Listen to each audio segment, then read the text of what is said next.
The Prisoner of Zenda. By Anthony Hope. Chapter 1. The Rassendylls, with a word on the Elphbergs. I wonder when in the world you're going to do anything, Rudolf, said my brother's wife. My dear Rose, I answered, laying down my egg spoon, why in the world should I do anything? My position is a comfortable one. I have an income nearly sufficient for my wants. No one's income is ever quite sufficient, you know. I enjoy an enviable social position. I am brother to Lord Burlesdon. And brother-in-law to that charming lady, his countess. Behold, it is enough. You are 29, she observed, and you've done nothing but knock about. It is true. Our family doesn't need to do things. This remark of mine rather annoyed Rose, for everybody knows, and therefore there can be no harm in referring to the fact, that, pretty and accomplished as she herself is, her family is hardly of the same standing as the Rassendylls.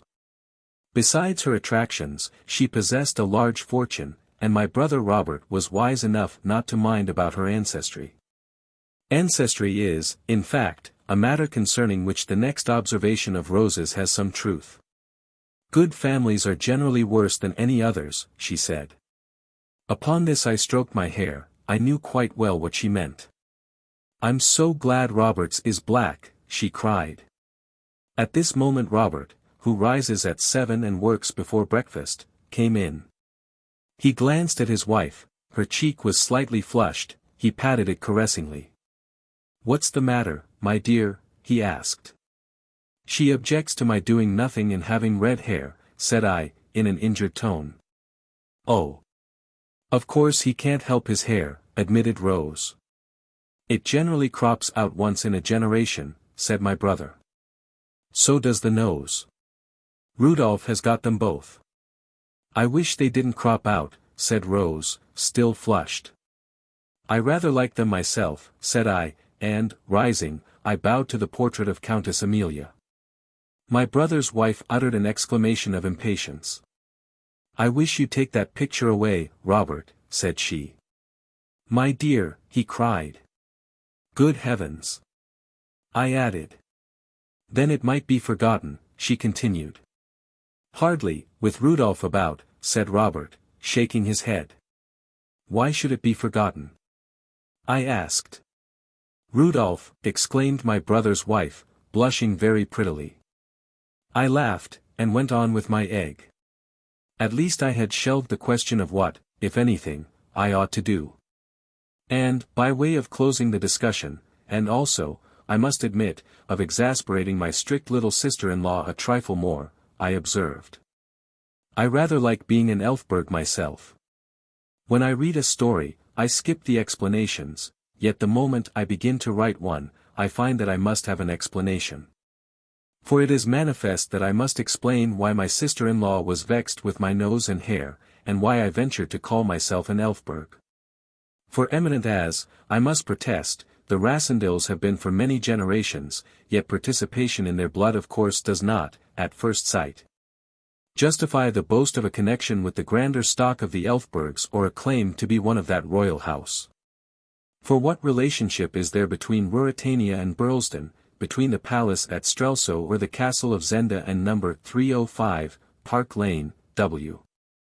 Well then, and I must premise that I am going, perforce, to rake up the very scandal which my dear Lady Burlesdon wishes forgotten, in the year 1733, George II sitting then on the throne.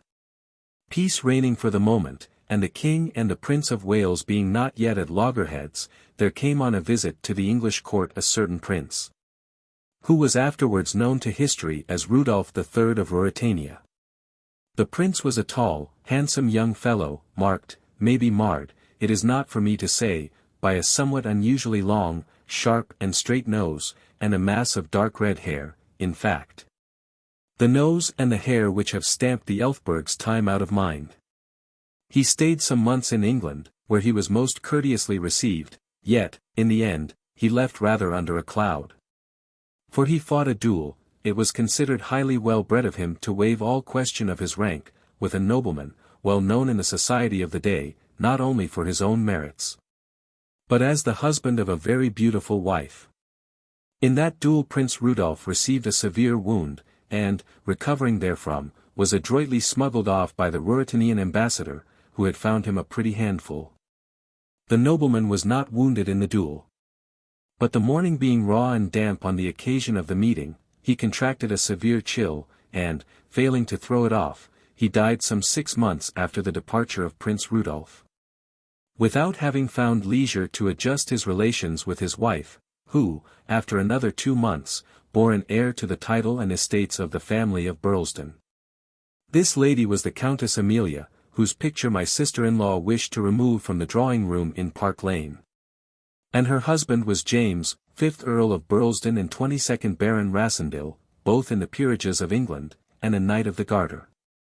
As for Rudolf, he went back to Ruritania, married a wife, and ascended the throne, whereon his progeny in the direct line have sat from then till this very hour, with one short interval. And, finally, if you walk through the picture galleries at Burlesdon, among the 50 portraits or so of the last century and a half, you will find 5 or 6, including that of the 6th Earl.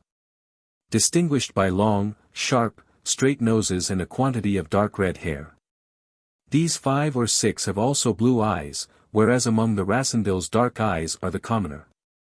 That is the explanation, and I am glad to have finished it. The blemishes on honorable lineage are a delicate subject. And certainly this heredity we hear so much about is the finest scandalmonger in the world. It laughs at discretion, and writes strange entries between the lines of the peerages. It will be observed that my sister-in-law, with a want of logic that must have been peculiar to herself, since we are no longer allowed to lay it to the charge of her sex, treated my complexion almost as an offense for which I was responsible, hastening to assume from that external sign inward qualities of which I protest my entire innocence. And this unjust inference she sought to buttress by pointing to the uselessness of the life I had led. Well, be that as it may, I had picked up a good deal of pleasure and a good deal of knowledge. I had been to a German school and a German university, and spoke German as readily and perfectly as English. I was thoroughly at home in French. I had a smattering of Italian and enough Spanish to swear by. I was, I believe, a strong, though hardly a fine, swordsman and a good shot. I could ride anything that had a back to sit on. And my head was as cool a one as you could find, for all its flaming cover. If you say that I ought to have spent my time in useful labor, I am out of court and have nothing to say. Save that my parents had no business to leave me £2,000 a year and a roving disposition. The difference between you and Robert, said my sister-in-law, who often, bless her, speaks on a platform, and oftener still as if she were on one, is that he recognizes the duties of his position, and you see the opportunities of yours. To a man of spirit, my dear Rose, I answered, opportunities are duties. Nonsense, said she, tossing her head. And after a moment she went on, now, here's Sir Jacob Borradaile offering you exactly what you might be equal to. 1,000 thanks. I murmured. He's to have an embassy in 6 months, and Robert says he is sure that he'll take you as an attaché. Do take it, Rudolf, to please me. Now, when my sister-in-law puts the matter in that way, wrinkling her pretty brows, twisting her little hands, and growing wistful in the eyes, all on account of an idle scamp like myself, for whom she has no natural responsibility, I am visited with compunction. Moreover, I thought it possible that I could pass the time in the position suggested with some tolerable amusement. Therefore I said, my dear sister, if in 6 months' time no unforeseen obstacle has arisen, and Sir Jacob invites me, hang me if I don't go with Sir Jacob. Oh, Rudolf, how good of you. I am glad. Where's he going to? He doesn't know yet, but it's sure to be a good embassy. Madam, said I, for your sake I'll go, if it's no more than a beggarly legation. When I do a thing, I don't do it by halves. My promise, then, was given. But 6 months are 6 months, and seem an eternity, and, inasmuch as they stretched between me and my prospective industry, I suppose attaches are industrious. But I know not, for I never became attaché to Sir Jacob or anybody else. I cast about for some desirable mode of spending them. And it occurred to me suddenly that I would visit Ruritania. It may seem strange that I had never visited that country yet. But my father, in spite of a sneaking fondness for the Elphbergs, which led him to give me, his second son, the famous Elphberg name of Rudolf, had always been averse from my going, and since his death, my brother, prompted by Rose, had accepted the family tradition which taught that a wide berth was to be given to that country. But the moment Ruritania had come into my head I was eaten up with a curiosity to see it. After all, red hair and long noses are not confined to the house of Elphberg. And the old story seemed a preposterously insufficient reason for debarring myself from acquaintance with a highly interesting and important kingdom. One which had played no small part in European history, and might do the like again under the sway of a young and vigorous ruler, such as the new king was rumored to be. My determination was clinched by reading in the Times that Rudolf V was to be crowned at Strelsau in the course of the next 3 weeks, and that great magnificence was to mark the occasion. At once I made up my mind to be present, and began my preparations.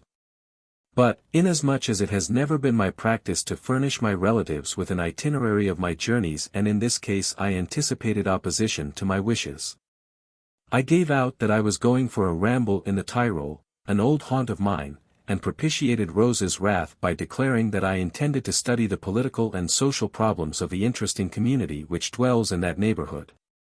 Perhaps, I hinted darkly, there may be an outcome of the expedition.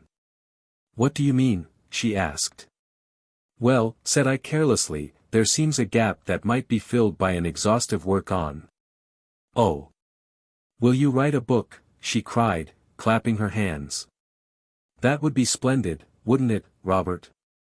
It's the best of introductions to political life nowadays, observed my brother, who has, by the way, introduced himself in this manner several times over. Burlesdon on Ancient Theories and Modern Facts and the Ultimate Outcome, by a political student, are both works of recognized eminence. I believe you are right, Bob, my boy, said I. Now promise you'll do it, said Rose earnestly. No, I won't promise, but if I find enough material, I will. That's fair enough, said Robert. Oh, material doesn't matter, she said, pouting. But this time she could get no more than a qualified promise out of me. To tell the truth, I would have wagered a handsome sum that the story of my expedition that summer would stain no paper and spoil not a single pen. And that shows how little we know what the future holds. For here I am, fulfilling my qualified promise, and writing, as I never thought to write, a book, though it will hardly serve as an introduction to political life. And has not a jot to do with the Tyrol. Neither would it, I fear, please Lady Burlesdon, if I were to submit it to her critical eye, a step which I have no intention of taking. How do you find this book? Any thoughts about the book or the author? Any suggestion for improvement? Please take a moment to share your thoughts in a comment. If you like it, share it with your friends who might enjoy it as well. Subscribe to keep in touch. Visit CompleteAudiobooks.com for more quality content. Chapter 2. Concerning the color of men's hair. It was a maxim of my Uncle William's that no man should pass through Paris without spending 24 hours there. My uncle spoke out of a ripe experience of the world, and I honored his advice by putting up for a day and a night at the Continental on my way to the Tyrol. I called on George Featherly at the embassy, and we had a bit of dinner together at Durand's, and afterwards dropped into the opera.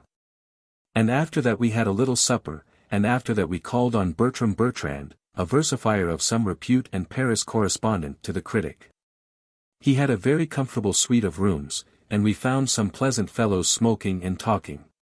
It struck me, however, that Bertram himself was absent and in low spirits, and when everybody except ourselves had gone, I rallied him on his moping preoccupation. He fenced with me for a while, but at last, flinging himself on a sofa, he exclaimed, "Very well, have it your own way. I am in love, infernally in love." "Oh, you'll write the better poetry," said I, by way of consolation. He ruffled his hair with his hand and smoked furiously. George Featherly, standing with his back to the mantelpiece, smiled unkindly. If it's the old affair, said he, you may as well throw it up, Bert. She's leaving Paris tomorrow. I know that, snapped Bertram. Not that it would make any difference if she stayed, pursued the relentless George. She flies higher than the paper trade, my boy. Hang her, said Bertram. It would make it more interesting for me, I ventured to observe, if I knew who you were talking about. Antoinette Mauban, said George. De Mauban, growled Bertram. Oh ho! Said I, passing by the question of the de. You don't mean to say, Bert? Can't you let me alone? Where's she going to? I asked, for the lady was something of a celebrity. George jingled his money, smiled cruelly at poor Bertram, and answered pleasantly. Nobody knows. By the way, Bert, I met a great man at her house the other night, at least, about a month ago. Did you ever meet him, the Duke of Strelsau? Yes, I did, growled Bertram. An extremely accomplished man, I thought him. It was not hard to see that George's references to the Duke were intended to aggravate poor Bertram's sufferings, so that I drew the inference that the Duke had distinguished Madame de Mauban by his attentions. She was a widow, rich, handsome, and, according to repute, ambitious. It was quite possible that she, as George put it, was flying as high as a personage who was everything he could be. Short of enjoying strictly royal rank, for the Duke was the son of the late King of Ruritania by a second and morganatic marriage, and half-brother to the new king. He had been his father's favorite, and it had occasioned some unfavorable comment when he had been created a duke, with a title derived from no less a city than the capital itself. His mother had been of good, but not exalted, birth. He's not in Paris now, is he? I asked. Oh no. He's gone back to be present at the king's coronation. A ceremony which, I should say, he'll not enjoy much. But, Bert, old man, don't despair. He won't marry the fair Antoinette, at least, not unless another plan comes to nothing. Still perhaps he paused and added, with a laugh, royal attentions are hard to resist, you know that, don't you, Rudolph? Confound you, said I. And rising, I left the hapless Bertram in George's hands and went home to bed. The next day George Featherly went with me to the station, where I took a ticket for Dresden. Going to see the pictures? Asked George, with a grin. George is an inveterate gossip, and had I told him that I was off to Ruritania, the news would have been in London in 3 days and in Park Lane in a week. I was, therefore, about to return an evasive answer, when he saved my conscience by leaving me suddenly and darting across the platform. Following him with my eyes, I saw him lift his hat and accost a graceful, fashionably dressed woman who had just appeared from the booking office. She was, perhaps, a year or two over 30, tall, dark, and of rather full figure. As George talked, I saw her glance at me, and my vanity was hurt by the thought that, muffled in a fur coat and a neck wrapper, for it was a chilly April day, and wearing a soft traveling hat pulled down to my ears, I must be looking very far from my best.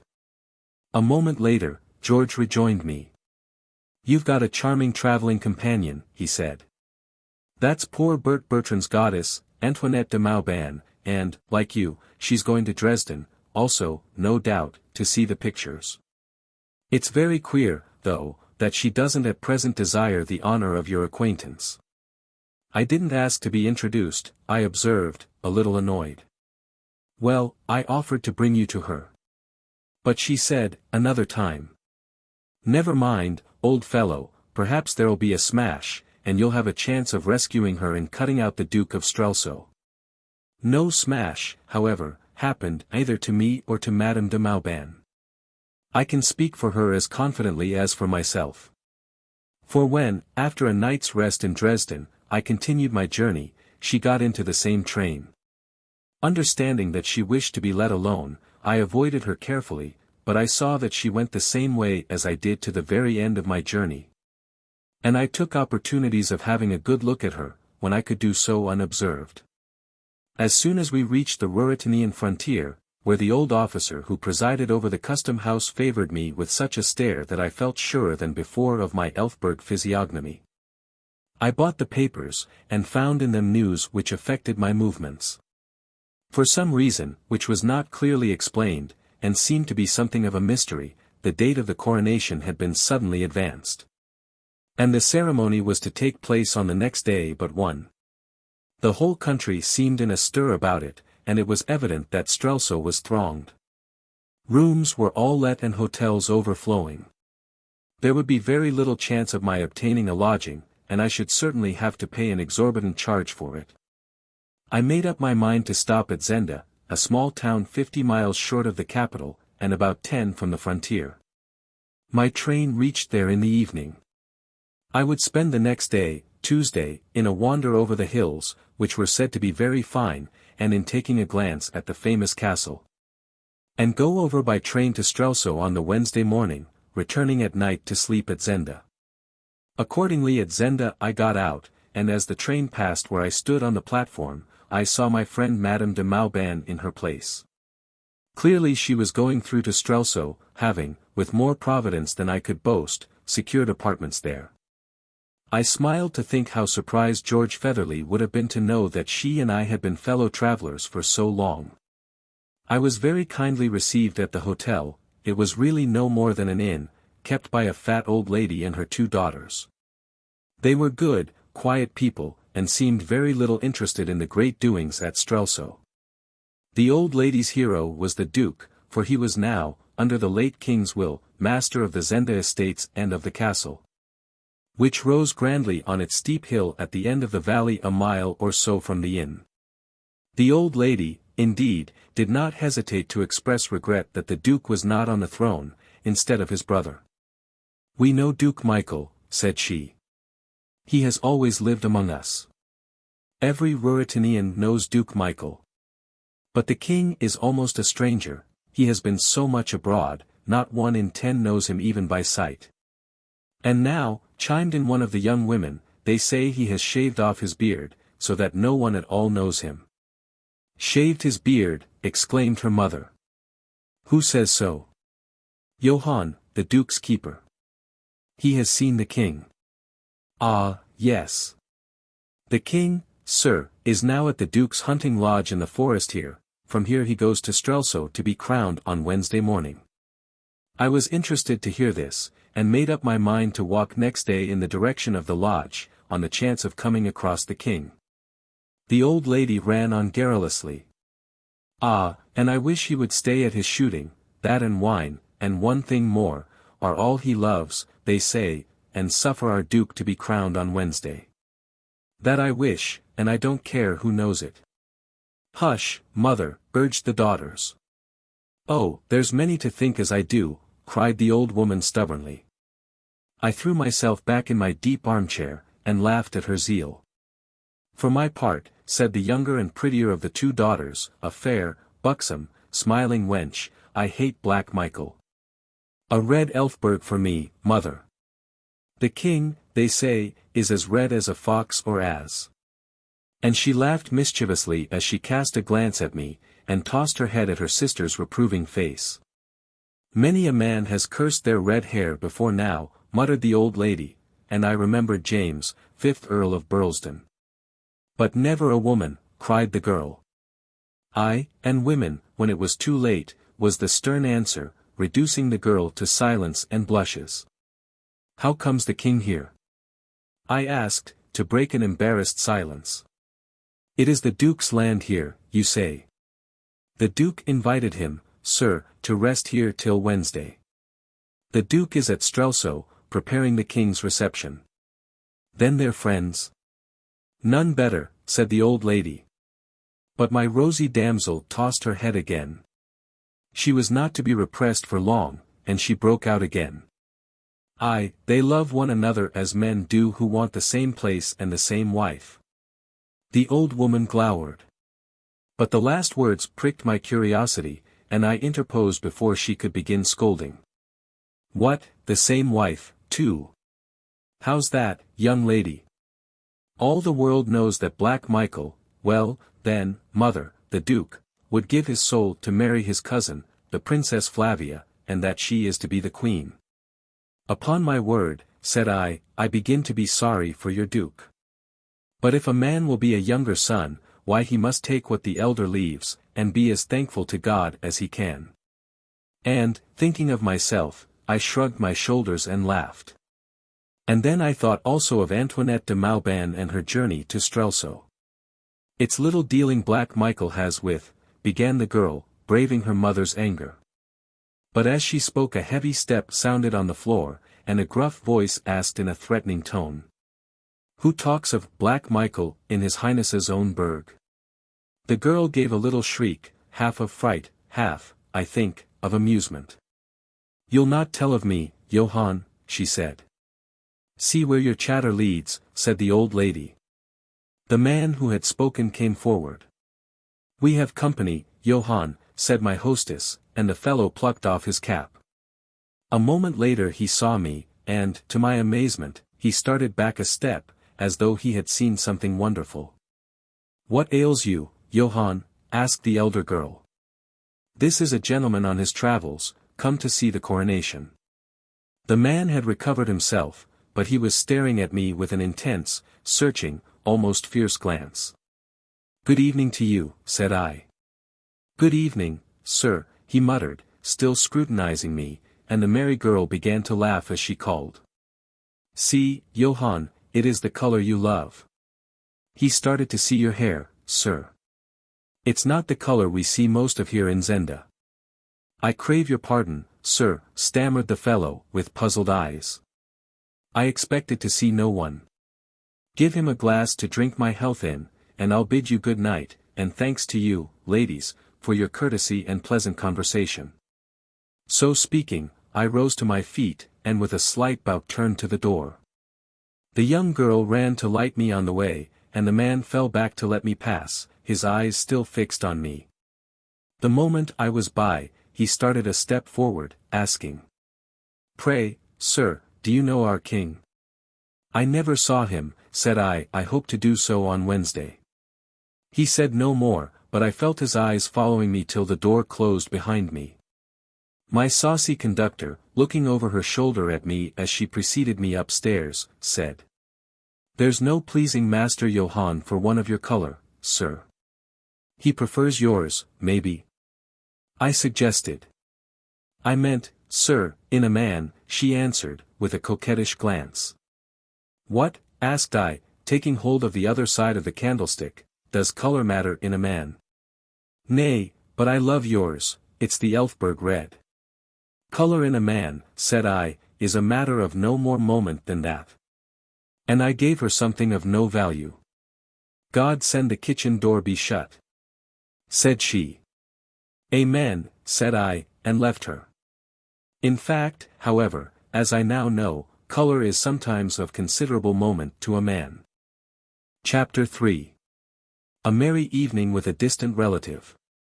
I was not so unreasonable as to be prejudiced against the Duke's keeper because he disliked my complexion. And if I had been, his most civil and obliging conduct, as it seemed to me to be, next morning would have disarmed me. Hearing that I was bound for Strelsau, he came to see me while I was breakfasting, and told me that a sister of his who had married a well-to-do tradesman and lived in the capital, had invited him to occupy a room in her house. He had gladly accepted, but now found that his duties would not permit of his absence. He begged therefore that, if such humble, though, as he added, clean and comfortable, lodgings would satisfy me, I would take his place. He pledged his sister's acquiescence, and urged the inconvenience and crowding to which I should be subject in my journeys to and from Strelsau the next day. I accepted his offer without a moment's hesitation, and he went off to telegraph to his sister, while I packed up and prepared to take the next train. But I still hankered after the forest and the hunting lodge, and when my little maid told me that I could, by walking 10 miles or so through the forest, hit the railway at a roadside station, I decided to send my luggage direct to the address which Johann had given, take my walk, and follow to Strelsau myself. Johann had gone off and was not aware of the change in my plans. But, as its only effect was to delay my arrival at his sister's for a few hours, there was no reason for troubling to inform him of it. Doubtless the good lady would waste no anxiety on my account. I took an early luncheon, and, having bidden my kind entertainers farewell, promising to return to them on my way home, I set out to climb the hill that led to the castle, and thence to the forest of Zenda. Half an hour's leisurely walking brought me to the castle. It had been a fortress in old days, and the ancient keep was still in good preservation and very imposing. Behind it stood another portion of the original castle, and behind that again, and separated from it by a deep and broad moat, which ran all round the old buildings, was a handsome modern chateau. Erected by the last king, and now forming the country residence of the Duke of Strelsau. The old and the new portions were connected by a drawbridge, and this indirect mode of access formed the only passage between the old building and the outer world. But leading to the modern chateau there was a broad and handsome avenue. It was an ideal residence. When Black Michael desired company, he could dwell in his chateau. If a fit of misanthropy seized him, he had merely to cross the bridge and draw it up after him. It ran on rollers, and nothing short of a regiment and a train of artillery could fetch him out.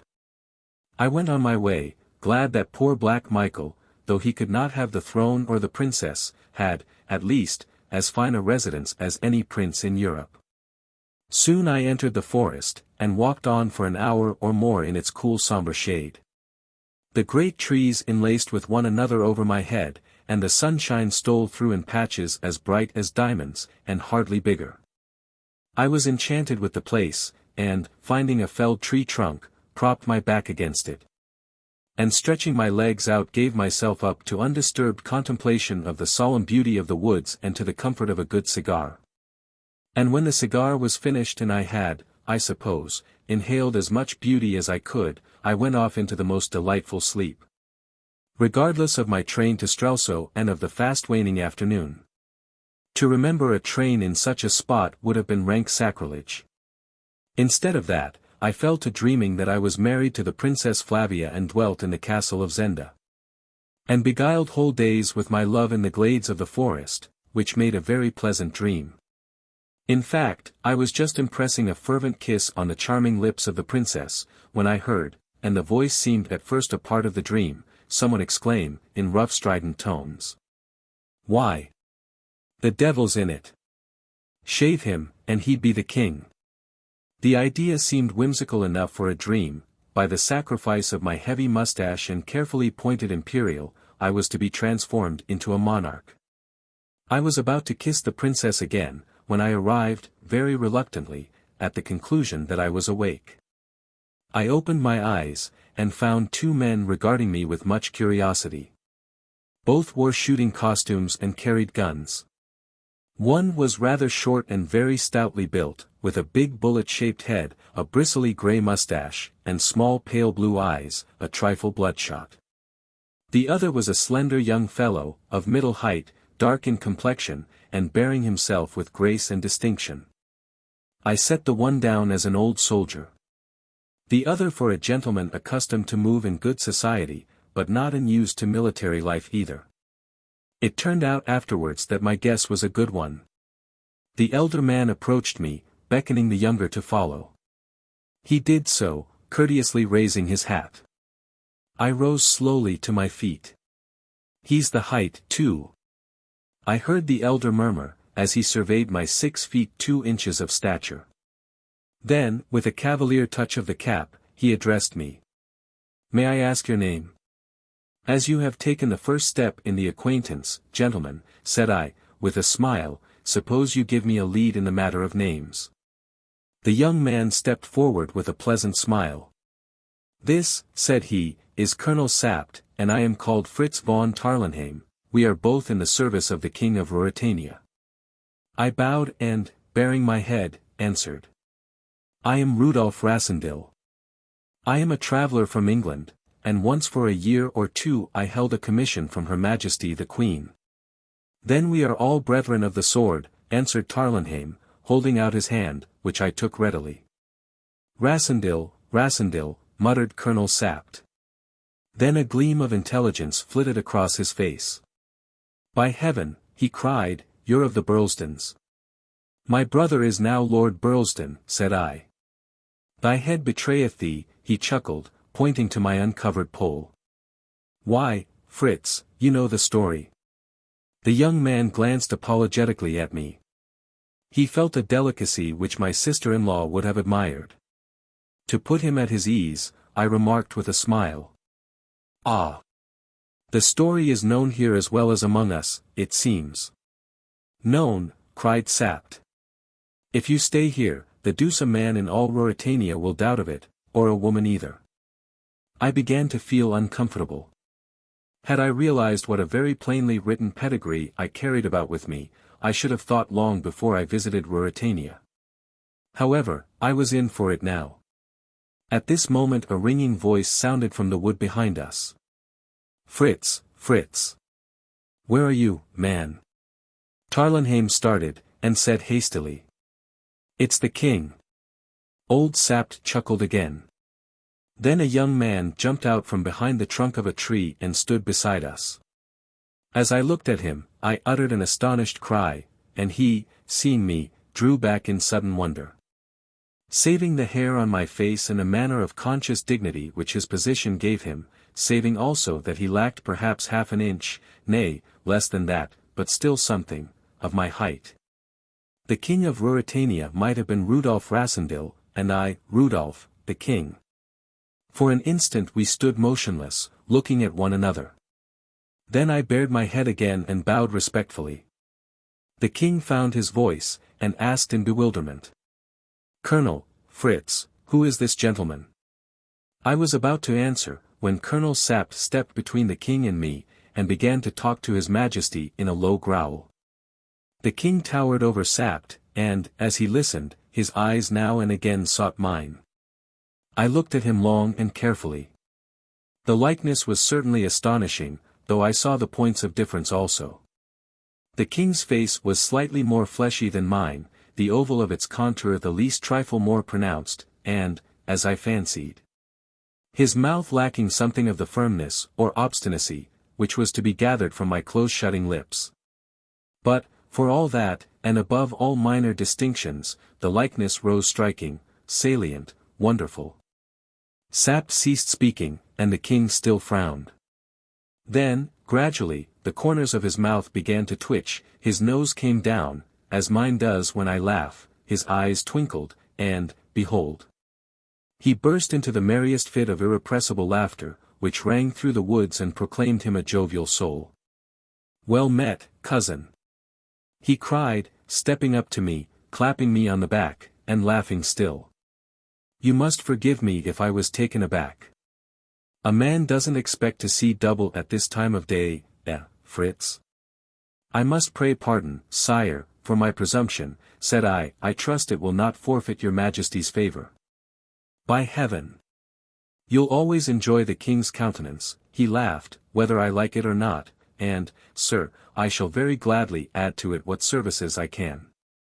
Where are you travelling to? To Strelsau, sire, to the coronation. The king looked at his friends, he still smiled, though his expression hinted some uneasiness. But the humorous side of the matter caught him again. Fritz, Fritz, he cried, 1,000 crowns for a sight of brother Michael's face when he sees a pair of us, and the merry laugh rang out again. Seriously, observed Fritz von Tarlenheim, I question Mr. Rassendyll's wisdom in visiting Strelsau just now. The king lit a cigarette. Well, Sapt, said he, questioningly. He mustn't go, growled the old fellow. Come, Colonel, you mean that I should be in Mr. Rassendyll's debt, if... Oh, I...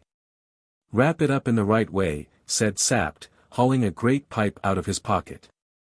Enough, sire, said I'll leave Ruritania today. No, by thunder, you shan't, and that's sans phrase, as Sapt likes it. For you shall dine with me tonight, happen what will afterwards. Come, man, you don't meet a new relation every day. We dine sparingly tonight, said Fritz von Tarlenheim.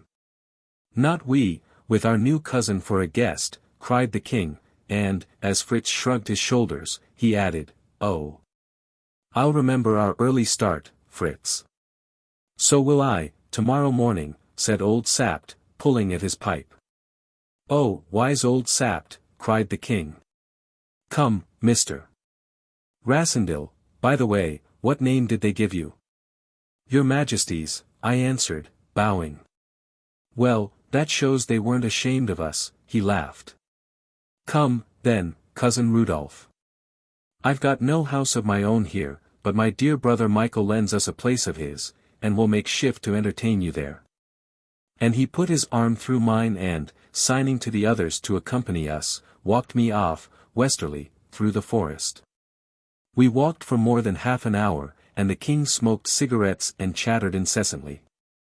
He was full of interest in my family, laughed heartily when I told him of the portraits with Elphberg hair in our galleries. And yet more heartily when he heard that my expedition to Ruritania was a secret one. You have to visit your disreputable cousin on the sly, have you? Said he. Suddenly emerging from the wood, we came on a small and rude hunting lodge. It was a one-story building, a sort of bungalow, built entirely of wood. As we approached it, a little man in a plain livery came out to meet us. The only other person I saw about the place was a fat elderly woman, whom I afterwards discovered to be the mother of Johann, the duke's keeper. Well, is dinner ready, Joseph? Asked the king. The little servant informed us that it was, and we soon sat down to a plentiful meal. The fare was plain enough, the king ate heartily, Fritz von Tarlenheim delicately, old Sapt voraciously. I played a good knife and fork, as my custom is, the king noticed my performance with approval. We're all good trenchermen, we Elphbergs, said he. But what, we're eating dry. Wine, Joseph. Wine, man. Are we beasts, to eat without drinking? Are we cattle, Joseph? At this reproof Joseph hastened to load the table with bottles. Remember tomorrow, said Fritz. Aye, tomorrow, said old Sapt. The king drained a bumper to his cousin Rudolf, as he was gracious, or merry, enough to call me, and I drank its fellow to the Elphberg red, whereat he laughed loudly. Now, be the meat what it might, the wine we drank was beyond all price or praise, and we did it justice. Fritz ventured once to stay the king's hand. What? Cried the king. Remember you start before I do, Master Fritz, you must be more sparing by 2 hours than I. Fritz saw that I did not understand. The colonel and I, he explained, leave here at 6. We ride down to Zenda and return with the guard of honor to fetch the king at 8, and then we all ride together to the station. Hang that same guard, growled Sapt. Oh. It's very civil of my brother to ask the honor for his regiment, said the king. Come, cousin, you need not start early. Another bottle, man. I had another bottle, or, rather, a part of one, for the larger half travelled quickly down his Majesty's throat. Fritz gave up his attempts at persuasion, from persuading, he fell to being persuaded, and soon we were all of us as full of wine as we had any right to be.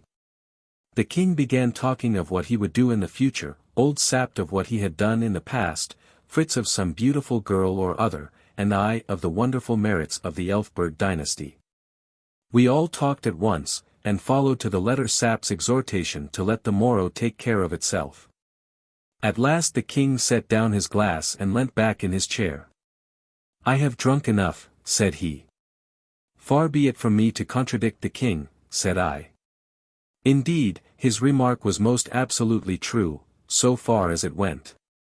While I yet spoke, Joseph came and set before the king a marvellous old wicker-covered flagon. It had lain so long in some darkened cellar that it seemed to blink in the candlelight. His Highness the Duke of Strelsau bade me set this wine before the king, when the king was weary of all other wines, and pray the king to drink, for the love that he bears his brother. Well done, Black Michael, said the king. Out with the cork, Joseph. Hang him. Did he think I'd flinch from his bottle? The bottle was opened, and Joseph filled the king's glass. The king tasted it. Then, with a solemnity born of the hour and his own condition, he looked round on us. Gentlemen, my friends, Rudolf, my cousin, 'tis a scandalous story, Rudolf, on my honor. Everything is yours to the half of Ruritania. But ask me not for a single drop of this divine bottle, which I will drink to the health of that sly knave, my brother, Black Michael. And the king seized the bottle and turned it over his mouth, and drained it and flung it from him, and laid his head on his arms on the table. And we drank pleasant dreams to his Majesty, and that is all I remember of the evening. Perhaps it is enough. Chapter 4. The king keeps his appointment.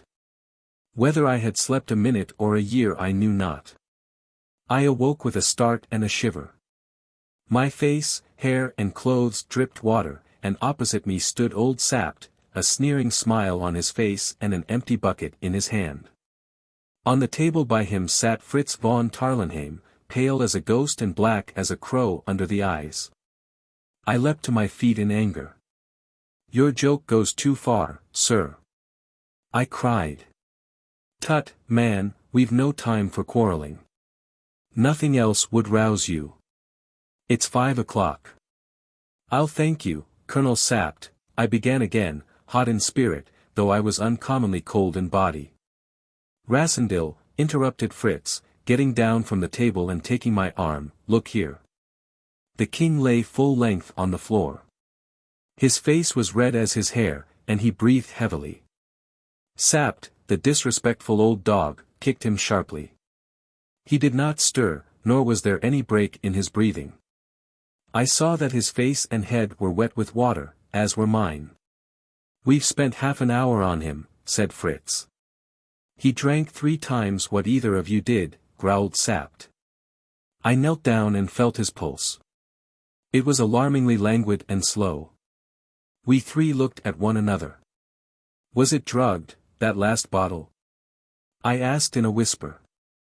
"I don't know," said Sapt. "We must get a doctor.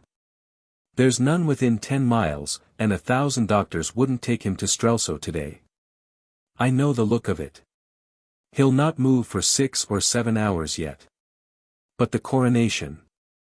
I cried in horror. Fritz shrugged his shoulders, as I began to see was his habit on most occasions. "We must send word that he's ill," he said. "I suppose so," said I. Old Sapt, who seemed as fresh as a daisy, had lit his pipe and was puffing hard at it. "If he's not crowned today," said he, "I'll lay a crown he's never crowned." "But heavens, why? The whole nation's there to meet him, half the army, and Black Michael at the head. Shall we send word that the king's drunk?" "That he's ill," said I, in correction. "Ill?" echoed Sapt, with a scornful laugh. "They know his illnesses too well. He's been ill before." "Well, we must chance what they think," said Fritz helplessly. "I'll carry the news and make the best of it." Sapt raised his hand. "Tell me," said he. "Do you think the king was drugged?" "I do," said I. "And who drugged him?" "That damned hound, Black Michael," said Fritz between his teeth. "I," said Sapt, "that he might not come to be crowned. Rassendyll here doesn't know our pretty Michael. What think you, Fritz, has Michael no king ready? Has half Strelsau no other candidate? As God's alive, man, the throne's lost if the king show himself not in Strelsau today. I know Black Michael.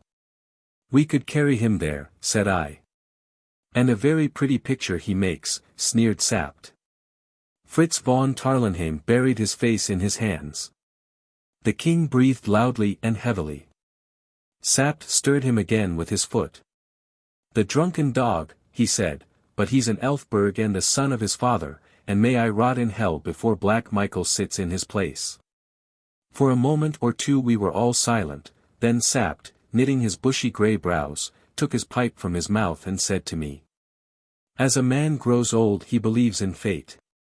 Fate sent you here. Fate sends you now to Strelsau." I staggered back, murmuring, "Good God."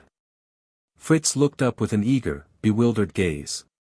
"Impossible," I muttered. "I should be known. It's a risk, against a certainty, said Sapt. If you shave, I'll wager you'll not be known.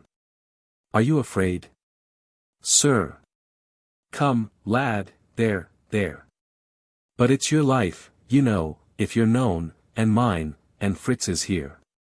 But, if you don't go, I swear to you Black Michael will sit tonight on the throne, and the king lie in prison or his grave. The king would never forgive it, I stammered. Are we women? Who cares for his forgiveness? The clock ticked 50 times, and 60 and 70 times, as I stood and thought.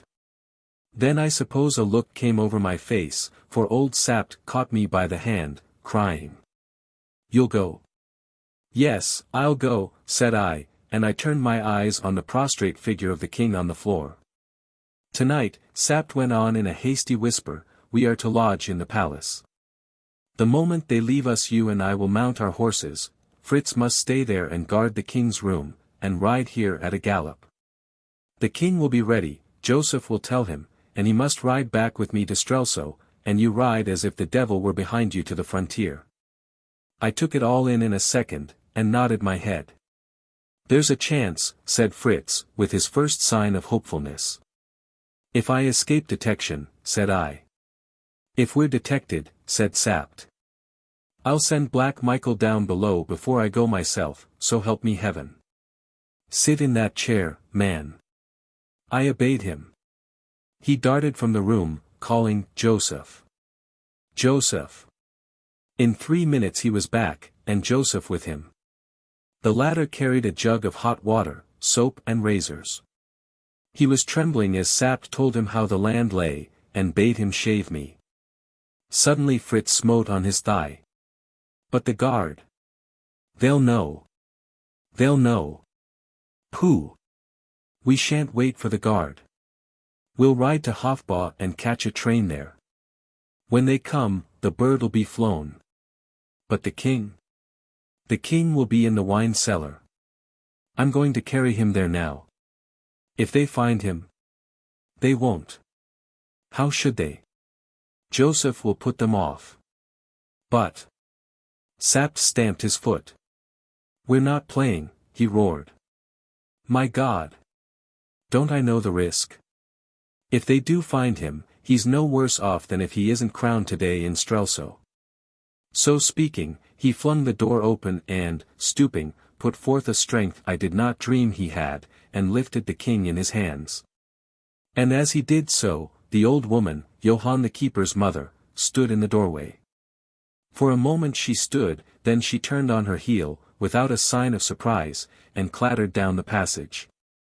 Has she heard? Cried Fritz. I'll shut her mouth, said Sapt grimly, and he bore off the king in his arms. For me, I sat down in an armchair, and as I sat there, half dazed, Joseph clipped and scraped me till my mustache and imperial were things of the past and my face was as bare as the king's. And when Fritz saw me thus he drew a long breath and exclaimed. By Jove, we shall do it. It was 6 o'clock now, and we had no time to lose. Sapt hurried me into the king's room, and I dressed myself in the uniform of a colonel of the guard, finding time as I slipped on the king's boots to ask Sapt what he had done with the old woman. She swore she'd heard nothing, said he. But to make sure I tied her legs together and put a handkerchief in her mouth and bound her hands, and locked her up in the coal cellar, next door to the king. Joseph will look after them both later on. Then I burst out laughing, and even old Sapt grimly smiled. I fancy, said he, that when Joseph tells them the king is gone they'll think it is because we smelt a rat. For you may swear Black Michael doesn't expect to see him in Strelsau today. I put the king's helmet on my head. Old Sapt handed me the king's sword, looking at me long and carefully. Thank God, he shaved his beard, he exclaimed. Why did he? I asked. Because Princess Flavia said he grazed her cheek when he was graciously pleased to give her a cousinly kiss. Come though, we must ride. Is all safe here? Nothing safe anywhere, said Sapt, but we can make it no safer. Fritz now rejoined us in the uniform of a captain in the same regiment as that to which my dress belonged. In 4 minutes Sapt had arrayed himself in his uniform. Joseph called that the horses were ready. We jumped on their backs and started at a rapid trot. The game had begun. What would the issue of it be? The cool morning air cleared my head, and I was able to take in all Sapt said to me. He was wonderful. Fritz hardly spoke, riding like a man asleep, but Sapt, without another word for the king, began at once to instruct me most minutely in the history of my past life, of my family, of my tastes, pursuits, weaknesses, friends, companions, and servants. He told me the etiquette of the Ruritanian court, promising to be constantly at my elbow to point out everybody whom I ought to know, and give me hints with what degree of favor to greet them. By the way, he said, you're a Catholic, I suppose? Not I answered. Lord, he's a heretic. Groaned Sapt, and forthwith he fell to a rudimentary lesson in the practices and observances of the Romish faith. Luckily, said he, you won't be expected to know much, for the king's notoriously lax and careless about such matters. But you must be as civil as butter to the cardinal. We hope to win him over, because he and Michael have a standing quarrel about their precedence. We were by now at the station. Fritz had recovered nerve enough to explain to the astonished station master that the king had changed his plans. The train steamed up. We got into a first-class carriage, and Sapt, leaning back on the cushions, went on with his lesson. I looked at my watch, the king's watch it was, of course. It was just 8. I wonder if they've gone to look for us, I said. I hope they won't find the king, said Fritz nervously, and this time it was Sapt who shrugged his shoulders. The train traveled well, and at 9:30, looking out of the window, I saw the towers and spires of a great city. Your capital, my liege, grinned old Sapt, with a wave of his hand, and, leaning forward, he laid his finger on my pulse. A little too quick, said he, in his grumbling tone. I'm not made of stone. I exclaimed. You'll do, said he, with a nod. We must say Fritz here has caught the ague. Drain your flask, Fritz, for heaven's sake, boy. Fritz did as he was bid. We're an hour early, said Sapt. We'll send word forward for your Majesty's arrival, for there'll be no one here to meet us yet. And meanwhile, said I, the king'll be hanged if he doesn't have some breakfast. Old Sapt chuckled, and held out his hand. You're an Elphberg, every inch of you, said he. Then he paused, and looking at us, said quietly, God send we may be alive tonight. Amen, said Fritz von Tarlenheim. The train stopped. Fritz and Sapt leapt out, uncovered, and held the door for me. I choked down a lump that rose in my throat, settled my helmet firmly on my head, and, I'm not ashamed to say it, breathed a short prayer to God. Then I stepped on the platform of the station at Strelsau. A moment later, all was bustle and confusion, men hurrying up, hats in hand, and hurrying off again, men conducting me to the buffet. Men mounting and riding in hot haste to the quarters of the troops, to the cathedral, to the residence of Duke Michael. Even as I swallowed the last drop of my cup of coffee, the bells throughout all the city broke out into a joyful peal, and the sound of a military band and of men cheering smote upon my ear. King Rudolf V was in his good city of Strelsau. And they shouted outside. God save the king. Old Sap's mouth wrinkled into a smile. God save them both, he whispered. Courage, lad. And I felt his hand press my knee. Chapter 5. The Adventures of an Understudy. With Fritz von Tarlenheim and Colonel Sapt close behind me, I stepped out of the buffet onto the platform. The last thing I did was to feel if my revolver were handy and my sword loose in the scabbard. A gay group of officers and high dignitaries stood awaiting me, at their head a tall old man, covered with medals, and of military bearing. He wore the yellow and red ribbon of the Red Rose of Ruritania, which, by the way, decorated my unworthy breast also. Marshal Strakens, whispered Sapt, and I knew that I was in the presence of the most famous veteran of the Ruritanian army. Just behind the marshal stood a short spare man, in flowing robes of black and crimson. "The Chancellor of the Kingdom," whispered Sapt.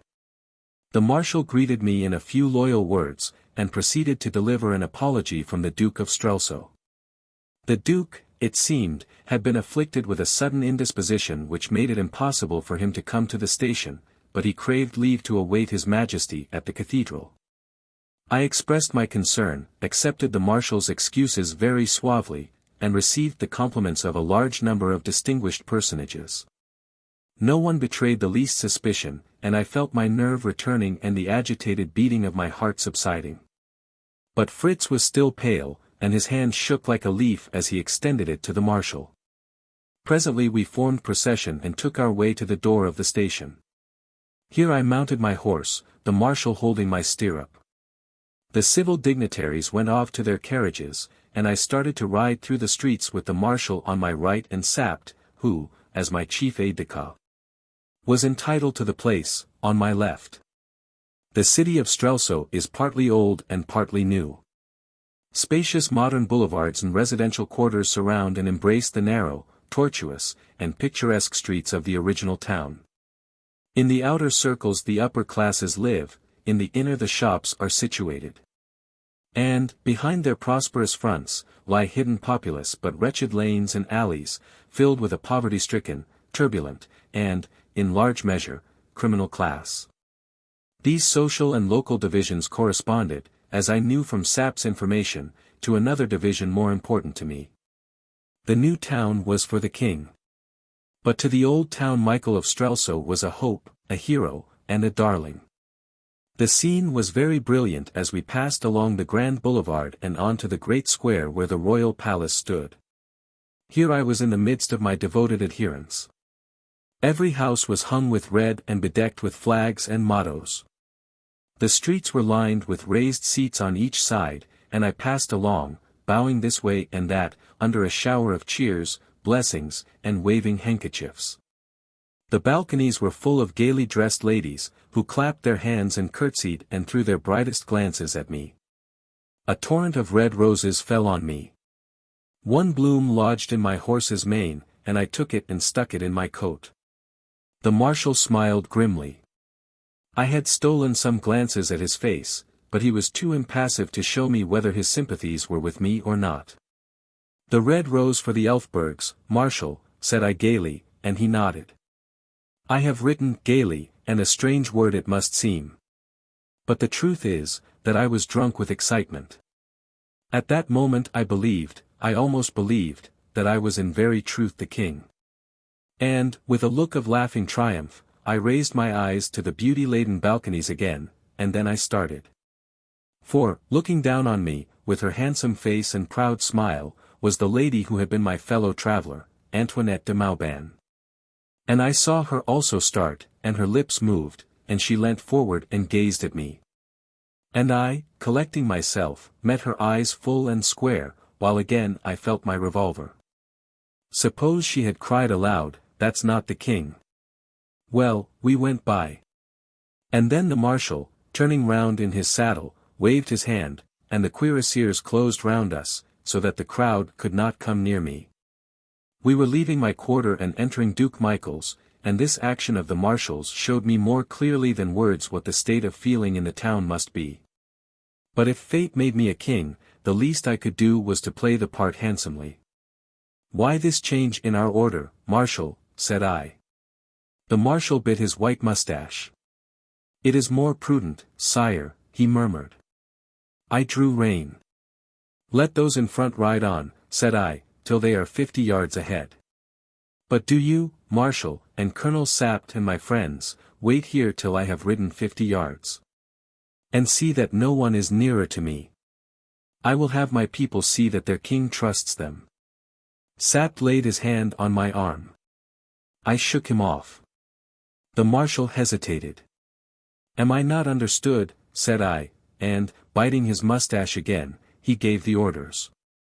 I saw old Sapt smiling into his beard, but he shook his head at me. If I had been killed in open day in the streets of Strelsau, Sapt's position would have been a difficult one. Perhaps I ought to say that I was dressed all in white, except my boots. I wore a silver helmet with gilt ornaments, and the broad ribbon of the rose looked well across my chest. I should be paying a poor compliment to the king if I did not set modesty aside and admit that I made a very fine figure. So the people thought. For when I, riding alone, entered the dingy, sparsely decorated, somber streets of the old town, there was first a murmur, then a cheer, and a woman, from a window above a cookshop, cried the old local saying, "If he's red, he's right."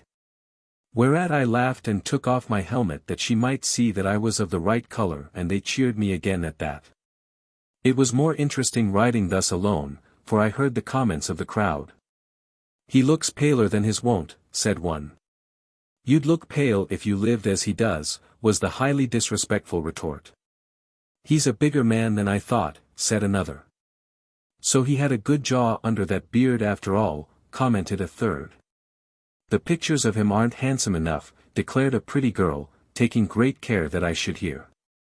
No doubt it was mere flattery. But, in spite of these signs of approval and interest, the mass of the people received me in silence and with sullen looks. And my dear brother's portrait ornamented most of the windows, which was an ironical sort of greeting to the king. I was quite glad that he had been spared the unpleasant sight. He was a man of quick temper, and perhaps he would not have taken it so placidly as I did. At last we were at the cathedral. Its great grey front, embellished with hundreds of statues and boasting a pair of the finest oak doors in Europe, rose for the first time before me. And the sudden sense of my audacity almost overcame me. Everything was in a mist as I dismounted. I saw the marshal and Sapt dimly, and dimly the throng of gorgeously robed priests who awaited me. And my eyes were still dim as I walked up the great nave, with the pealing of the organ in my ears. I saw nothing of the brilliant throng that filled it. I hardly distinguished the stately figure of the cardinal as he rose from the archiepiscopal throne to greet me. Two faces only stood out side by side clearly before my eyes, the face of a girl, pale and lovely, surmounted by a crown of the glorious Elphberg hair, for in a woman it is glorious. And the face of a man, whose full-blooded red cheeks, black hair, and dark deep eyes told me that at last I was in the presence of my brother, Black Michael. And when he saw me his red cheeks went pale all in a moment, and his helmet fell with a clatter on the floor. Till that moment I believed that he had not realized that the king was in very truth come to Strelsau. Of what followed next I remember nothing. I knelt before the altar and the cardinal anointed my head. Then I rose to my feet, and stretched out my hand and took from him the crown of Ruritania and set it on my head, and I swore the old oath of the king. And, if it were a sin, may it be forgiven me, I received the holy sacrament there before them all. Then the great organ pealed out again, the marshal bade the heralds proclaim me, and Rudolf V was crowned king, of which imposing ceremony an excellent picture hangs now in my dining room. The portrait of the king is very good. Then the lady with the pale face and the glorious hair, her train held by two pages, stepped from her place and came to where I stood. And a herald cried, "Her Royal Highness the Princess Flavia." She curtsied low, and put her hand under mine and raised my hand and kissed it. And for an instant I thought what I had best do. Then I drew her to me and kissed her twice on the cheek, and she blushed red, and, then His Eminence the Cardinal Archbishop slipped in front of Black Michael, and kissed my hand and presented me with a letter from the Pope, the first and last which I have received from that exalted quarter. And then came the Duke of Strelsau. His step trembled, I swear, and he looked to the right and to the left, as a man looks who thinks on flight. And his face was patched with red and white, and his hand shook so that it jumped under mine, and I felt his lips dry and parched. And I glanced at Sapt, who was smiling again into his beard, and, resolutely doing my duty in that station of life to which I had been marvellously called. I took my dear Michael by both hands and kissed him on the cheek. I think we were both glad when that was over. But neither in the face of the princess nor in that of any other did I see the least doubt or questioning. Yet, had I and the king stood side by side, she could have told us in an instant, or, at least, on a little consideration. But neither she nor anyone else dreamed or imagined that I could be other than the king. So the likeness served, and for an hour I stood there, feeling as weary and blasé as though I had been a king all my life. And everybody kissed my hand, and the ambassadors paid me their respects, among them old Lord Topham, at whose house in Grosvenor Square I had danced a score of times. Thank heaven, the old man was as blind as a bat, and did not claim my acquaintance. Then back we went through the streets to the palace, and I heard them cheering Black Michael. But he, Fritz told me, sat biting his nails like a man in a reverie, and even his own friends said that he should have made a braver show. I was in a carriage now, side by side with the Princess Flavia, and a rough fellow cried out, "And when's the wedding?" And as he spoke another struck him in the face, crying, "Long live Duke Michael," and the princess colored, it was an admirable tint, and looked straight in front of her. Now I felt in a difficulty, because I had forgotten to ask Sapt the state of my affections, or how far matters had gone between the princess and myself. Frankly, had I been the king, the further they had gone the better should I have been pleased. For I am not a slow-blooded man, and I had not kissed Princess Flavia's cheek for nothing. These thoughts passed through my head, but, not being sure of my ground, I said nothing, and in a moment or two the princess, recovering her equanimity, turned to me. "Do you know, Rudolf," said she, "you look somehow different today." The fact was not surprising, but the remark was disquieting. "You look," she went on, "more sober, more sedate. You're almost careworn, and I declare you're thinner. Surely it's not possible that you've begun to take anything seriously." The princess seemed to hold of the king much the same opinion that Lady Burlesdon held of me. I braced myself up to the conversation. "Would that please you?" I asked softly. "Oh, you know my views," said she, turning her eyes away. "Whatever pleases you I try to do," I said. And, as I saw her smile and blush, I thought that I was playing the king's hand very well for him. So I continued, and what I said was perfectly true. "I assure you, my dear cousin, that nothing in my life has affected me more than the reception I've been greeted with today." She smiled brightly, but in an instant grew grave again, and whispered, "Did you notice Michael?" "Yes," said I, adding, "he wasn't enjoying himself." "Do be careful," she went on. "You don't, indeed you don't, keep enough watch on him. You know." "I know," said I, "that he wants what I've got." "Yes." "Hush. Then, and I can't justify it, for I committed the king far beyond what I had a right to do, I suppose she carried me off my feet," I went on. "And perhaps also something which I haven't got yet. But hope to win some day." This was my answer. Had I been the king, I should have thought it encouraging. "Haven't you enough responsibilities on you for one day, cousin?" Bang, bang. Blare, blare. We were at the palace. Guns were firing and trumpets blowing.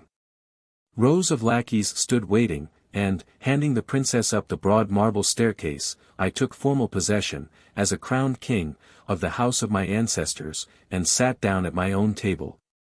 With my cousin on my right hand, on her other side Black Michael, and on my left His Eminence the Cardinal. Behind my chair stood Sapt, and at the end of the table, I saw Fritz von Tarlenheim drain to the bottom his glass of champagne rather sooner than he decently should. I wondered what the King of Ruritania was doing. Chapter 6. The Secret of a Cellar. We were in the king's dressing room, Fritz von Tarlenheim, Sapt, and I. I flung myself exhausted into an armchair. Sapt lit his pipe. He uttered no congratulations on the marvelous success of our wild risk, but his whole bearing was eloquent of satisfaction. The triumph, aided perhaps by good wine, had made a new man of Fritz. "What a day for you to remember," he cried. "Gad, I'd like to be king for 12 hours myself.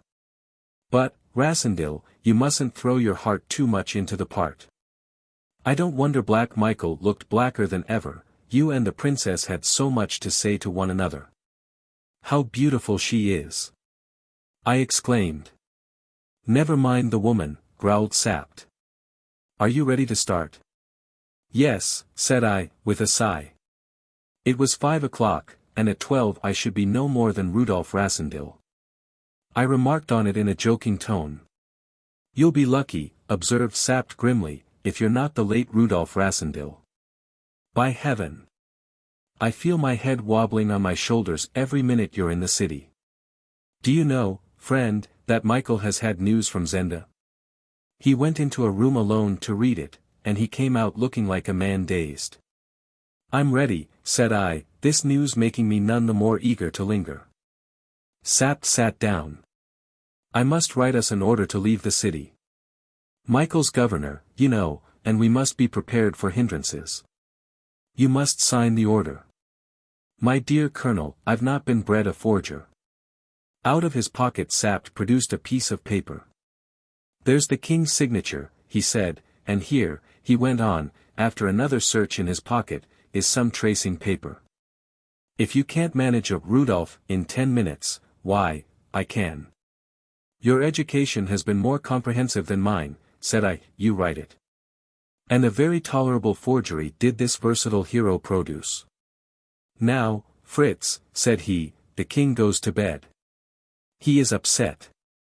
No one is to see him till 9 o'clock tomorrow. You understand, no one. I understand, answered Fritz. Michael may come, and claim immediate audience. You'll answer that only princes of the blood are entitled to it. That'll annoy Michael, laughed Fritz. You quite understand? Asked Sapt again. If the door of this room is opened while we're away, you're not to be alive to tell us about it. I need no schooling, Colonel, said Fritz, a trifle haughtily. Here, wrap yourself in this big cloak, Sapt continued to me, and put on this flat cap. My orderly rides with me to the hunting lodge tonight. There's an obstacle, I observed. The horse doesn't live that can carry me 40 miles. Oh, yes, he does, 2 of him, one here, one at the lodge. Now, are you ready? I'm ready, said I. Fritz held out his hand. In case, said he, and we shook hands heartily. Damn your sentiment, growled Sapt. Come along. He went, not to the door, but to a panel in the wall. In the old king's time, said he, I knew this way well. I followed him, and we walked, as I should estimate, near 200 yards along a narrow passage. Then we came to a stout oak door. Sapt unlocked it. We passed through, and found ourselves in a quiet street that ran along the back of the palace gardens. A man was waiting for us with 2 horses. One was a magnificent bay, up to any weight, the other a sturdy brown. Sapt signed to me to mount the bay. Without a word to the man, we mounted and rode away. The town was full of noise and merriment, but we took secluded ways. My cloak was wrapped over half my face, the capacious flat cap hid every lock of my telltale hair. By Sapt's directions, I crouched on my saddle, and rode with such a round back as I hope never to exhibit on a horse again. Down a long narrow lane we went, meeting some wanderers and some roisterers, and, as we rode, we heard the cathedral bells still clanging out their welcome to the king. It was 6:30, and still light. At last we came to the city wall and to a gate. Have your weapon ready, whispered Sapt. We must stop his mouth, if he talks. I put my hand on my revolver. Sapt hailed the doorkeeper. The stars fought for us. A little girl of 14 tripped out. Please, sir, father's gone to see the king. He'd better have stayed here, said Sapt to me, grinning. But he said I wasn't to open the gate, sir. Did he, my dear? Said Sapt, dismounting. Then give me the key. The key was in the child's hand. Sapt gave her a crown. Here's an order from the king. Show it to your father. Orderly, open the gate. I leapt down. Between us we rolled back the great gate, let our horses out, and closed it again. I shall be sorry for the doorkeeper if Michael finds out that he wasn't there. Now then, lad, for a canter. We mustn't go too fast while we're near the town. Once, however, outside the city, we ran little danger, for everybody else was inside, merrymaking. And as the evening fell we quickened our pace, my splendid horse bounding along under me as though I had been a feather. It was a fine night, and presently the moon appeared. We talked little on the way, and chiefly about the progress we were making. "I wonder what the Duke's dispatches told him," said I, once. I wonder," responded Sapt. We stopped for a draught of wine and to bait our horses, losing half an hour thus. I dared not go into the inn, and stayed with the horses in the stable. Then we went ahead again, and had covered some 25 miles, when Sapt abruptly stopped. "Hark!" he cried. I listened. Away, far behind us, in the still of the evening, it was just 9:30, we heard the beat of horses' hoofs. The wind blowing strong behind us, carried the sound. I glanced at Sapt. "Come on!" he cried, and spurred his horse into a gallop.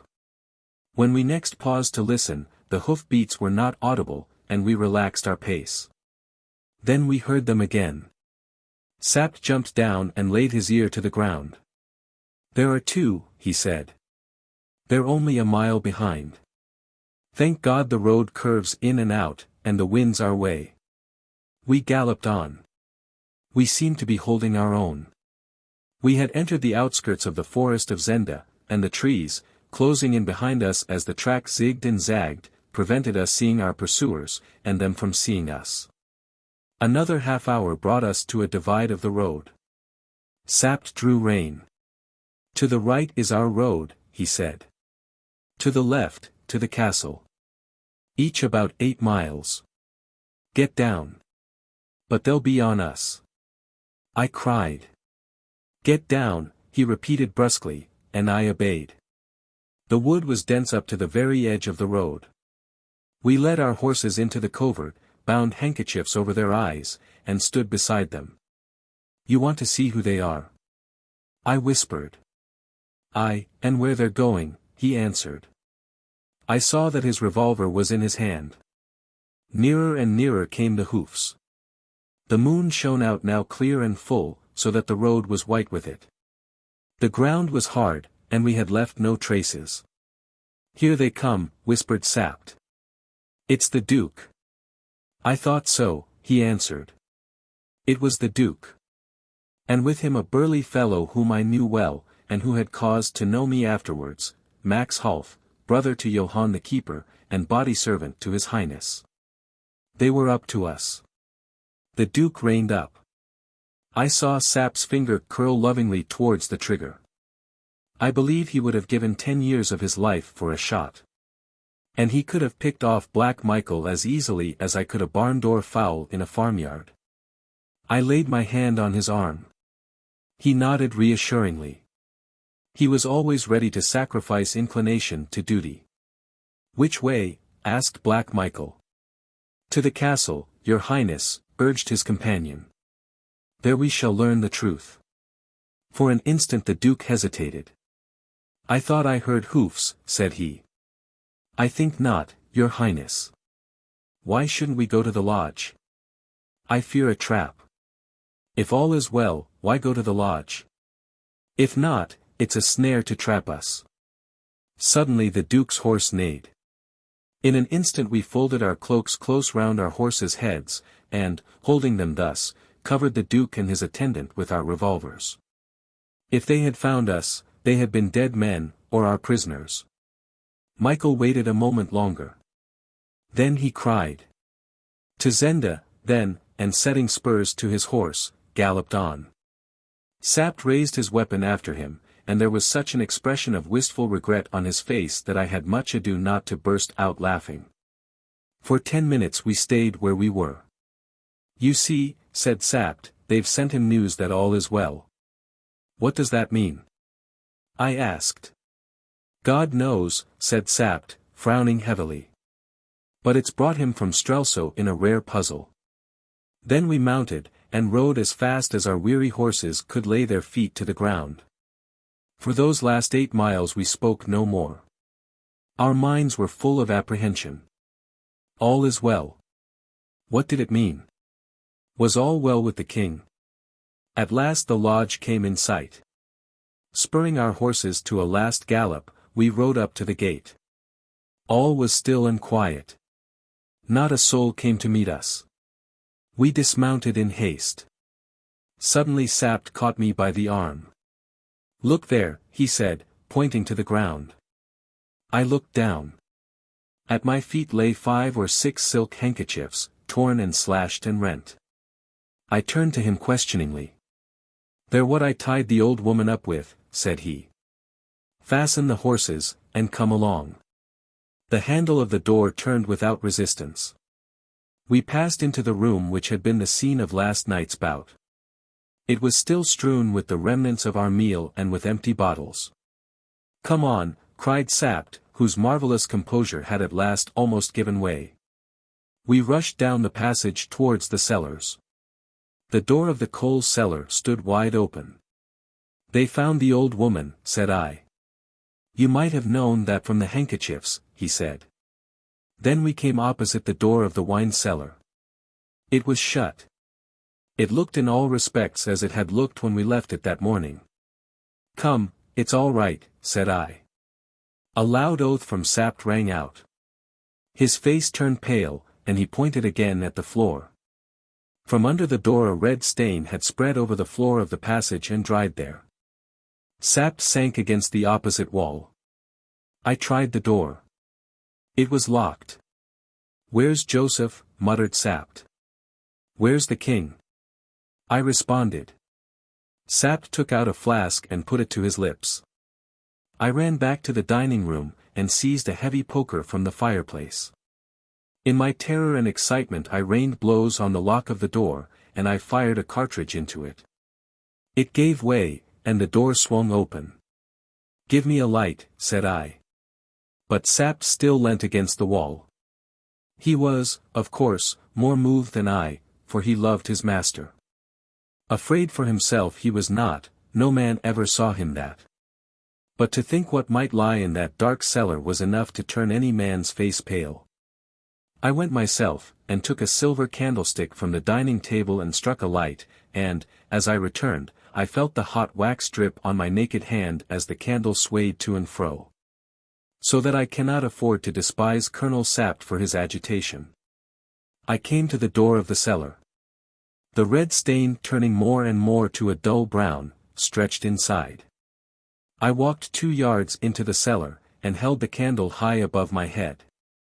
I saw the full bins of wine, I saw spiders crawling on the walls, I saw, too, a couple of empty bottles lying on the floor. And then, away in the corner, I saw the body of a man, lying flat on his back, with his arms stretched wide, and a crimson gash across his throat. I walked to him and knelt down beside him, and commended to God the soul of a faithful man. For it was the body of Joseph, the little servant, slain in guarding the king. I felt a hand on my shoulders, and, turning, saw Sapt, eyes glaring and terror-struck, beside me. "The king? My God! The king," he whispered hoarsely. I threw the candle's gleam over every inch of the cellar. "The king is not here," said I. Chapter 7. His Majesty sleeps in Strelsau. I put my arm round Sapt's waist and supported him out of the cellar, drawing the battered door close after me. For 10 minutes or more we sat silent in the dining room.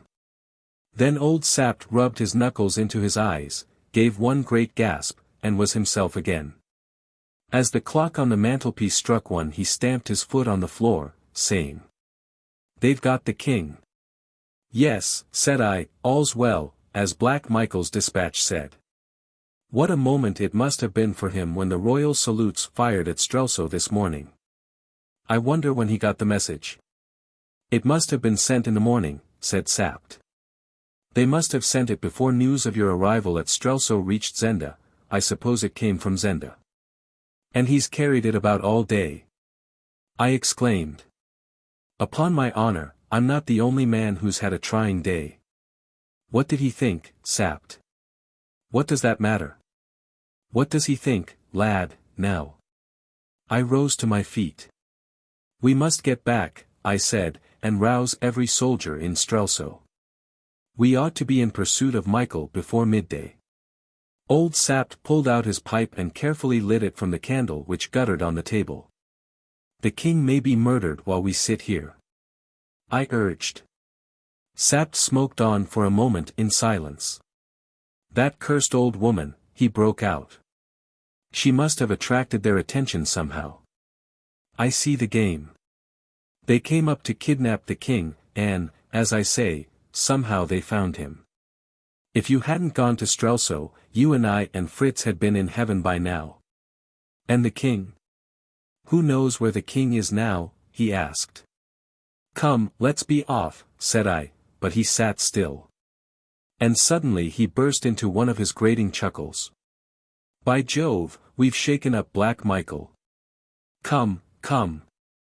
I repeated impatiently. And we'll shake him up a bit more, he added, a cunning smile broadening on his wrinkled, weather-beaten face, and his teeth working on an end of his grizzled mustache. Aye, lad, we'll go back to Strelsau. The king shall be in his capital again tomorrow. The king? The crowned king. You're mad. I cried. If we go back and tell the trick we played, what would you give for our lives? Just what they're worth, said I. And for the king's throne? Do you think that the nobles and the people will enjoy being fooled as you fooled them? Do you think they'll love a king who was too drunk to be crowned, and sent a servant to personate him? He was drugged, and I'm no servant. Mine will be Black Michael's version. He rose, came to me, and laid his hand on my shoulder. Lad, he said, if you play the man, you may save the king yet. Go back and keep his throne warm for him. But the Duke knows, the villains he has employed know. Aye, but they can't speak. Roared Sapt in grim triumph. We've got M. How can they denounce you without denouncing themselves? This is not the king, because we kidnapped the king and murdered his servant. Can they say that? The position flashed on me. Whether Michael knew me or not, he could not speak. Unless he produced the king, what could he do? And if he produced the king, where was he? For a moment I was carried away headlong, but in an instant the difficulties came strong upon me. I must be found out, I urged. Perhaps, but every hour's something. Above all, we must have a king in Strelsau, or the city will be Michael's in 24 hours, and what would the king's life be worth then, or his throne? Lad, you must do it. Suppose they kill the king. They'll kill him, if you don't. Sapt, suppose they have killed the king. Then, by heaven, you're as good an Elphberg as Black Michael, and you shall reign in Ruritania. But I don't believe they have, nor will they kill him if you're on the throne. Will they kill him, to put you in?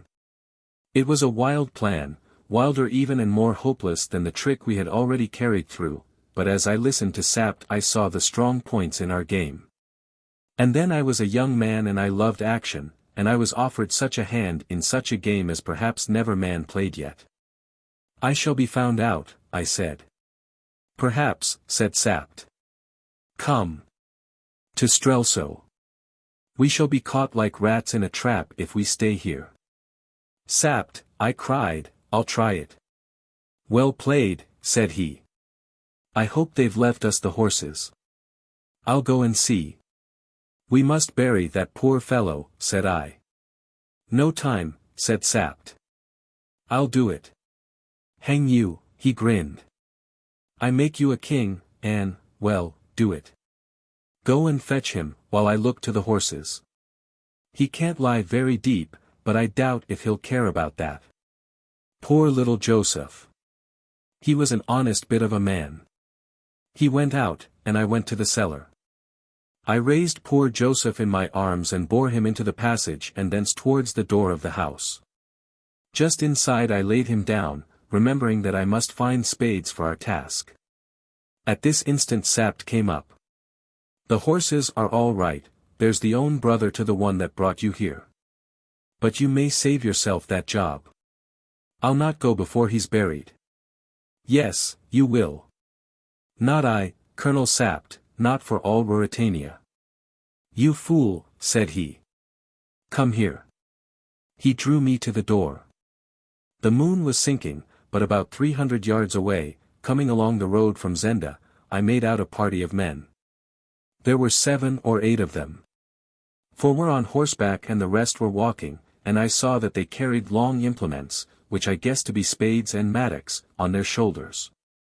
They'll save you the trouble, said Sapt. Come along. He was right. The approaching party must, beyond doubt, be Duke Michael's men, come to remove the traces of their evil work. I hesitated no longer, but an irresistible desire seized me. Pointing to the corpse of poor little Joseph, I said to Sapt. Colonel, we ought to strike a blow for him. You'd like to give him some company, eh? But it's too risky work, your Majesty. I must have a slap at them, said I. Sapt wavered. Well, said he, it's not business, you know. But you've been a good boy, and if we come to grief, why, hang me, it'll save us lot of thinking. I'll show you how to touch them. He cautiously closed the open chink of the door. Then we retreated through the house and made our way to the back entrance. Here our horses were standing. A carriage drive swept all round the lodge. Revolver ready? Asked Sapt. No. Steal for me, said I. Gad, you're thirsty tonight, chuckled Sapt. So be it. We mounted, drawing our swords, and waited silently for a minute or two.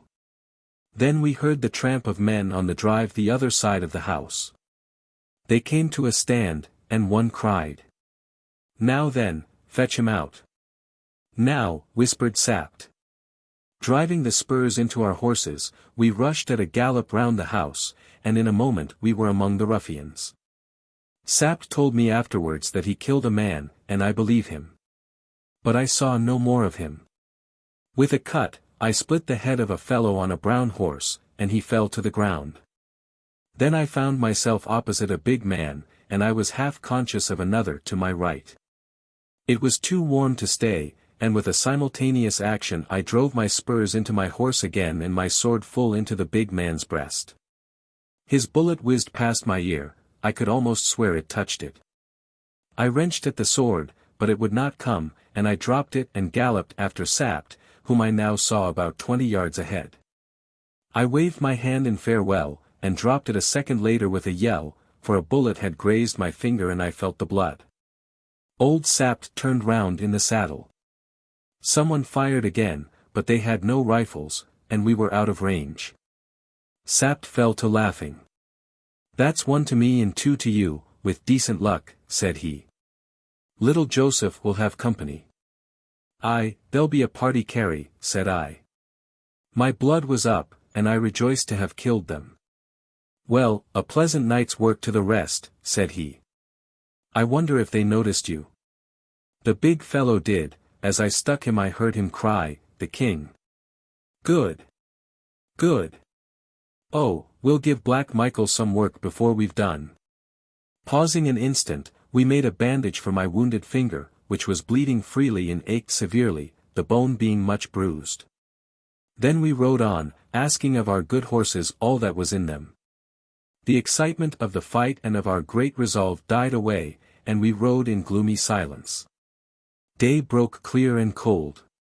We found a farmer just up, and made him give us sustenance for ourselves and our horses. I, feigning a toothache, muffled my face closely. Then ahead again, till Strelsau lay before us. It was 8 o'clock or nearing 9, and the gates were all open, as they always were save when the Duke's caprice or intrigue shut them. We rode in by the same way as we had come out the evening before, all 4 of us, the men and the horses, wearied and jaded. The streets were even quieter than when we had gone, everyone was sleeping off last night's revelry, and we met hardly a soul till we reached the little gate of the palace. There Sapt's old groom was waiting for us. Is all well, sir? He asked. All's well, said Sapt, and the man, coming to me, took my hand to kiss. The king's hurt, he cried. It's nothing, said I, as I dismounted. I caught my finger in the door. Remember, silence, said Sapt. Ah. But, my good Frailer, I do not need to tell you that. The old fellow shrugged his shoulders. All young men like to ride abroad now and again, why not the king, said he, and Sapt's laugh left his opinion of my motives undisturbed. You should always trust a man, observed Sapt, fitting the key in the lock, just as far as you must. We went in and reached the dressing room. Flinging open the door, we saw Fritz von Tarlenheim stretched, fully dressed, on the sofa. He seemed to have been sleeping, but our entry woke him. He leapt to his feet, gave one glance at me, and with a joyful cry, threw himself on his knees before me. Thank God, sire. Thank God, you're safe. He cried, stretching his hand up to catch hold of mine. I confess that I was moved. This king, whatever his faults, made people love him. For a moment I could not bear to speak or break the poor fellow's illusion. But tough old Sapt had no such feeling. He slapped his hand on his thigh delightedly. Bravo, lad, cried he. We shall do. Fritz looked up in bewilderment. I held out my hand. You're wounded, sire, he exclaimed. It's only a scratch, said I, but, I paused. He rose to his feet with a bewildered air. Holding my hand, he looked me up and down and up. Then suddenly he dropped my hand and reeled back. Where's the king? Where's the king? He cried. Hush, you fool, hissed Sapt. Not so loud. Here's the king. A knock sounded on the door. Sapt seized me by the hand. Here, quick, to the bedroom. Off with your cap and boots. Get into bed. Cover everything up. I did as I was bid. A moment later Sapt looked in, nodded, grinned, and introduced an extremely smart and deferential young gentleman, who came up to my bedside, bowing again and again. And informed me that he was of the household of the Princess Flavia. And that Her Royal Highness had sent him especially to inquire how the king's health was after the fatigues which His Majesty had undergone yesterday. My best thanks, sir, to my cousin, said I, and tell Her Royal Highness that I was never better in my life. The king, added old Sapt, who, I began to find, loved a good lie for its own sake, has slept without a break all night. The young gentleman, he reminded me of Osric in Hamlet, bowed himself out again. The farce was over, and Fritz von Tarlenheim's pale face recalled us to reality, though, in faith, the farce had to be reality for us now. Is the king dead? He whispered. Please God, no, said I, but he's in the hands of Black Michael. Chapter 8. A fair cousin and a dark brother. A real king's life is perhaps a hard one, but a pretended king's is, I warrant, much harder. On the next day, Sapt instructed me in my duties, what I ought to do and what I ought to know, for 3 hours. Then I snatched breakfast, with Sapt still opposite me, telling me that the king always took white wine in the morning and was known to detest all highly seasoned dishes. Then came the Chancellor, for another 3 hours. And to him I had to explain that the hurt to my finger, we turned that bullet to happy account, prevented me from writing, whence arose great to-do, hunting of precedents and so forth. Ending in my making my mark, and the Chancellor attesting it with a superfluity of solemn oaths. Then the French ambassador was introduced, to present his credentials. Here my ignorance was of no importance, as the king would have been equally raw to the business. We worked through the whole corps diplomatique in the next few days. A demise of the crown necessitating all this bother. Then, at last, I was left alone. I called my new servant, we had chosen, to succeed poor Joseph, a young man who had never known the king, had a brandy and soda brought to me. And observed to Sapt that I trusted that I might now have a rest. Fritz von Tarlenheim was standing by. By heaven, he cried, we waste time. Aren't we going to throw Black Michael by the heels? Gently, my son, gently, said Sapt, knitting his brows. It would be a pleasure, but it might cost us dear. Would Michael fall and leave the king alive? And, I suggested, while the king is here in Strelsau, on his throne, what grievance has he against his dear brother Michael? Are we to do nothing, then? We're to do nothing stupid, growled Sapt. In fact, Fritz, said I am reminded of a situation in one of our English plays, The Critic, have you heard of it? Or, if you like, of two men, each covering the other with a revolver. For I can't expose Michael without exposing myself. And the king, put in Sapt. And, hang me if Michael won't expose himself, if he tries to expose me. It's very pretty, said old Sapt. If I'm found out, I pursued, I will make a clean breast of it, and fight it out with the Duke, but at present I'm waiting for a move from him. He'll kill the king, said Fritz. Not he, said Sapt. Half of the 6 are in Strelsau, said Fritz. Only half. You're sure? Asked Sapt eagerly. Yes, only half. Then the king's alive, for the other 3 are guarding him. Cried Sapt. Yes, you're right, exclaimed Fritz, his face brightening. If the king were dead and buried, they'd all be here with Michael. You know Michael's back, Colonel. I know, curse him. Gentlemen, said I, who are the 6? I think you'll make their acquaintance soon, said Sapt. They are 6 gentlemen whom Michael maintains in his household. They belong to him body and soul. There are 3 Ruritanians, then there's a Frenchman, a Belgian, and one of your countrymen. They'd all cut a throat if Michael told them, said Fritz. Perhaps they'll cut mine, I suggested. Nothing more likely, agreed Sapt. Who are here, Fritz? De Gautet, Bersonin, and Detchard. The foreigners. It's as plain as a pikestaff. He's brought them, and left the Ruritanians with the king.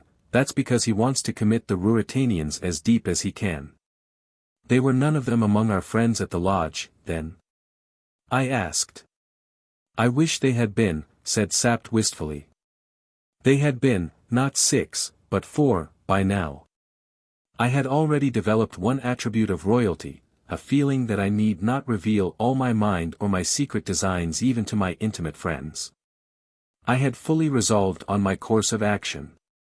I meant to make myself as popular as I could, and at the same time to show no disfavor to Michael. By these means I hoped to allay the hostility of his adherents, and make it appear, if an open conflict came about, that he was ungrateful and not oppressed. Yet an open conflict was not what I hoped for. The king's interest demanded secrecy, and while secrecy lasted, I had a fine game to play in Strelsau. Michael should not grow stronger for delay.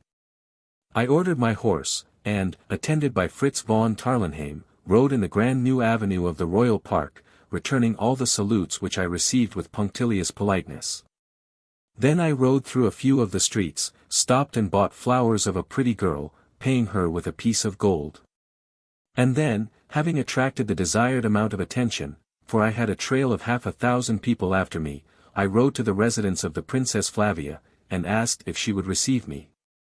This step created much interest, and was met with shouts of approval. The princess was very popular, and the chancellor himself had not scrupled to hint to me that the more I pressed my suit, and the more rapidly I brought it to a prosperous conclusion, the stronger should I be in the affection of my subjects. The chancellor, of course, did not understand the difficulties which lay in the way of following his loyal and excellent advice. However, I thought I could do no harm by calling. And in this view Fritz supported me with a cordiality that surprised me, until he confessed that he also had his motives for liking a visit to the princess's house. Which motive was no other than a great desire to see the princess's lady-in-waiting and bosom friend, the Countess Helga von Strafsen. Etiquette seconded Fritz's hopes. While I was ushered into the princess's room, he remained with the countess in the antechamber, in spite of the people and servants who were hanging about. I doubt not that they managed a tête-à-tête. But I had no leisure to think of them, for I was playing the most delicate move in all my difficult game. I had to keep the princess devoted to me, and yet indifferent to me. I had to show affection for her, and not feel it. I had to make love for another, and that to a girl who, princess or no princess, was the most beautiful I had ever seen. Well, I braced myself to the task, made no easier by the charming embarrassment with which I was received. How I succeeded in carrying out my program will appear hereafter. "You are gaining golden laurels," she said. "You are like the prince in Shakespeare who was transformed by becoming king. But I'm forgetting you are king, sire. I ask you to speak nothing but what your heart tells you, and to call me nothing but my name." She looked at me for a moment. "Then I'm glad and proud, Rudolf," said she. "Why, as I told you, your very face is changed." I acknowledged the compliment, but I disliked the topic, so I said. "My brother is back, I hear. He made an excursion, didn't he?" "Yes, he is here," she said, frowning a little. "He can't stay long from Strelsau, it seems," I observed, smiling. "Well, we are all glad to see him. The nearer he is, the better." The princess glanced at me with a gleam of amusement in her eyes. "Why, cousin? Is it that you can see better what he's doing?" "Perhaps," said I, "and why are you glad?" "I didn't say I was glad," she answered. "Some people say so for you." "There are many insolent people," she said, with delightful haughtiness. "Possibly you mean that I am one." "Your Majesty could not be," she said, curtsying in feigned deference, but adding, mischievously, after a pause, "unless, that is." "Well, unless what?" "Unless you tell me that I mind a snap of my fingers where the Duke of Strelsau is. Really, I wish that I had been the king." "You don't care where Cousin Michael?" "Ah, Cousin Michael. I call him the Duke of Strelsau." "You call him Michael when you meet him?" "Yes, by the orders of your father." "I see. And now by mine. If those are your orders." "Oh, decidedly. We must all be pleasant to our dear Michael. You order me to receive his friends, too, I suppose." "The six. You call them that, too?" "To be in the fashion, I do. But I order you to receive no one unless you like." "Except yourself." "I pray for myself. I could not order." As I spoke, there came a cheer from the street. The princess ran to the window. "It is he," she cried. "It is, the Duke of Strelsau." I smiled, but said nothing. She returned to her seat. For a few moments we sat in silence. The noise outside subsided, but I heard the tread of feet in the anteroom. I began to talk on general subjects. This went on for some minutes.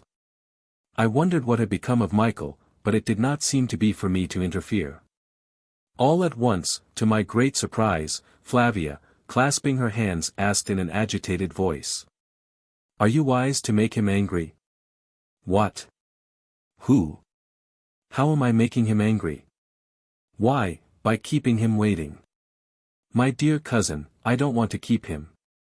"Well, then, is he to come in?" "Of course, if you wish it." She looked at me curiously. "How funny you are," she said. "Of course no one could be announced while I was with you." Here was a charming attribute of royalty. An excellent etiquette. I cried. But I had clean forgotten it.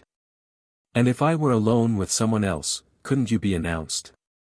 "You know as well as I do." "I could be, because I am of the blood," and she still looked puzzled. "I never could remember all these silly rules," said I, rather feebly, as I inwardly cursed Fritz for not posting me up. "But I'll repair my fault." I jumped up, flung open the door, and advanced into the anteroom. Michael was sitting at a table, a heavy frown on his face. Everyone else was standing, save that impudent young dog Fritz, who was lounging easily in an armchair, and flirting with the Countess Helga. He leapt up as I entered, with a deferential alacrity that lent point to his former nonchalance. I had no difficulty in understanding that the Duke might not like young Fritz. I held out my hand, Michael took it, and I embraced him. Then I drew him with me into the inner room. "Brother," I said, "if I had known you were here, you should not have waited a moment before I asked the princess to permit me to bring you to her." He thanked me, but coldly. The man had many qualities, but he could not hide his feelings. A mere stranger could have seen that he hated me, and hated worse to see me with Princess Flavia. Yet I am persuaded that he tried to conceal both feelings, and, further, that he tried to persuade me that he believed I was verily the king.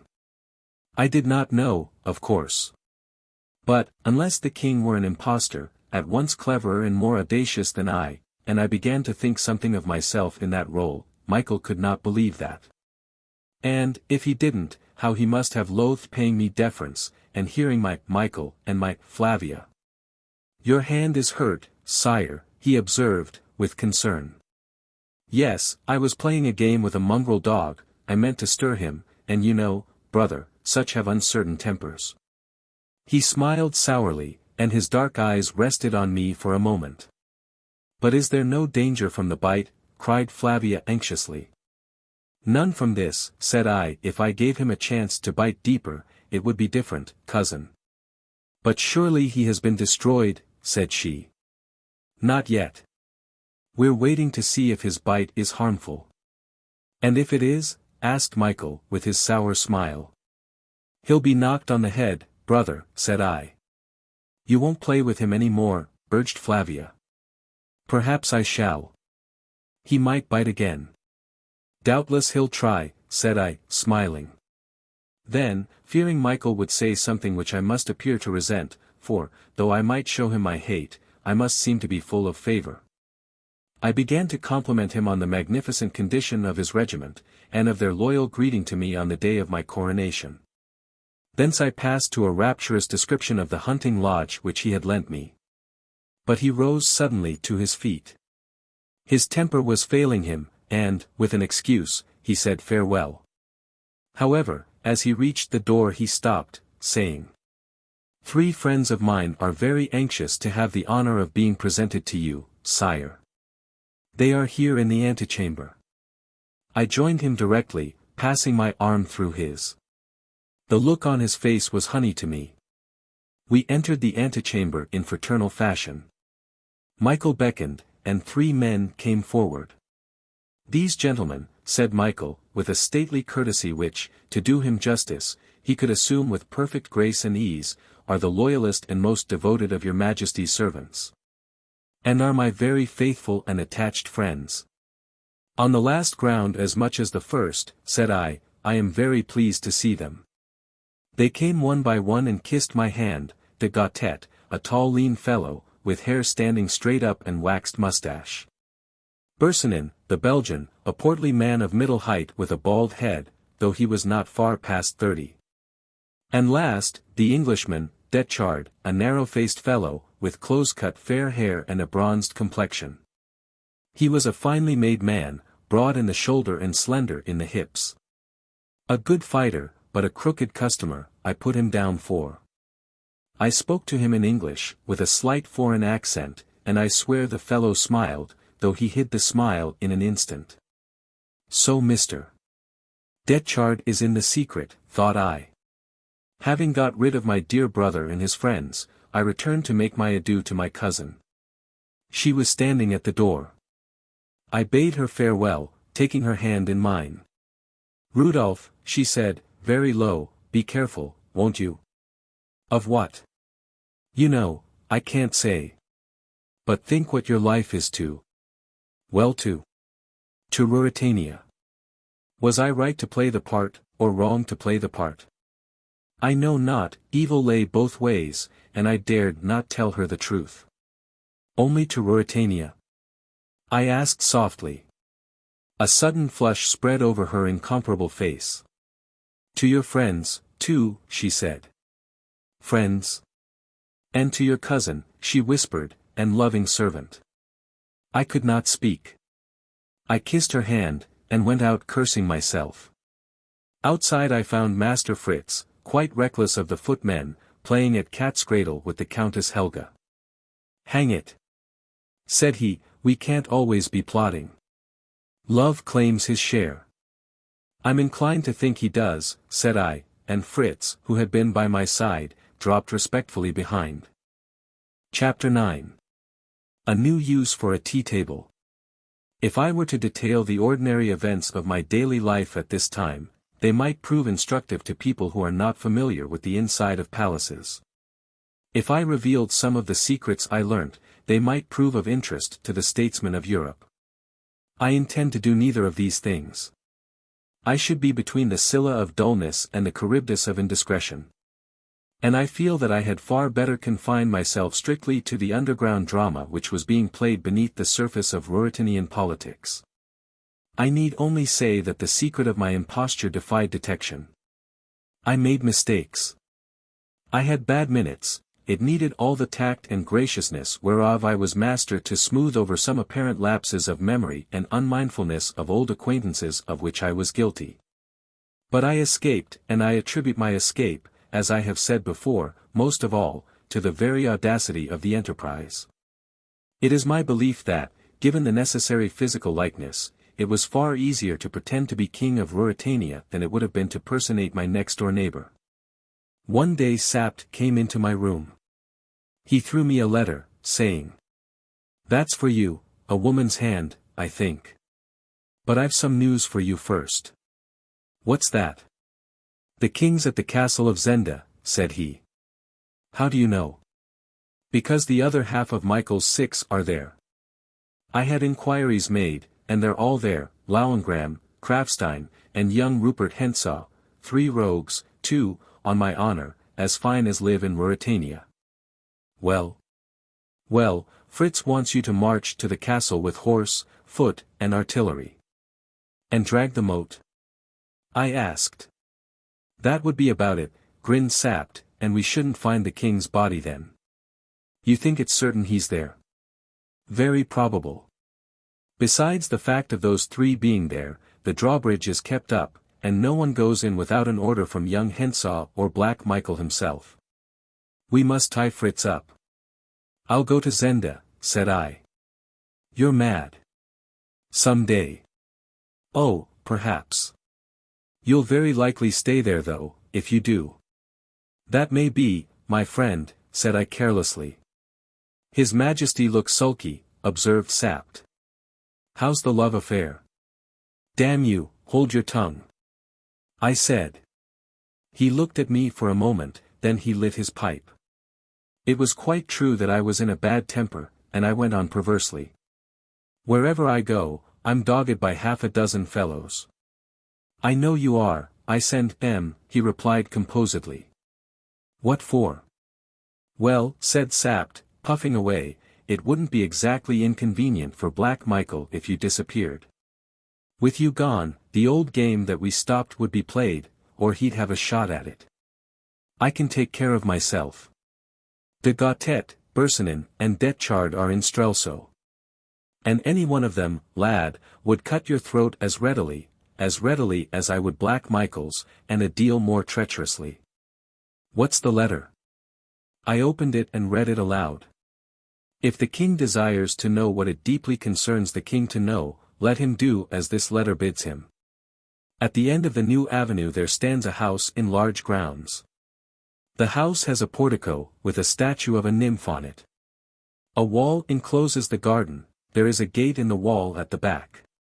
At 12 o'clock tonight, if the king enters alone by that gate, turns to the right, and walks 20 yards, he will find a summer-house, approached by a flight of 6 steps. If he mounts and enters, he will find someone who will tell him what touches most dearly his life and his throne. This is written by a faithful friend. He must be alone. If he neglects the invitation his life will be in danger. Let him show this to no one, or he will ruin a woman who loves him. Black Michael does not pardon." "No," observed Sapt, as I ended, "but he can dictate a very pretty letter." I had arrived at the same conclusion, and was about to throw the letter away, when I saw there was more writing on the other side. "Hullo! There's some more." "If you hesitate," the writer continued, "consult Colonel Sapt." Exclaimed that gentleman, genuinely astonished. "Does she take me for a greater fool than you?" I waved to him to be silent. Ask him what woman would do most to prevent the Duke from marrying his cousin, and therefore most to prevent him becoming king. And ask if her name begins with A. I sprang to my feet. Sapt laid down his pipe. Antoinette de Mauban, by heaven! I cried. How do you know? Asked Sapt. I told him what I knew of the lady, and how I knew it. He nodded. It's so far true that she's had a great row with Michael, said he, thoughtfully. If she would, she could be useful, I said. I believe, though, that Michael wrote that letter. So do I, but I mean to know for certain. I shall go, Sapt. No, I shall go, said he. You may go as far as the gate. I shall go to the summer house. I'm hanged if you shall. I rose and leant my back against the mantelpiece. Sapt, I believe in that woman, and I shall go. I don't believe in any woman, said Sapt, and you shan't go. I either go to the summer house or back to England, said I. Sapt began to know exactly how far he could lead or drive, and when he must follow. We're playing against time, I added. Every day we leave the king where he is there is fresh risk. Every day I masquerade like this, there is fresh risk. Sapt, we must play high, we must force the game. So be it, he said, with a sigh. To cut the story short, at 11:30 that night Sapt and I mounted our horses. Fritz was again left on guard, our destination not being revealed to him. It was a very dark night. I wore no sword, but I carried a revolver, a long knife, and a bull's-eye lantern. We arrived outside the gate. I dismounted. Sapt held out his hand. I shall wait here, he said. If I hear a shot, I'll... Stay where you are, it's the king's only chance. You mustn't come to grief too. You're right, lad. Good luck. I pressed the little gate. It yielded, and I found myself in a wild sort of shrubbery. There was a grass-grown path and, turning to the right as I had been bidden, I followed it cautiously. My lantern was closed, the revolver was in my hand. I heard not a sound. Presently a large dark object loomed out of the gloom ahead of me. It was the summer house. Reaching the steps, I mounted them and found myself confronted by a weak, rickety wooden door, which hung upon the latch. I pushed it open and walked in. A woman flew to me and seized my hand. Shut the door, she whispered. I obeyed and turned the light of my lantern on her. She was in evening dress, arrayed very sumptuously, and her dark striking beauty was marvelously displayed in the glare of the bull's-eye. The summer house was a bare little room, furnished only with a couple of chairs and a small iron table, such as one sees in a tea garden or an open-air café. Don't talk, she said. We've no time. Listen. I know you, Mr. Rassendyll. I wrote that letter at the Duke's orders. So I thought, said I. In 20 minutes 3 men will be here to kill you. 3, the 3? Yes. You must be gone by then. If not, tonight you'll be killed. Or they will. Listen, listen. When you're killed, your body will be taken to a low quarter of the town. It will be found there.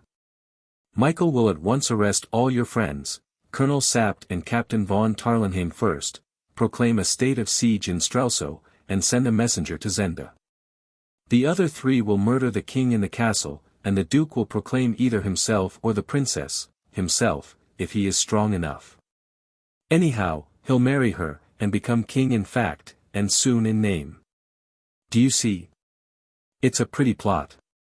But why, madam, do you say I'm a Christian, or say I'm jealous? My God! Shall I see him marry her? Now go, but remember, this is what I have to tell you, that never, by night or by day, are you safe. 3 men follow you as a guard. Is it not so? Well, 3 follow them. Michael's 3 are never 200 yards from you. Your life is not worth a moment if ever they find you alone. Now go. Stay, the gate will be guarded by now. Go down softly, go past the summer house, on for 100 yards, and you'll find a ladder against the wall. Get over it, and fly for your life. And you? I asked. I have my game to play too. If he finds out what I have done, we shall not meet again. If not, I may yet, but never mind. Go at once.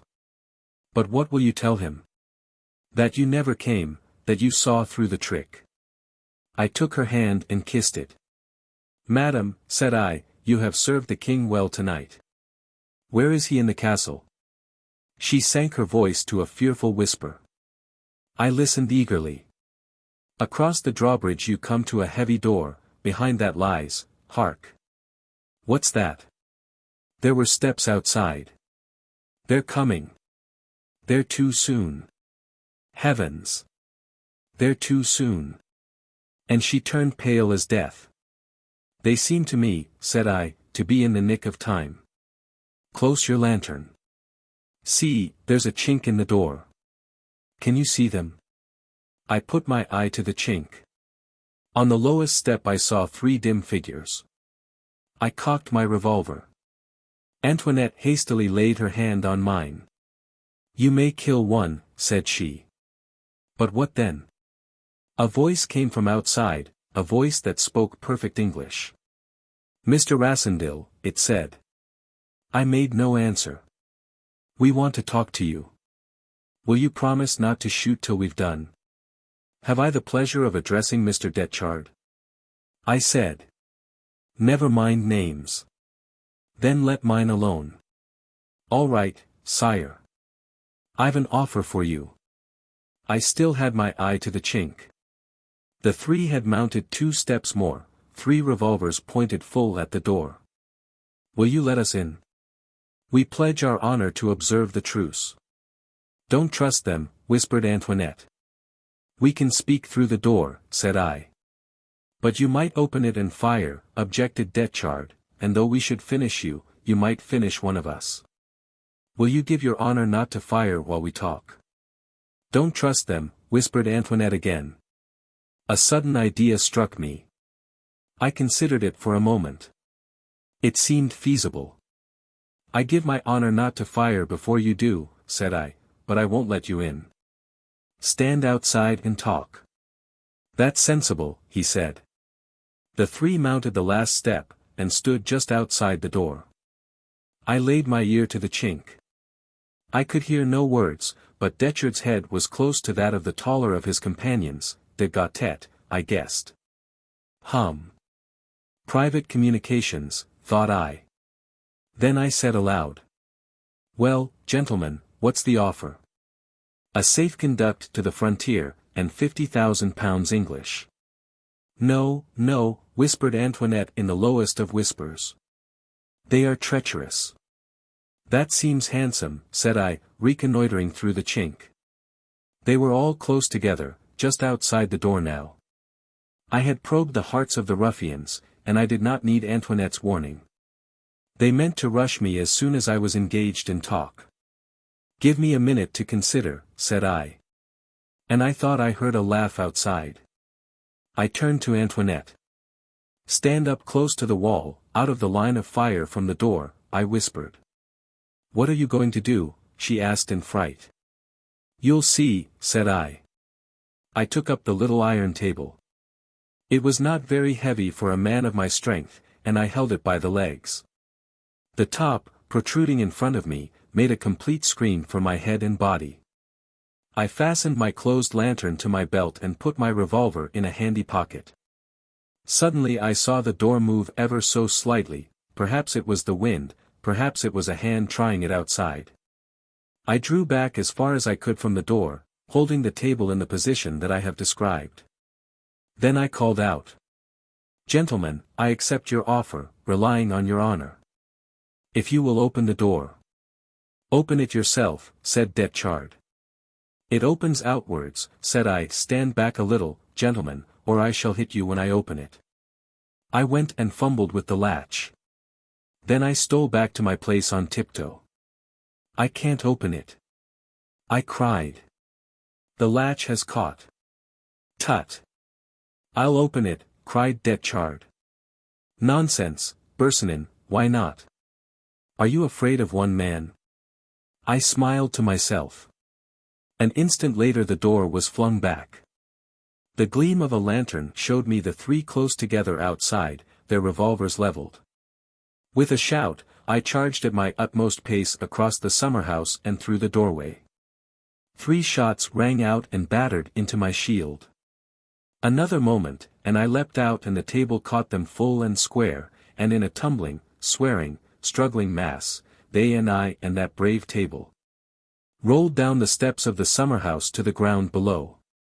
Antoinette de Mauban shrieked, but I rose to my feet, laughing aloud. De Gautet and Bersonin lay like men stunned. Detchard was under the table, but, as I rose, he pushed it from him and fired again. I raised my revolver and took a snapshot. I heard him curse, and then I ran like a hare, laughing as I went, past the summer-house and along by the wall. I heard steps behind me, and turning round I fired again for luck. The steps ceased. Please God, said I, she told me the truth about the ladder, for the wall was high and topped with iron spikes. Yes, there it was. I was up and over in a minute. Doubling back, I saw the horses. Then I heard a shot. It was Sapt. He had heard us, and was battling and raging with the locked gate, hammering it and firing into the keyhole like a man possessed. He had quite forgotten that he was not to take part in the fight. Whereat I laughed again, and said, as I clapped him on the shoulder, "Come home to bed, old chap. I've got the finest tea-table story that ever you heard." He started and cried, "You're safe," and wrung my hand. But a moment later he added, "And what the devil are you laughing at?" "For gentlemen round a tea-table," said I, laughing still. For it had been uncommonly ludicrous to see the formidable 3 altogether routed and scattered with no more deadly weapon than an ordinary tea-table.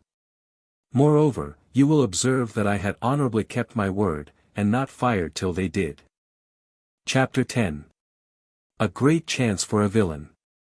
It was the custom that the prefect of police should send every afternoon a report to me on the condition of the capital and the feeling of the people. The document included also an account of the movements of any persons whom the police had received instructions to watch. Since I had been in Strelsau, Sapt had been in the habit of reading the report and telling me any items of interest which it might contain.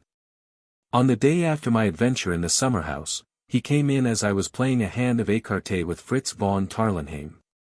"The report is rather full of interest this afternoon," he observed, sitting down.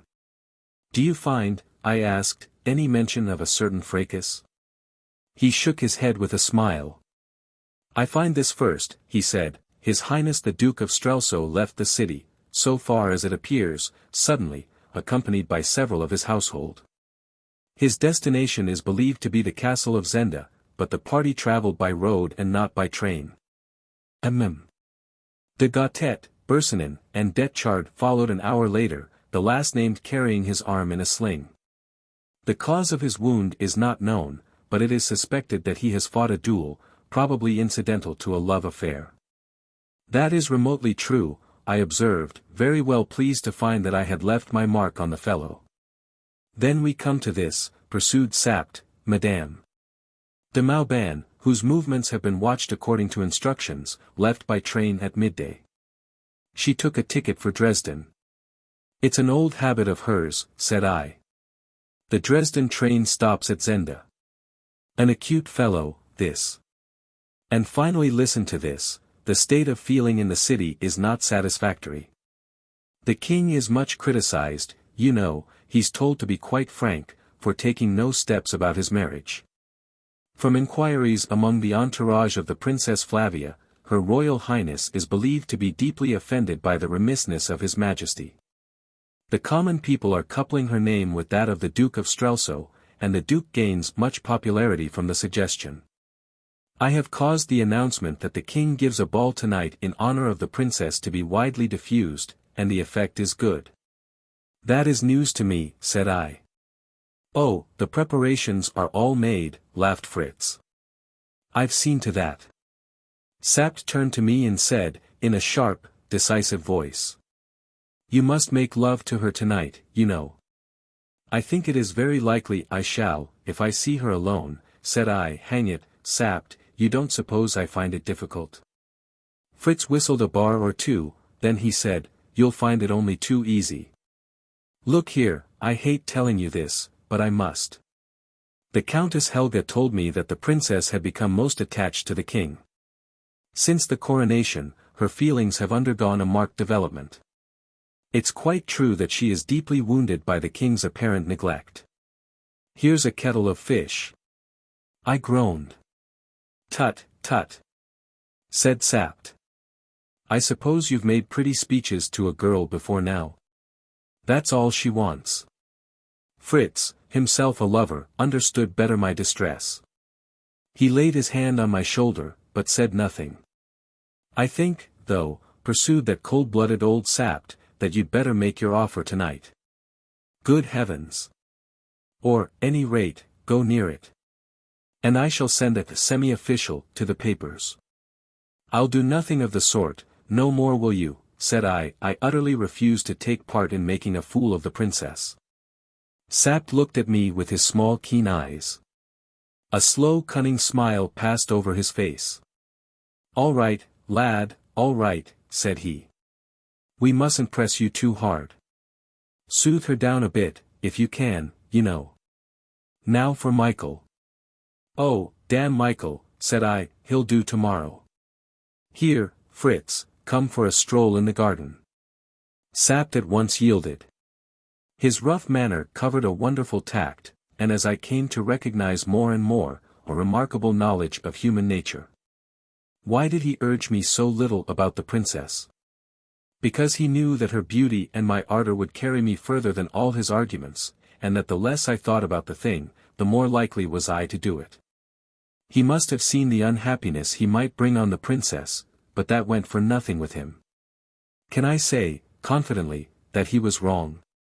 If the king were restored, the princess must turn to him, either knowing or not knowing the change. And if the king were not restored to us? It was a subject that we had never yet spoken of. But I had an idea that, in such a case, Sapt meant to seat me on the throne of Ruritania for the term of my life. He would have set Satan himself there sooner than that pupil of his, Black Michael. The ball was a sumptuous affair. I opened it by dancing a quadrille with Flavia, then I waltzed with her. Curious eyes and eager whispers attended us. We went in to supper. And, halfway through, I, half mad by then, for her glance had answered mine, and her quick breathing met my stammered sentences, I rose in my place before all the brilliant crowd. And taking the red rose that I wore, flung the ribbon with its jeweled badge round her neck. In a tumult of applause I sat down, I saw Sapt smiling over his wine, and Fritz frowning. The rest of the meal passed in silence, neither Flavia nor I could speak. Fritz touched me on the shoulder, and I rose, gave her my arm, and walked down the hall into a little room, where coffee was served to us. The gentlemen and ladies in attendance withdrew, and we were alone. The little room had French windows opening on the gardens. The night was fine, cool, and fragrant. Flavia sat down, and I stood opposite her. I was struggling with myself. If she had not looked at me, I believe that even then I should have won my fight. But suddenly, involuntarily, she gave me one brief glance, a glance of question, hurriedly turned aside, a blush that the question had ever come spread over her cheek, and she caught her breath. Ah, if you had seen her! I forgot the king in Zenda. I forgot the king in Strelsau. She was a princess, and I an impostor. Do you think I remembered that? I threw myself on my knee and seized her hands in mine. I said nothing. Why should I? The soft sounds of the night set my wooing to a wordless melody, as I pressed my kisses on her lips. She pushed me from her, crying suddenly. Ah! Is it true? Or is it only because you must? It's true. I said, in low smothered tones, true that I love you more than life, or truth, or honor. She set no meaning to my words, treating them as one of love's sweet extravagances. She came close to me, and whispered. Oh, if you were not the king. Then I could show you how I love you. How is it that I love you now, Rudolf? Now? Yes, just lately. I never did before. Pure triumph filled me. It was I, Rudolf Rassendyll, who had won her. I caught her round the waist. You didn't love me before? I asked. She looked up into my face, smiling, as she whispered. It must have been your crown. I felt it first on the coronation day. Never before? I asked eagerly. She laughed low. You speak as if you would be pleased to hear me say, yes, to that, she said. Would yes be true? Yes, I just heard her breathe, and she went on in an instant, be careful, Rudolf, be careful, dear. He will be mad now. What, Michael? If Michael were the worst. What worse is there? There was yet a chance for me. Controlling myself with a mighty effort, I took my hands off her and stood a yard or two away. I remember now the note of the wind in the elm trees outside. If I were not the king, I began, if I were only a private gentleman. Before I could finish, her hand was in mine. If you were a convict in the prison of Strelsau, you would be my king, she said. And under my breath I groaned, God forgive me. And, holding her hand in mine, I said again. If I were not the king. Hush, hush, she whispered. I don't deserve it, I don't deserve to be doubted. Ah, Rudolf. Does a woman who marries without love look on the man as I look on you? And she hid her face from me. For more than a minute we stood there together. And I, even with my arm about her, summoned up what honor and conscience her beauty and the toils that I was in had left me. Flavia, I said, in a strange dry voice that seemed not my own, I am not. As I spoke, as she raised her eyes to me, there was a heavy step on the gravel outside. And a man appeared at the window. A little cry burst from Flavia, as she sprang back from me. My half-finished sentence died on my lips. Sapt stood there, bowing low, but with a stern frown on his face. 1,000 pardons, sire, said he, but His Eminence the Cardinal has waited this quarter of an hour to offer his respectful adieu to your Majesty. I met his eye full and square. And I read in it an angry warning. How long he had been a listener I knew not, but he had come in upon us in the nick of time. We must not keep His Eminence waiting, said I. But Flavia, in whose love there lay no shame, with radiant eyes and blushing face, held out her hand to Sapt. She said nothing, but no man could have missed her meaning, who had ever seen a woman in the exultation of love. A sour, yet sad, smile passed over the old soldier's face, and there was tenderness in his voice, as bending to kiss her hand, he said. In joy and sorrow, in good times and bad. God save your Royal Highness. He paused and added, glancing at me and drawing himself up to military erectness. But, before all comes the king, God save the king. And Flavia caught at my hand and kissed it, murmuring. Amen. Good God, amen. We went into the ballroom again. Forced to receive adieus, I was separated from Flavia. Everyone, when they left me, went to her. Sapt was out and in of the throng, and where he had been, glances, smiles, and whispers were rife. I doubted not that, true to his relentless purpose, he was spreading the news that he had learnt. To uphold the crown and beat Black Michael, that was his one resolve. Flavia, myself, I, and the real King in Zenda, were pieces in his game, and pawns have no business with passions. Not even at the walls of the palace did he stop. For when at last I handed Flavia down the broad marble steps and into her carriage, there was a great crowd awaiting us, and we were welcomed with deafening cheers. What could I do? Had I spoken then, they would have refused to believe that I was not the king, they might have believed that the king had run mad. By sap's devices and my own ungoverned passion I had been forced on, and the way back had closed behind me, and the passion still drove me in the same direction as the devices seduced me. I faced all Strelsau that night as the king and the accepted suitor of the Princess Flavia. At last, at 3 in the morning, when the cold light of dawning day began to steal in, I was in my dressing room, and Sapt alone was with me. I sat like a man dazed, staring into the fire. He puffed at his pipe. Fritz was gone to bed, having almost refused to speak to me. On the table by me lay a rose. It had been in Flavia's dress, and, as we parted, she had kissed it and given it to me. Sapt advanced his hand towards the rose, but, with a quick movement, I shut mine down upon it. "That's mine," I said, "not yours, nor the king's either." "We struck a good blow for the king tonight," said he.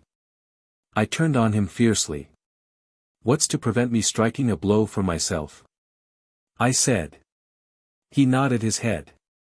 "I know what's in your mind," he said. "Yes, lad, but you're bound in honor." "Have you left me any honor?"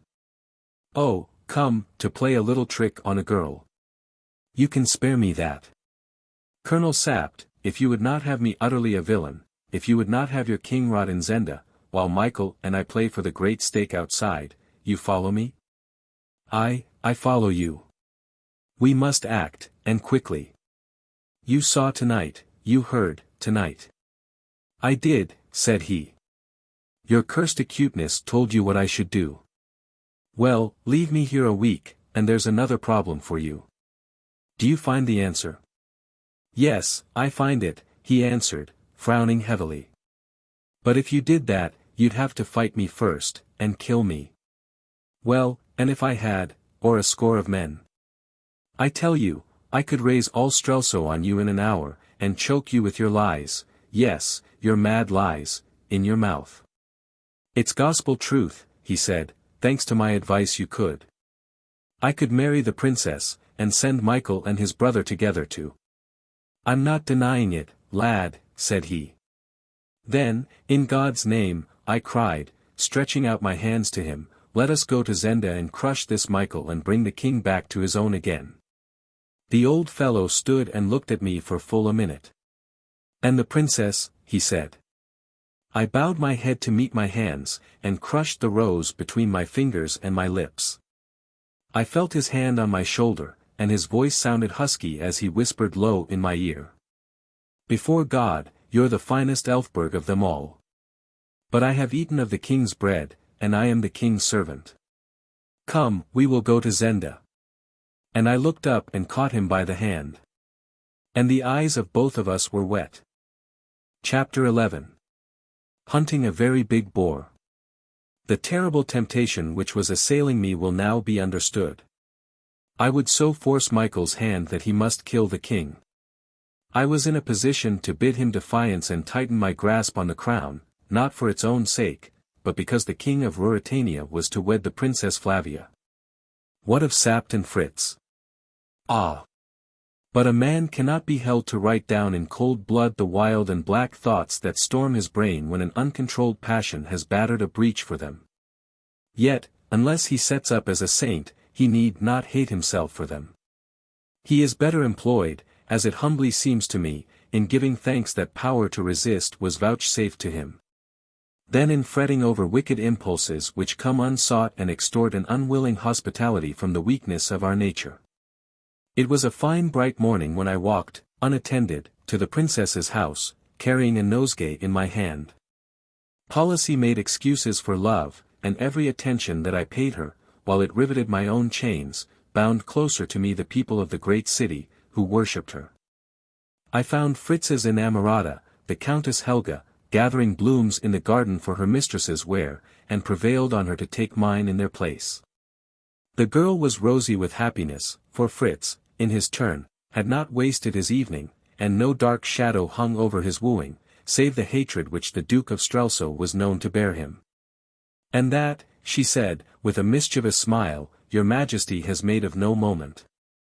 "Yes, I will take the flowers. Shall I tell you, sire, what is the first thing the princess does with them?" We were talking on a broad terrace that ran along the back of the house, and a window above our heads stood open. "Madam," cried the Countess merrily, and Flavia herself looked out. I bared my head and bowed. She wore a white gown, and her hair was loosely gathered in a knot. She kissed her hand to me, crying, "Bring the king up, Helga, I'll give him some coffee." The Countess, with a gay glance, led the way, and took me into Flavia's morning room. And, left alone, we greeted one another as lovers are wont. Then the princess laid 2 letters before me. One was from Black Michael, a most courteous request that she would honor him by spending a day at his castle of Zenda, as had been her custom once a year in the summer, when the place and its gardens were in the height of their great beauty. I threw the letter down in disgust, and Flavia laughed at me. Then, growing grave again, she pointed to the other sheet. "I don't know who that comes from," she said. "Read it." I knew in a moment. There was no signature at all this time, but the handwriting was the same as that which had told me of the snare in the summer house. It was Antoinette de Maubant's. "I have no cause to love you," it ran, "but God forbid that you should fall into the power of the Duke. Accept no invitations of his. Go nowhere without a large guard, a regiment is not too much to make you safe. Show this, if you can, to him who reigns in Strelsau." "Why doesn't it say, the king?" asked Flavia, leaning over my shoulder, so that the ripple of her hair played on my cheek. "Is it a hoax?" "As you value life, and more than life, my queen," I said, "obey it to the very letter. A regiment shall camp round your house today. See that you do not go out unless well guarded." "An order, sire?" she asked, a little rebellious. "Yes, an order, madam, if you love me." "Ah!" she cried, and I could not but kiss her. "You know who sent it?" she asked. "I guess," said I, "it is from a good friend, and I fear, an unhappy woman. You must be ill, Flavia, and unable to go to Zenda. Make your excuses as cold and formal as you like. So you feel strong enough to anger Michael," she said, with a proud smile. "I'm strong enough for anything, while you are safe," said I. Soon I tore myself away from her, and then, without consulting Sapt, I took my way to the house of Marshal Strakenks. I had seen something of the old general, and I liked and trusted him. Sapt was less enthusiastic, but I had learnt by now that Sapt was best pleased when he could do everything, and jealousy played some part in his views. As things were now, I had more work than Sapt and Fritz could manage, for they must come with me to Zenda, and I wanted a man to guard what I loved most in all the world. And suffer me to set about my task of releasing the king with a quiet mind. The marshal received me with most loyal kindness. To some extent, I took him into my confidence. I charged him with the care of the princess, looking him full and significantly in the face as I bade him let no one from her cousin the Duke approach her, unless he himself were there and a dozen of his men with him. "You may be right, sire," said he, shaking his grey head sadly. "I have known better men than the Duke do worse things than that for love." I could quite appreciate the remark, but I said, "There's something beside love, Marshal. Love's for the heart, is there nothing my brother might like for his head? I pray that you wrong him, sire. Marshal, I'm leaving Strelsau for a few days. Every evening I will send a courier to you. If for 3 days none comes, you will publish an order which I will give you, depriving Duke Michael of the governorship of Strelsau and appointing you in his place. You will declare a state of siege. Then you will send word to Michael that you demand an audience of the king. You follow me?" "Aye, sire. In 24 hours. If he does not produce the king," I laid my hand on his knee, "then the king is dead, and you will proclaim the next heir. You know who that is? The Princess Flavia. And swear to me, on your faith and honor and by the fear of the living God, that you will stand by her to the death, and kill that reptile, and seat her where I sit now. On my faith and honor, and by the fear of God, I swear it. And may Almighty God preserve your Majesty, for I think that you go on an errand of danger." I hope that no life more precious than mine may be demanded, said I, rising. Then I held out my hand to him. Marshal, I said, in days to come, it may be, I know not, that you will hear strange things of the man who speaks to you now. Let him be what he may, and who he may, what say you of the manner in which he has borne himself as king in Strelsau? The old man, holding my hand, spoke to me, man to man. I have known many of the Elphbergs, said he, and I have seen you. And, happen what may, you have borne yourself as a wise king and a brave man. Ay, and you have proved as courteous a gentleman and as gallant a lover as any that have been of the house. Be that my epitaph, said I, when the time comes that another sits on the throne of Ruritania. God send a far day, and may I not see it, said he. I was much moved, and the marshal's worn face twitched. I sat down and wrote my order. I can hardly yet write, said I, my finger is stiff still. It was, in fact, the first time that I had ventured to write more than a signature, and in spite of the pains I had taken to learn the king's hand, I was not yet perfect in it. Indeed, sire, he said, it differs a little from your ordinary handwriting.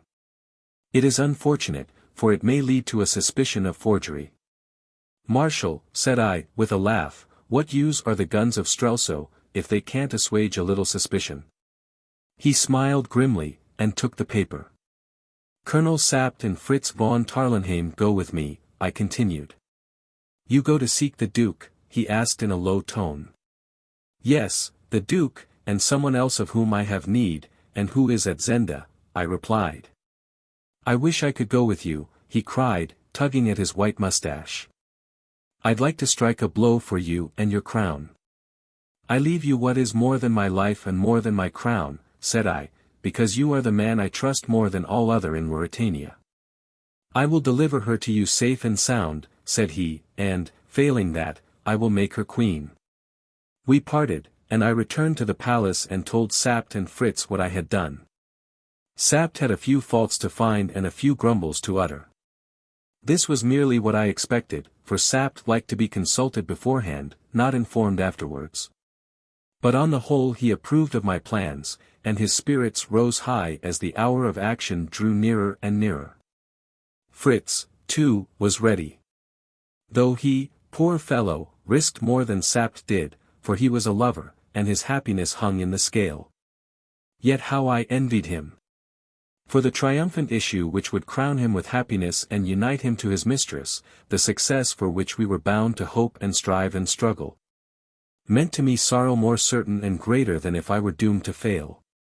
He understood something of this, for when we were alone, save for old Sapt, who was smoking at the other end of the room, he passed his arm through mine, saying, "It's hard for you. Don't think I don't trust you, I know you have nothing but true thoughts in your heart." But I turned away from him, thankful that he could not see what my heart held, but only be witness to the deeds that my hands were to do.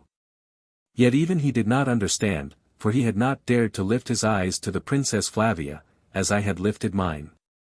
Our plans were now all made, even as we proceeded to carry them out, and as they will hereafter appear. The next morning we were to start on the hunting excursion. I had made all arrangements for being absent, and now there was only one thing left to do, the hardest, the most heartbreaking. As evening fell, I drove through the busy streets to Flavia's residence. I was recognized as I went and heartily cheered. I played my part, and made shift to look the happy lover. In spite of my depression, I was almost amused at the coolness and delicate hauteur with which my sweet lover received me. She had heard that the king was leaving Strelsau on a hunting expedition. "I regret that we cannot amuse your majesty here in Strelsau," she said, tapping her foot lightly on the floor. "I would have offered you more entertainment, but I was foolish enough to think." "Well, what?" I asked, leaning over her. "That just for a day or two after last night, you might be happy without much gaiety," and she turned pettishly from me, as she added, "I hope the boars will be more engrossing." "I'm going after a very big boar," said I, and, because I could not help it, I began to play with her hair, but she moved her head away. "Are you offended with me?" I asked, in feigned surprise, for I could not resist tormenting her a little. I had never seen her angry, and every fresh aspect of her was a delight to me. What right have I to be offended? True, you said last night that every hour away from me was wasted. But a very big boar. That's a different thing. Perhaps the boar will hunt me, I suggested. Perhaps, Flavia, he'll catch me. She made no answer. You are not touched even by that danger. Still she said nothing, and I, stealing round, found her eyes full of tears. You weep for my danger. Then she spoke very low. This is like what you used to be, but not like the king I have come to love. With a sudden great groan, I caught her to my heart. My darling! I cried, forgetting everything but her. Did you dream that I left you to go hunting? What then, Rudolf? Ah! You're not going. Well, it is hunting. I go to seek Michael in his lair. She had turned very pale. So, you see, sweet, I was not so poor a lover as you thought me. I shall not be long gone. You will write to me, Rudolf? I was weak, but I could not say a word to stir suspicion in her. I'll send you all my heart every day, said I. And you'll run no danger? None that I need not. And when will you be back? Ah, how long will it be? When shall I be back? I repeated. Yes, yes. Don't be long, dear, don't be long. I shan't sleep while you're away. I don't know when I shall be back, said I. Soon, Rudolf, soon. God knows, my darling. But, if never. Hush, hush, and she pressed her lips to mine. If never, I whispered, you must take my place. You'll be the only one of the house then. You must reign, and not weep for me. For a moment she drew herself up like a very queen. Yes, I will, she said. I will reign. I will do my part though all my life will be empty and my heart dead, yet I'll do it. She paused, and sinking against me again, wailed softly. Come soon. Come soon. Carried away, I cried loudly. As God lives, yes, I myself, will see you once more before I die. What do you mean? She exclaimed, with wondering eyes. But I had no answer for her, and she gazed at me with her wondering eyes. I dared not ask her to forget, she would have found it an insult. I could not tell her then who and what I was. She was weeping, and I had but to dry her tears. Shall a man not come back to the loveliest lady in all the wide world, said I, 1,000 Michaels should not keep me from you. She clung to me, a little comforted. You won't let Michael hurt you? No, sweetheart. Or keep you from me? No, sweetheart. Nor anyone else. And again I answered. No, sweetheart. Yet there was one, not Michael, who, if he lived, must keep me from her, and for whose life I was going forth to stake my own. And his figure, the lithe, buoyant figure I had met in the woods of Zenda, the dull, inert mass I had left in the cellar of the hunting lodge, seemed to rise, double-shaped, before me. And to come between us, thrusting itself in even where she lay, pale, exhausted, fainting, in my arms, and yet looking up at me with those eyes that bore such love as I have never seen. And haunt me now, and will till the ground closes over me, and, who knows? Perhaps beyond. Chapter 12. I receive a visitor and bait a hook. About 5 miles from Zenda, on the opposite side from that on which the castle is situated, there lies a large tract of wood. It is rising ground, and in the center of the domain, on the top of the hill, stands a fine modern chateau, the property of a distant kinsman of Fritz's, the Count Stanislaus von Tarlenheim. Count Stanislaus himself was a student and a recluse. He seldom visited the house, and had, on Fritz's request, very readily and courteously offered me its hospitality for myself and my party. This, then, was our destination. Chosen ostensibly for the sake of the boar hunting, for the wood was carefully preserved, and boars, once common all over Ruritania, were still to be found there in considerable numbers. Really, because it brought us within striking distance of the Duke of Strelsau's more magnificent dwelling on the other side of the town. A large party of servants, with horses and luggage, started early in the morning. We followed at midday, traveling by train for 30 miles, and then mounting our horses to ride the remaining distance to the chateau. We were a gallant party. Besides Sapt and Fritz, I was accompanied by 10 gentlemen. Every one of them had been carefully chosen, and no less carefully sounded, by my 2 friends, and all were devotedly attached to the person of the king. They were told a part of the truth. The attempt on my life in the summer-house was revealed to them, as a spur to their loyalty and an incitement against Michael. They were also informed that a friend of the king's was suspected to be forcibly confined within the castle of Zenda. His rescue was one of the objects of the expedition. But, it was added, the king's main desire was to carry into effect certain steps against his treacherous brother, as to the precise nature of which they could not at present be further enlightened. Enough that the king commanded their services, and would rely on their devotion when occasion arose to call for it. Young, well-bred, brave, and loyal, they asked no more. They were ready to prove their dutiful obedience, and prayed for a fight as the best and most exhilarating mode of showing it. Thus the scene was shifted from Strelsau to the chateau of Tarlenheim and castle of Zenda, which frowned at us across the valley. I tried to shift my thoughts also, to forget my love, and to bend all my energies to the task before me. It was to get the king out of the castle alive. Force was useless, in some trick lay the chance, and I had already an inkling of what we must do. But I was terribly hampered by the publicity which attended my movements. Michael must know by now of my expedition, and I knew Michael too well to suppose that his eyes would be blinded by the feint of the boar hunt. He would understand very well what the real quarry was. That, however, must be risked, that and all it might mean, for Sapt, no less than myself, recognized that the present state of things had become unendurable.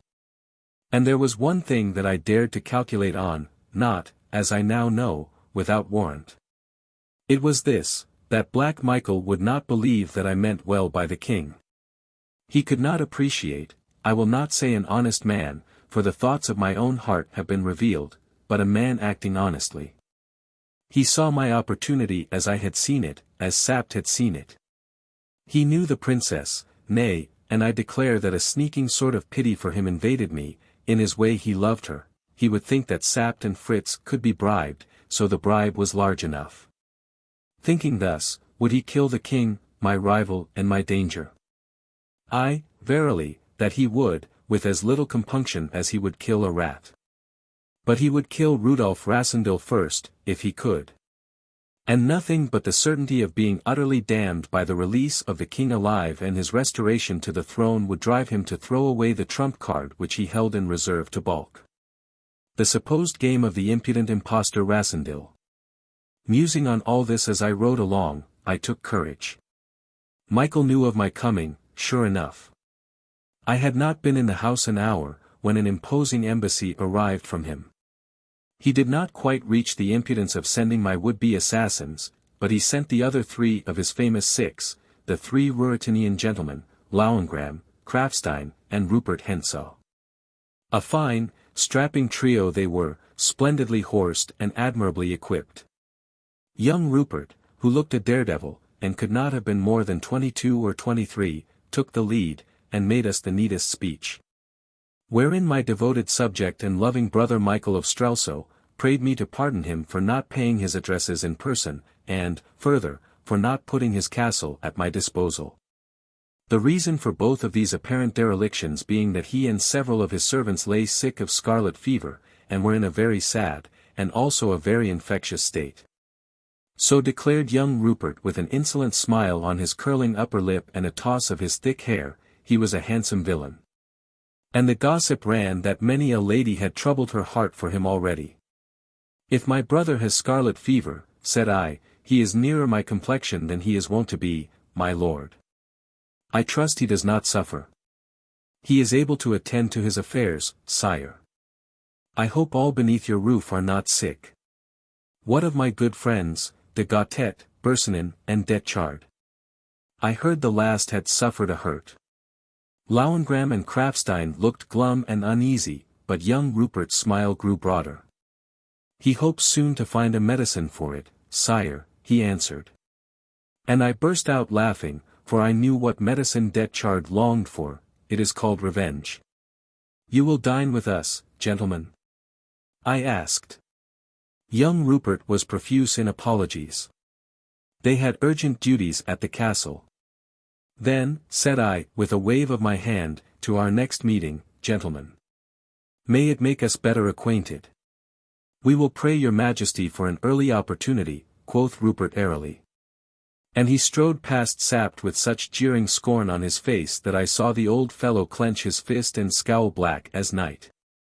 For my part, if a man must needs be a knave, I would have him a debonair knave, and I liked Rupert Hensaw better than his long-faced, close-eyed companions.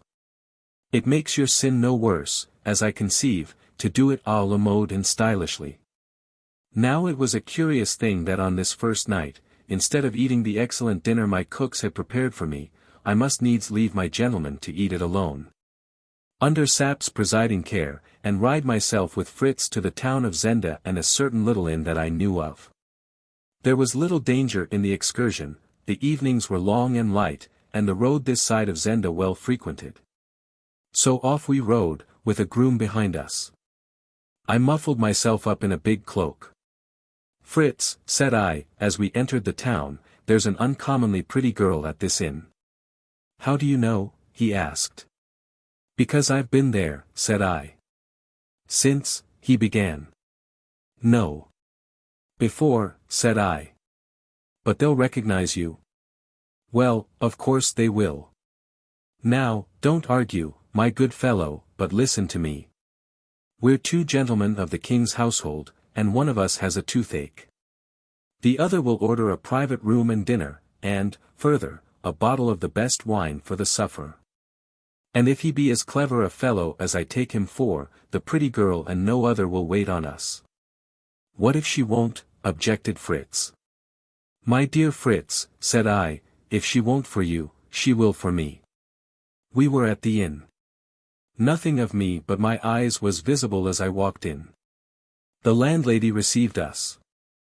2 minutes later, my little friend, ever, I fear me, on the lookout for such guests as might prove amusing, made her appearance. Dinner and the wine were ordered.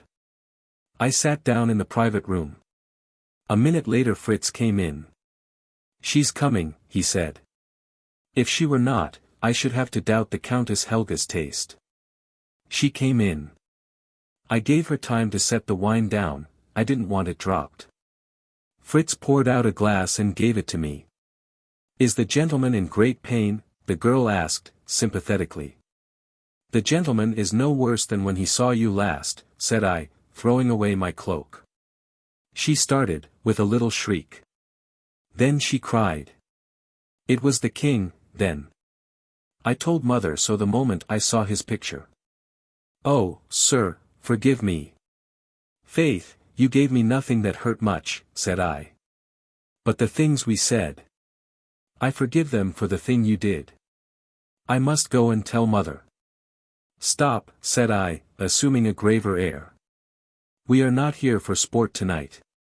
Go and bring dinner, and not a word of the king being here.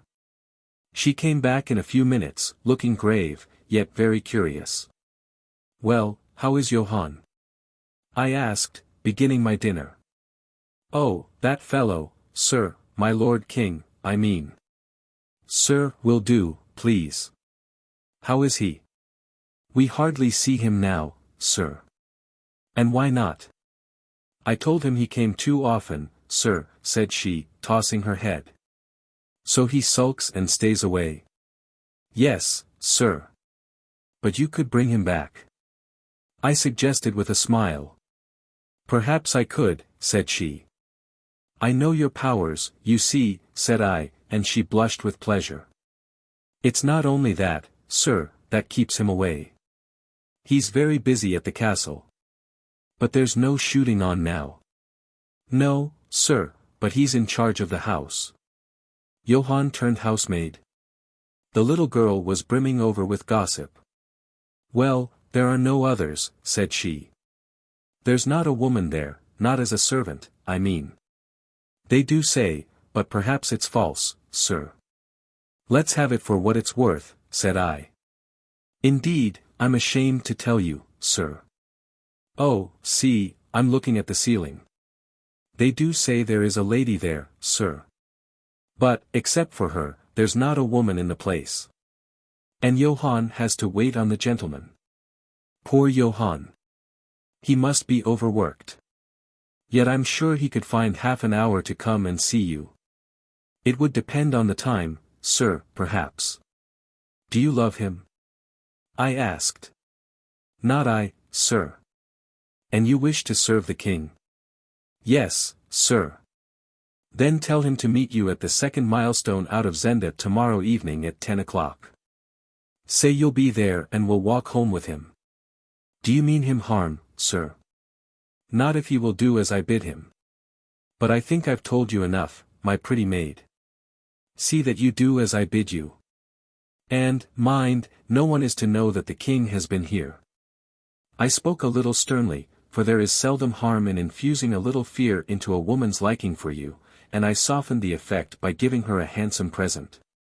Then we dined, and, wrapping my cloak about my face, with Fritz leading the way, we went downstairs to our horses again. It was but 8:30, and hardly yet dark. The streets were full for such a quiet little place, and I could see that gossip was all agog. With the king on one side and the duke on the other, Zenda felt itself the center of all Ruritania.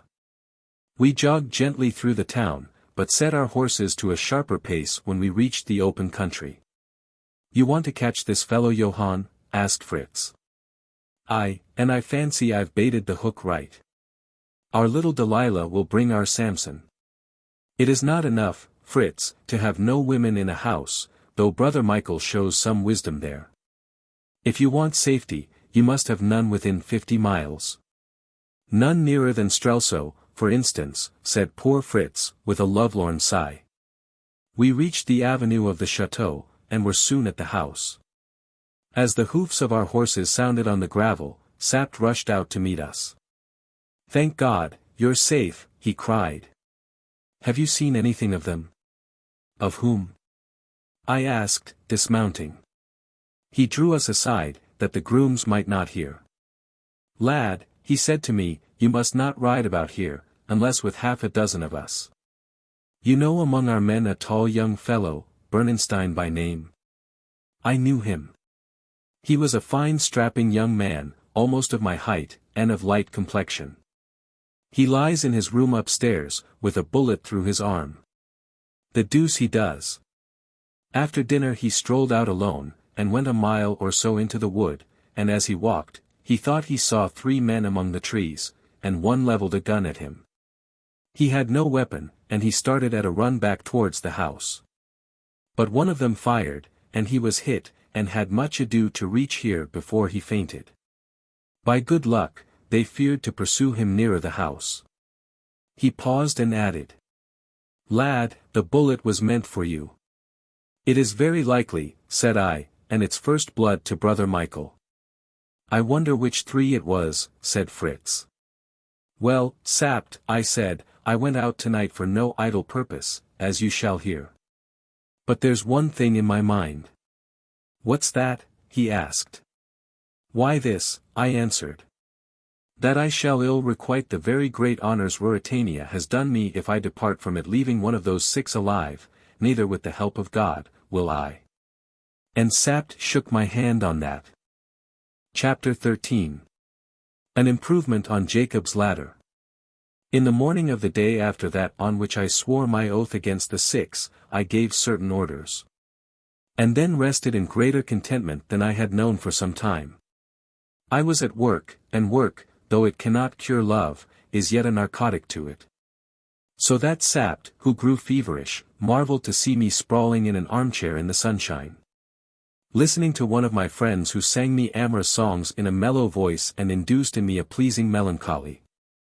Thus was I engaged when young Rupert Henshaw, who feared neither man nor devil, and rode through the domain, where every tree might hide a marksman. For all he knew, as though it had been the park at Strelsau, cantered up to where I lay, bowing with burlesque deference, and craving private speech with me in order to deliver a message from the Duke of Strelsau. I made all withdraw, and then he said, seating himself by me, "The king is in love, it seems." "Not with life, my lord," said I, smiling. "It is well," he rejoined. "Come, we are alone, Rassendyll." I rose to a sitting posture. "What's the matter?" he asked. "I was about to call one of my gentlemen to bring your horse, my lord." "If you do not know how to address the king, my brother must find another messenger." "Why keep up the farce?" he asked, negligently dusting his boot with his glove. "Because it is not finished yet. And meanwhile I'll choose my own name." "Oh, so be it. Yet I spoke in love for you, for indeed you are a man after my own heart." "Saving my poor honesty," said I, "maybe I am.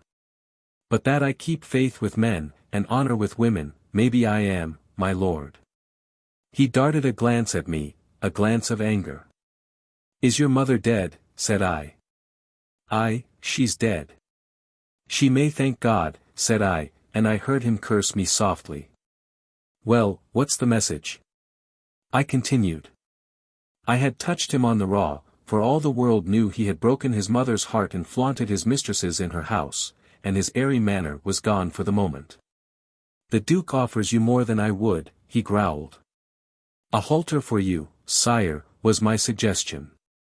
"But he offers you safe conduct across the frontier and 1,000,000 crowns. I prefer your offer, my lord, if I am bound to one." "You refuse?" "Of course. I told Michael you would, and the villain, his temper restored, gave me the sunniest of smiles. The fact is, between ourselves, he continued, Michael doesn't understand a gentleman. I began to laugh. And you? I asked. I do, he said. Well, well, the halter be it. I'm sorry you won't live to see it, I observed. Has His Majesty done me the honor to fasten a particular quarrel on me? I would you were a few years older, though. Oh, God gives years, but the devil gives increase, laughed he. I can hold my own. How is your prisoner? I asked. The K. Your prisoner. I forgot your wishes, sire. Well, he is alive. He rose to his feet, I imitated him. Then, with a smile, he said. And the pretty princess? Faith, I'll wager the next Elphberg will be red enough, for all that Black Michael will be called his father. I sprang a step towards him, clenching my hand. He did not move an inch, and his lip curled in insolent amusement. Go, while your skin's whole. I muttered. He had repaid me with interest my hit about his mother. Then came the most audacious thing I have known in my life. My friends were some 30 yards away. Rupert called to a groom to bring him his horse, and dismissed the fellow with a crown. The horse stood near. I stood still, suspecting nothing. Rupert made as though to mount. Then he suddenly turned to me, his left hand resting in his belt, his right outstretched. Shake hands, he said. I bowed, and did as he had foreseen, I put my hands behind me. Quicker than thought, his left hand darted out at me, and a small dagger flashed in the air. He struck me in the left shoulder. Had I not swerved, it had been my heart. With a cry, I staggered back. Without touching the stirrup, he leapt upon his horse and was off like an arrow, pursued by cries and revolver shots, the last as useless as the first, and I sank into my chair, bleeding profusely. As I watched the devil's brat disappear down the long avenue. My friends surrounded me, and then I fainted. I suppose that I was put to bed, and there lay, unconscious, or half-conscious, for many hours. For it was night when I awoke to my full mind, and found Fritz beside me. I was weak and weary, but he bade me be of good cheer, saying that my wound would soon heal, and that meanwhile all had gone well, for Johann, the keeper. had fallen into the snare we had laid for him, and was even now in the house. And the queer thing is, pursued Fritz, that I fancy he's not altogether sorry to find himself here.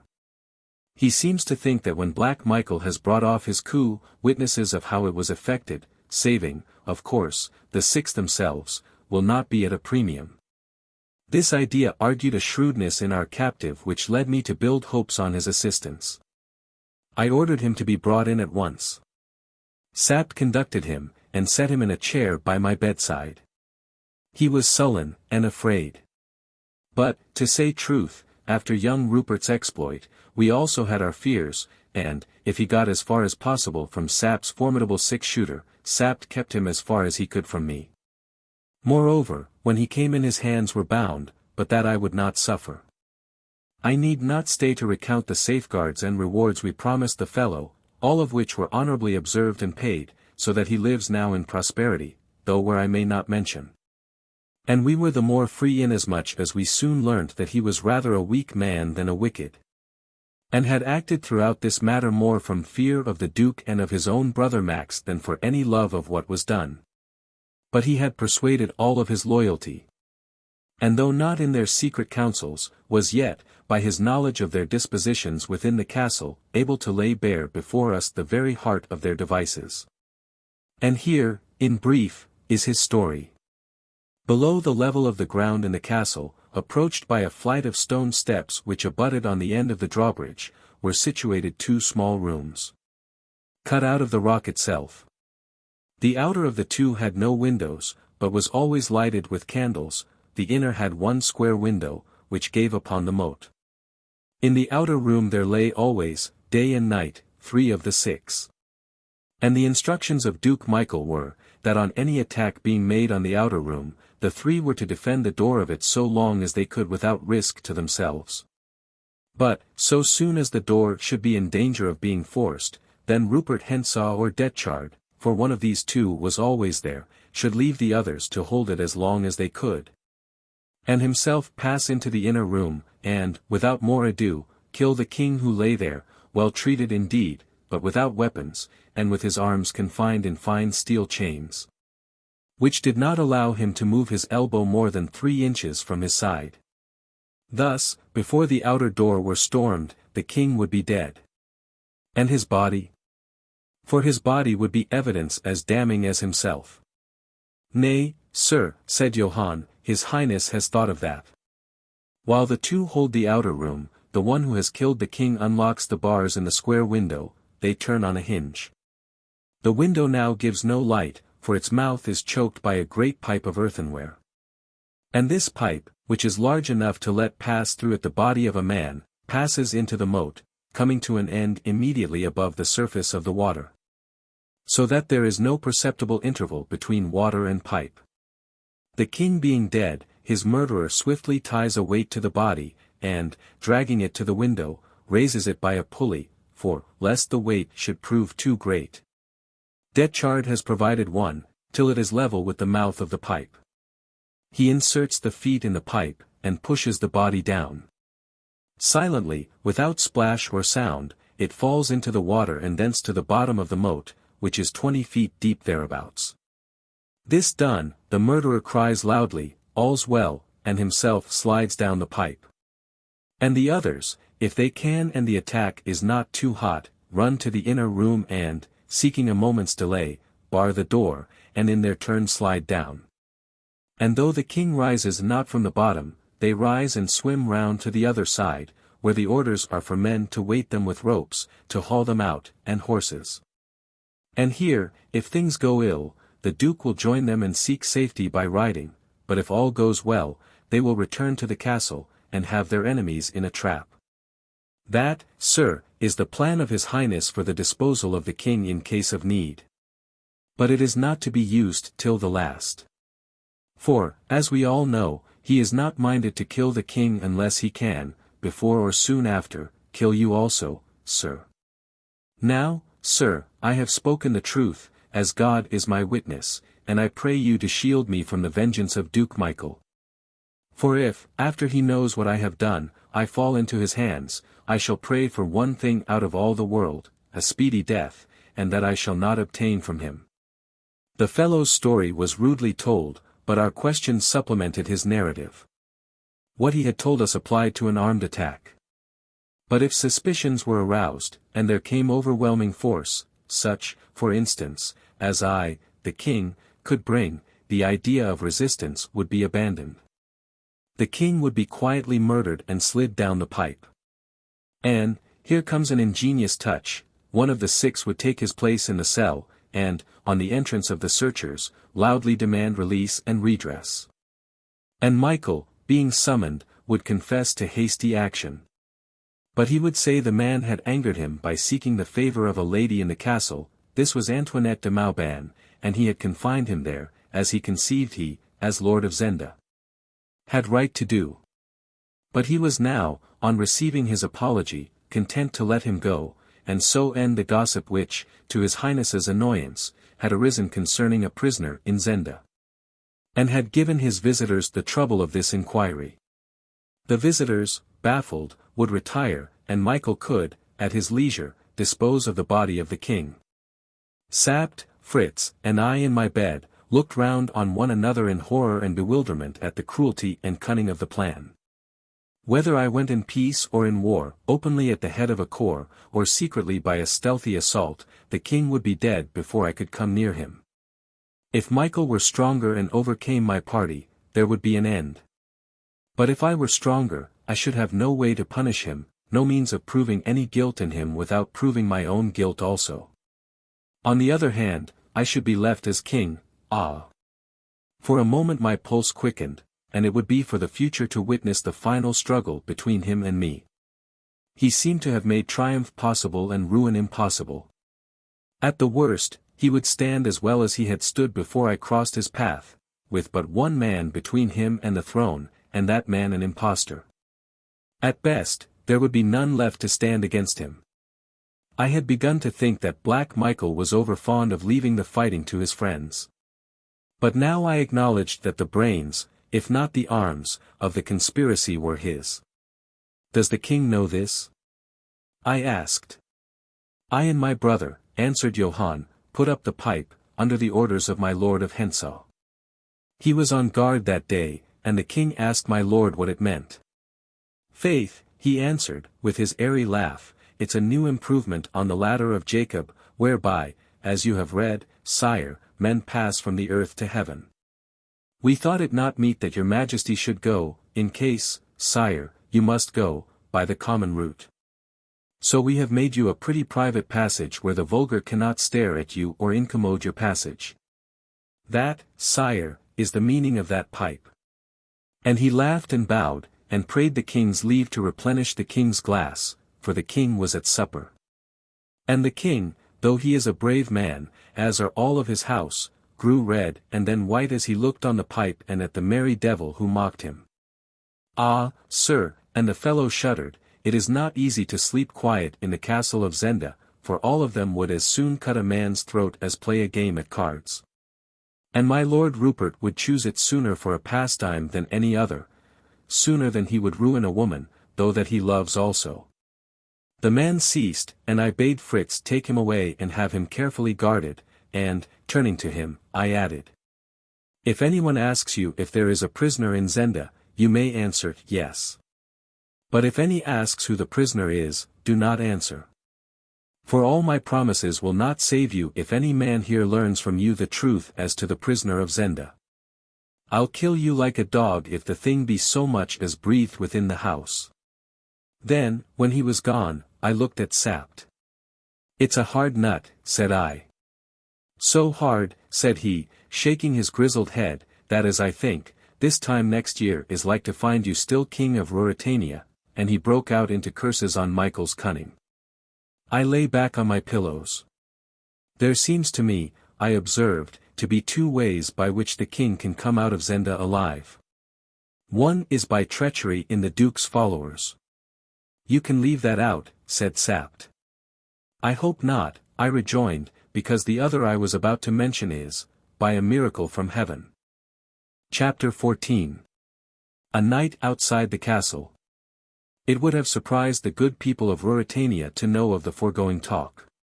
For, according to the official reports, I had suffered a grievous and dangerous hurt from an accidental spear thrust, received in the course of my sport. I caused the bulletins to be of a very serious character, and created great public excitement, whereby three things occurred. First, I gravely offended the medical faculty of Strelsau by refusing to summon to my bedside any of them, save a young man, a friend of Fritz's, whom we could trust. Secondly, I received word from Marshal Straekens that my orders seemed to have no more weight than his, and that the Princess Flavia was leaving for Tarlenheim under his unwilling escort, news whereat I strove not to be glad and proud.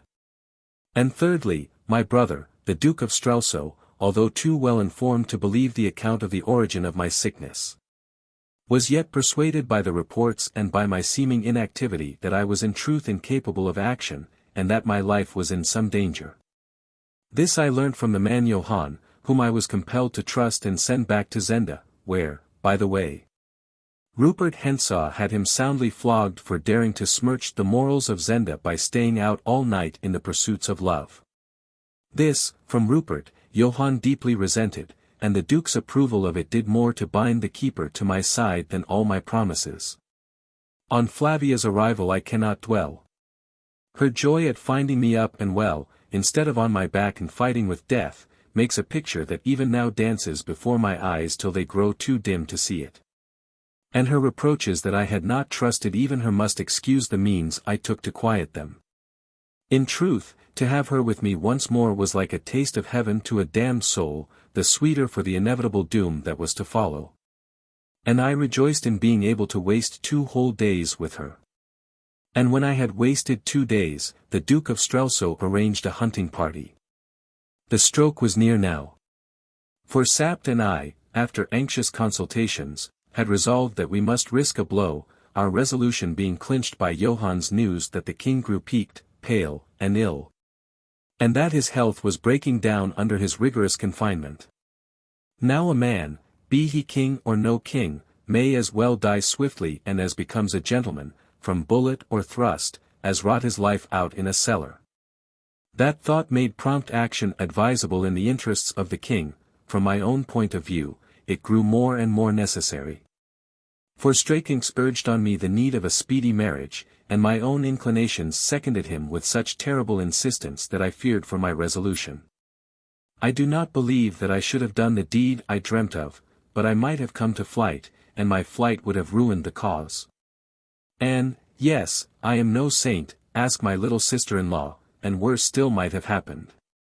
It is perhaps as strange a thing as has ever been in the history of a country that the king's brother and the king's personator, in a time of profound outward peace, near a placid, undisturbed country town, under semblance of amity, should wage a desperate war for the person and life of the king. Yet such was the struggle that began now between Zenda and Tarlenheim. When I look back on the time, I seem to myself to have been half mad. Sapt has told me that I suffered no interference and listened to no remonstrances, and if ever a king of Ruritania ruled like a despot, I was, in those days, the man. Look where I would, I saw nothing that made life sweet to me, and I took my life in my hand and carried it carelessly as a man dangles an old glove. At first they strove to guard me, to keep me safe, to persuade me not to expose myself. But when they saw how I was set, there grew up among them, whether they knew the truth or not, a feeling that fate ruled the issue, and that I must be left to play my game with Michael my own way. Late next night I rose from table, where Flavia had sat by me, and conducted her to the door of her apartments. There I kissed her hand, and bade her sleep sound and wake to happy days. Then I changed my clothes and went out. Sapt and Fritz were waiting for me with 6 men and the horses. Over his saddle Sapt carried a long coil of rope, and both were heavily armed. I had with me a short stout cudgel and a long knife. Making a circuit, we avoided the town, and in an hour found ourselves slowly mounting the hill that led to the castle of Zenda.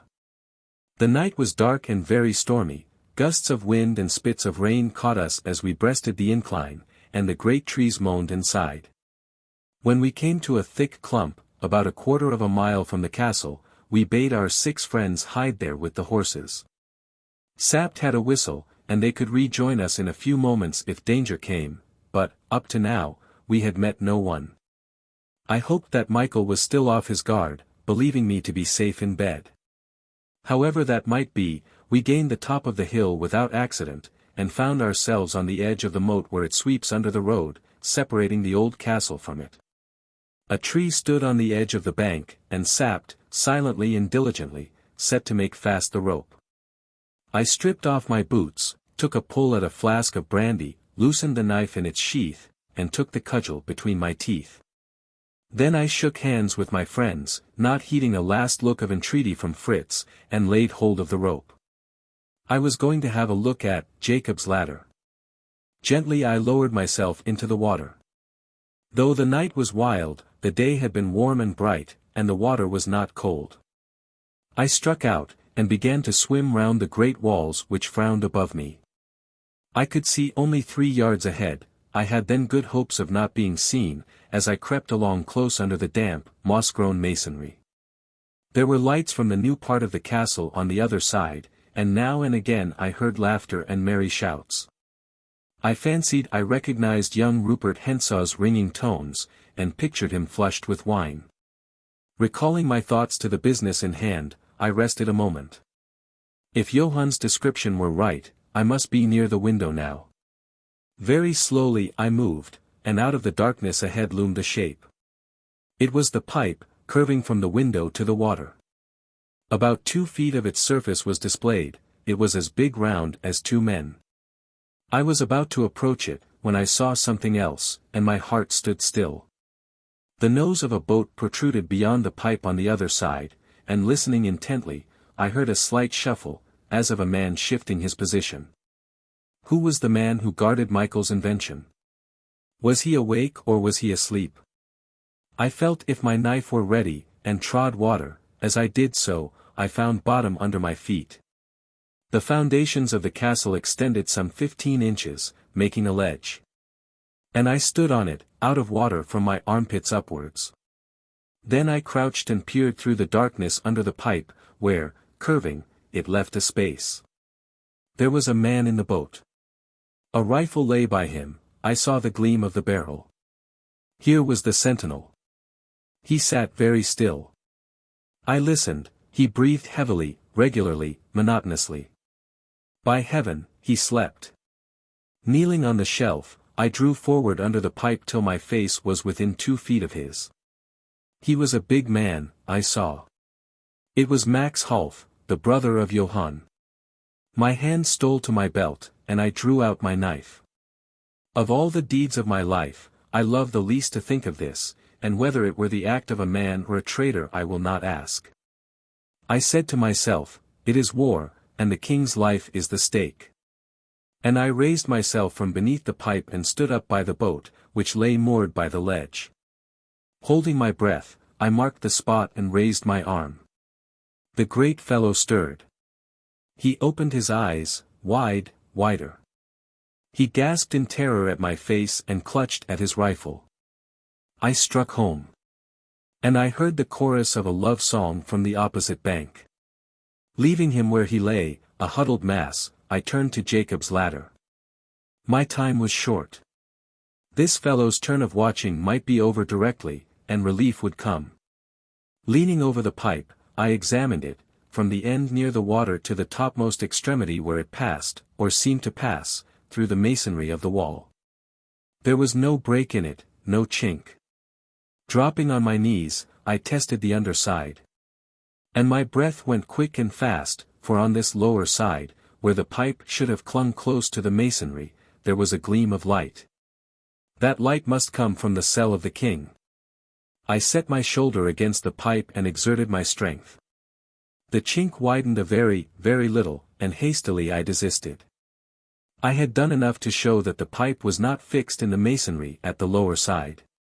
Then I heard a voice, a harsh, grating voice. Well, sire, if you have had enough of my society, I will leave you to repose, but I must fasten the little ornaments first. It was Detchard. I caught the English accent in a moment. Have you anything to ask, sire, before we part? The king's voice followed. It was his, though it was faint and hollow, different from the merry tones I had heard in the glades of the forest. "Pray my brother," said the king, "to kill me.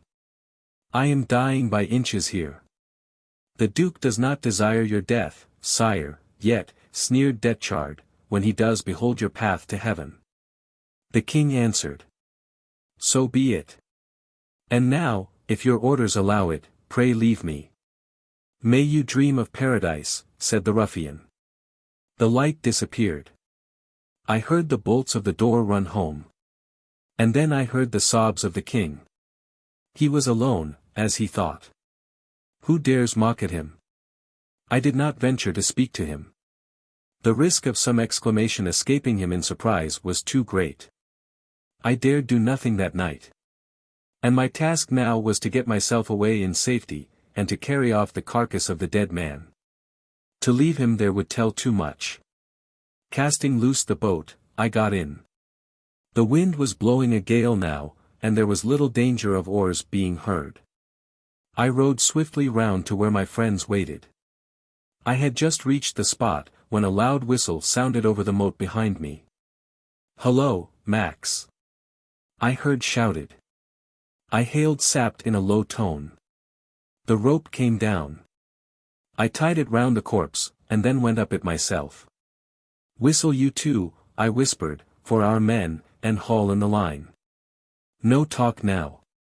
They hauled up the body. Just as it reached the road, 3 men on horseback swept round from the front of the castle. We saw them, but, being on foot ourselves, we escaped their notice. But we heard our men coming up with a shout. "The devil, but it's dark," cried a ringing voice. It was young Rupert. A moment later, shots rang out. Our people had met them. I started forward at a run, Sapt and Fritz following me. "Thrust, thrust," cried Rupert again, and a loud groan following told that he himself was not behindhand. "I'm done, Rupert," cried a voice. "They're 3-1. Save yourself." I ran on, holding my cudgel in my hand. Suddenly a horse came towards me. A man was on it, leaning over his shoulder. "Are you cooked too, Krafstein?" he cried. There was no answer. I sprang to the horse's head. It was Rupert Hentzau. "At last!" I cried. For we seemed to have him. He had only his sword in his hand. My men were hot upon him. Sapt and Fritz were running up. I had outstripped them, but if they got close enough to fire, he must die or surrender. "At last!" I cried. "It's the play actor," cried he, slashing at my cudgel. He cut it clean in two, and, judging discretion better than death, I ducked my head and, I blush to tell it, scampered for my life. The devil was in Rupert Hentzau. For he put spurs to his horse, and I, turning to look, saw him ride, full gallop, to the edge of the moat and leap in, while the shots of our party fell thick round him like hail. With one gleam of moonlight we should have riddled him with balls, but, in the darkness, he won to the corner of the castle, and vanished from our sight. "The deuce take him," grinned Sapt. "It's a pity," said I, "that he's a villain. Whom have we got?" We had Lauengram and Krafstein, they lay stiff and dead. And, concealment being no longer possible, we flung them, with Max, into the moat, and, drawing together in a compact body, rode off down the hill. And, in our midst, went the bodies of 3 gallant gentlemen. Thus we travelled home, heavy at heart for the death of our friends, sore uneasy concerning the king, and cut to the quick that young Rupert had played yet another winning hand with us. For my own part, I was vexed and angry that I had killed no man in open fight, but only stabbed a knave in his sleep. And I did not love to hear Rupert call me a play actor. Chapter 15. I talk with a Tempter. Ruritania is not England, or the quarrel between Duke Michael and myself could not have gone on, with the extraordinary incidents which marked it, without more public notice being directed to it. Duels were frequent among all the upper classes, and private quarrels between great men kept the old habit of spreading to their friends and dependents. Nevertheless, after the affray which I have just related, such reports began to circulate that I felt it necessary to be on my guard. The death of the gentlemen involved could not be hidden from their relatives. I issued a stern order, declaring that dueling had attained unprecedented license. The Chancellor drew up the document for me, and very well he did it, and forbidding it save in the gravest cases. I sent a public and stately apology to Michael, and he returned a deferential and courteous reply to me. For our one point of union was, and it underlay all our differences and induced an unwilling harmony between our actions, that we could neither of us afford to throw our cards on the table. He, as well as I, was a play-actor, and, hating one another, we combined to dupe public opinion. Unfortunately, however, the necessity for concealment involved the necessity of delay. The king might die in his prison, or even be spirited off somewhere else, it could not be helped.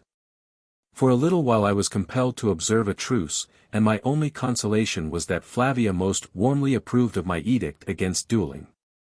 And, when I expressed delight at having won her favor, prayed me, if her favor were any motive to me, to prohibit the practice altogether. "Wait till we are married," said I, smiling.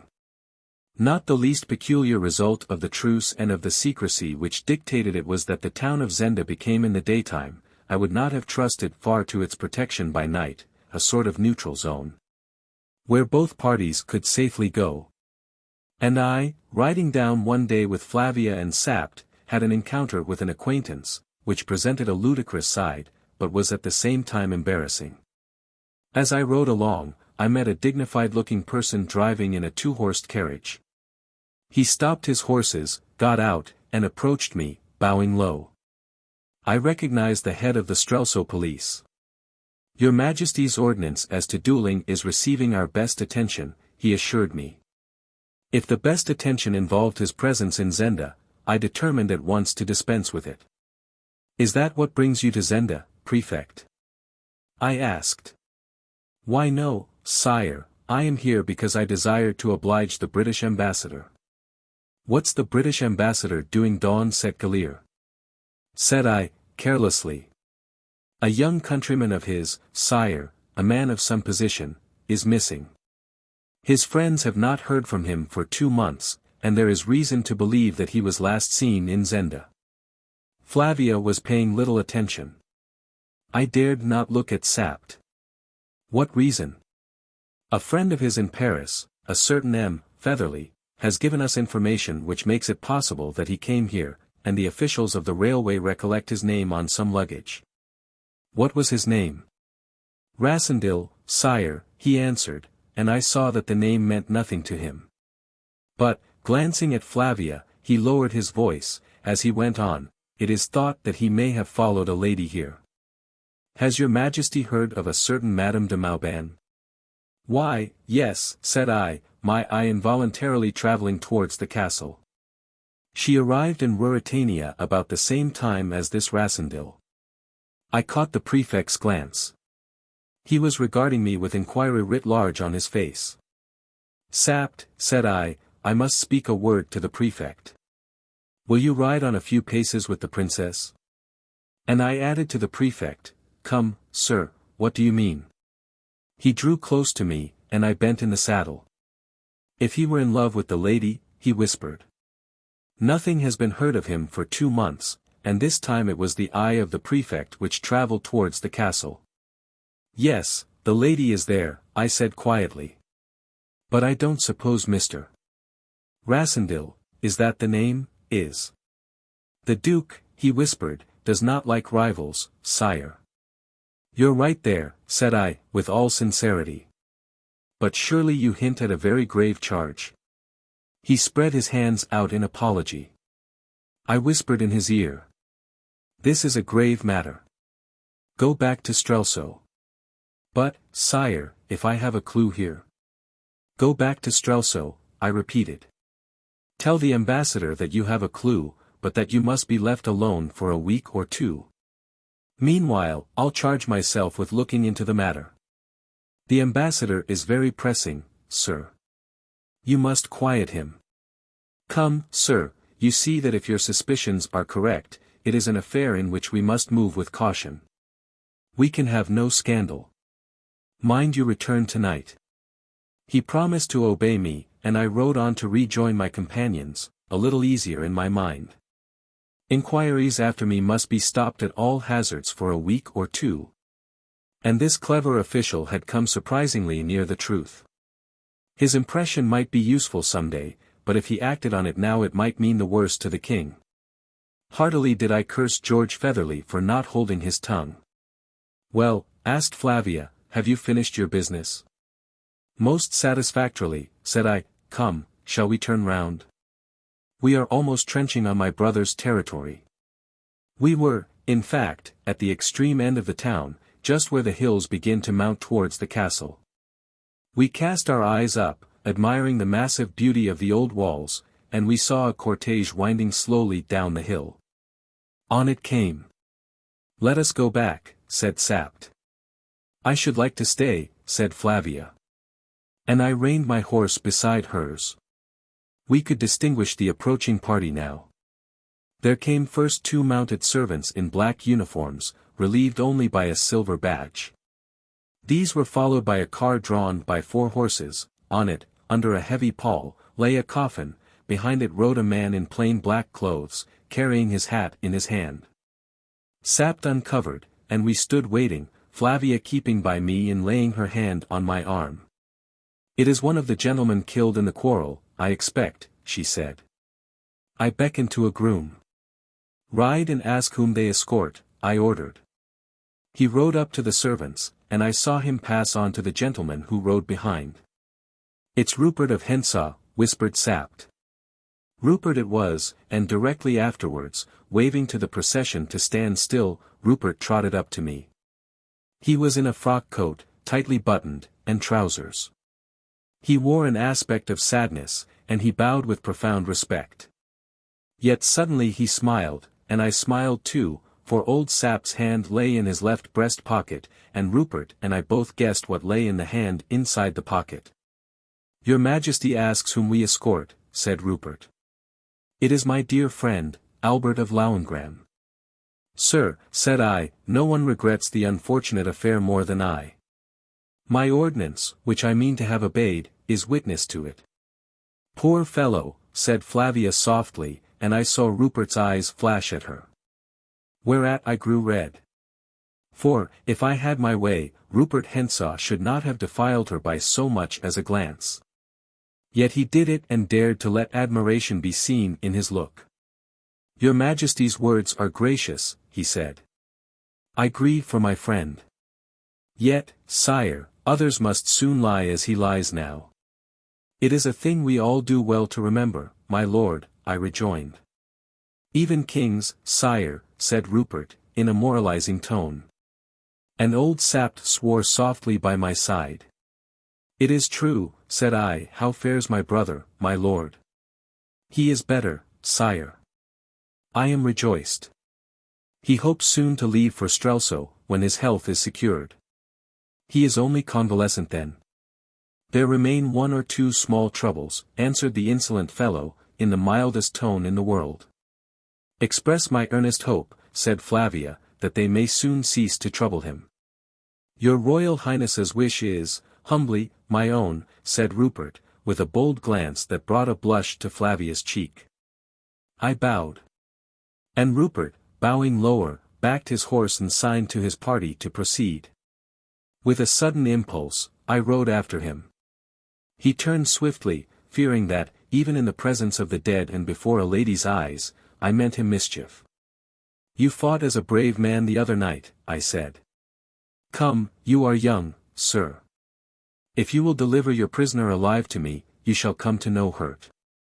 He looked at me with a mocking smile, but suddenly he rode nearer to me. "I'm unarmed," he said. "And our old Sapt there could pick me off in a minute." "I'm not afraid," said I. "No, curse you," he answered. "Look here, I made you a proposal from the Duke once." "I'll hear nothing from Black Michael," said I. "Then hear one from me." He lowered his voice to a whisper. "Attack the castle boldly. Let Sapt and Tarlenheim lead." "Go on," said I. Arrange the time with me. I have such confidence in you, my lord. Tut. I'm talking business now. Sapt there and Fritz will fall, Black Michael will fall. What? Black Michael will fall, like the dog he is, the prisoner, as you call him, will go by Jacob's ladder, you know that, to hell. 2 men will be left, Rupert Hentzau, and you, the king of Ruritania. He paused, and then, in a voice that quivered with eagerness, added. Isn't that a hand to play? A throne and your princess. And for me, say a competence and your Majesty's gratitude. Surely, I exclaimed, while you're above ground, hell wants its master. Well, think it over, he said. And, look you, it would take more than a scruple or 2 to keep me from yonder girl, and his evil eye flashed again at her I loved. Get out of my reach, said I. And yet in a moment I began to laugh for the very audacity of it. Would you turn against your master? I asked. He swore at Michael for being what the offspring of a legal, though morganatic, union should not be called. And said to me in an almost confidential and apparently friendly tone. He gets in my way, you know. He's a jealous brute. Faith, I nearly stuck a knife into him last night, he came most cursedly malapropos. My temper was well under control now, I was learning something. A lady? I asked negligently. Aye, and a beauty, he nodded. But you've seen her. Ah. Was it at a tea party, when some of your friends got on the wrong side of the table? What can you expect of fools like Detchard and de Gautet? I wish I'd been there. And the Duke interferes? Well, said Rupert meditatively, that's hardly a fair way of putting it, perhaps. I want to interfere. And she prefers the Duke. Aye, the silly creature. Ah, well, you think about my plan, and, with a bow, he pricked his horse and trotted after the body of his friend. I went back to Flavia and Sapt, pondering on the strangeness of the man. Wicked men I have known in plenty, but Rupert Hentzau remains unique in my experience. And if there be another anywhere, let him be caught and hanged out of hand. So say I. He's very handsome, isn't he? Said Flavia. Well, of course, she didn't know him as I did. Yet I was put out, for I thought his bold glances would have made her angry. But my dear Flavia was a woman, and so, she was not put out. On the contrary, she thought young Rupert very handsome, as, beyond question, the ruffian was. And how sad he looked at his friend's death, said she. He'll have better reason to be sad at his own, observed Sapt, with a grim smile. As for me, I grew sulky. Unreasonable it was perhaps, for what better business had I to look at her with love than had even Rupert's lustful eyes? And sulky I remained till, as evening fell and we rode up to Tarlenheim, Sapt having fallen behind in case anyone should be following us, Flavia, riding close beside me, said softly. With a little half-ashamed laugh. Unless you smile, Rudolf, I cry. Why are you angry? It was something that fellow said to me, said I, but I was smiling as we reached the door and dismounted. There a servant handed me a note, it was unaddressed. Is it for me? I asked. Yes, sire, a boy brought it. I tore it open. Johann carries this for me. I warned you once. In the name of God, and if you are a man, rescue me from this den of murderers, A.D.M. I handed it to Sapt. But all that the tough old soul said in reply to this piteous appeal was, whose fault brought her there?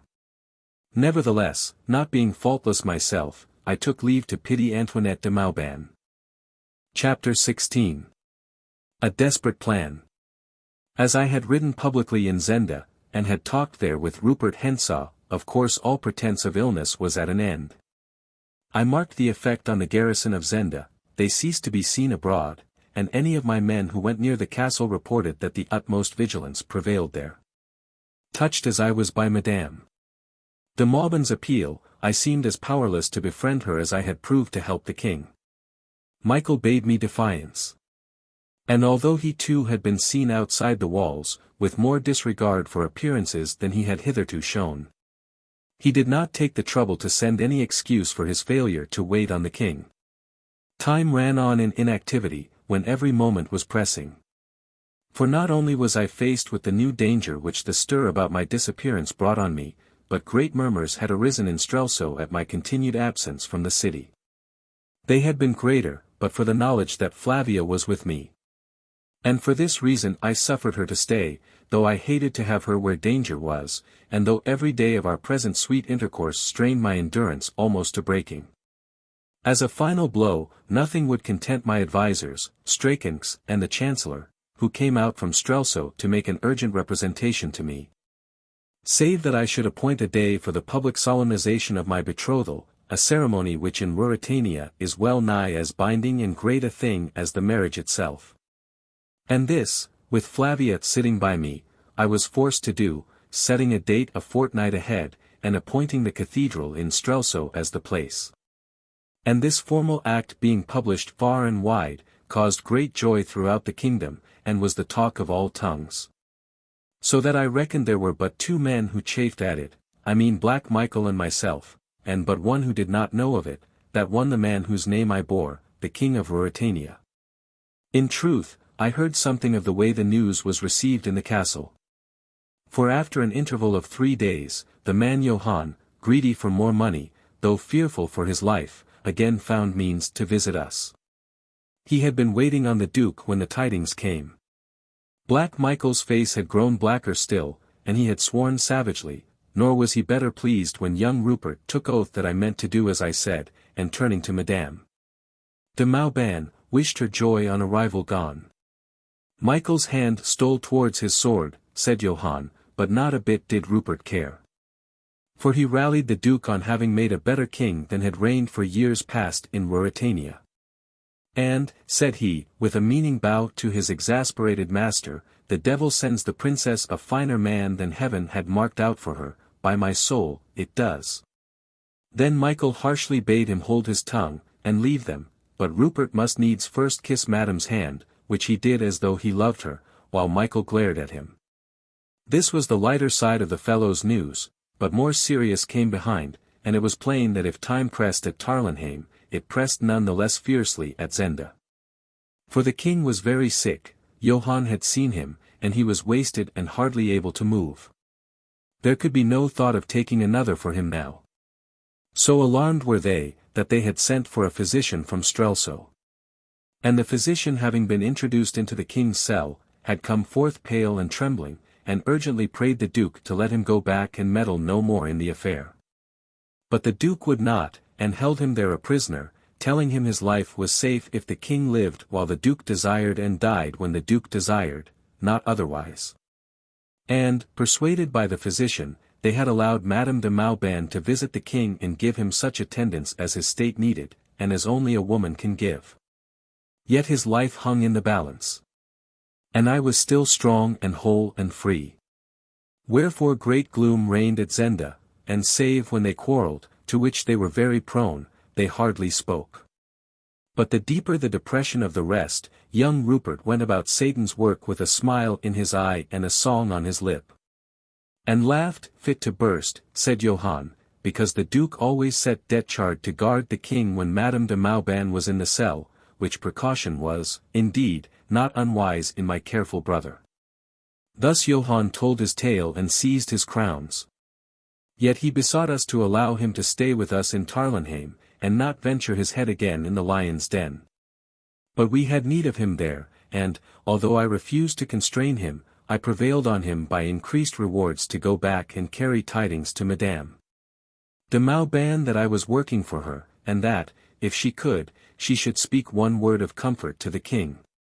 For while suspense is bad for the sick, yet despair is worse still, and it might be that the king lay dying of mere hopelessness, for I could learn of no definite disease that afflicted him. And how do they guard the king now? I asked, remembering that 2 of the 6 were dead, and Max Half also. Detchard and Bersonin watch by night, Rupert Hensaw and Gottet by day, sir, he answered. Only 2 at a time. Sir. But the others rest in a room just above, and are within sound of a cry or a whistle. A room just above? I didn't know of that. Is there any communication between it and the room where they watch? No, sir. You must go down a few stairs and through the door by the drawbridge, and so to where the king is lodged. And that door is locked. Only the 4 lords have keys, sir. I drew nearer to him. And have they keys of the grating? I asked in a low whisper. I think, sir, only Detchard and Rupert. Where does the Duke lodge? In the chateau, on the 1st floor. His apartments are on the right as you go towards the drawbridge. And Madame de Mauban? Just opposite, on the left. But her door is locked after she has entered. To keep her in? Doubtless, sir. Perhaps for another reason. It is possible. And the Duke, I suppose, has the key? Yes. And the drawbridge is drawn back at night, and of that, too, the Duke holds the key, so that it cannot be run across the moat without application to him. And where do you sleep? In the entrance hall of the chateau, with 5 servants. Armed? They have pikes, sir, but no firearms. The Duke will not trust them with firearms. Then at last I took the matter boldly in my hands. I had failed once at Jacob's ladder, I should fail again there. I must make the attack from the other side. I have promised you 20,000 crowns, said I, you shall have 50,000 if you will do what I ask of you tomorrow night. But, first, do those servants know who your prisoner is? No, sir. They believe him to be some private enemy of the Duke's. And they would not doubt that I am the king. How should they? He asked. Look to this, then. Tomorrow, at 2 in the morning exactly, fling open the front door of the chateau. Don't fail by an instant. Shall you be there, sir? Ask no questions. Do what I tell you. Say the hall is close, or what you will. That is all I ask of you. And may I escape by the door, sir, when I have opened it? Yes, as quick as your legs will carry you. One thing more. Carry this note to Madame, oh, it's in French, you can't read it, and charge her, for the sake of all our lives, not to fail in what it orders.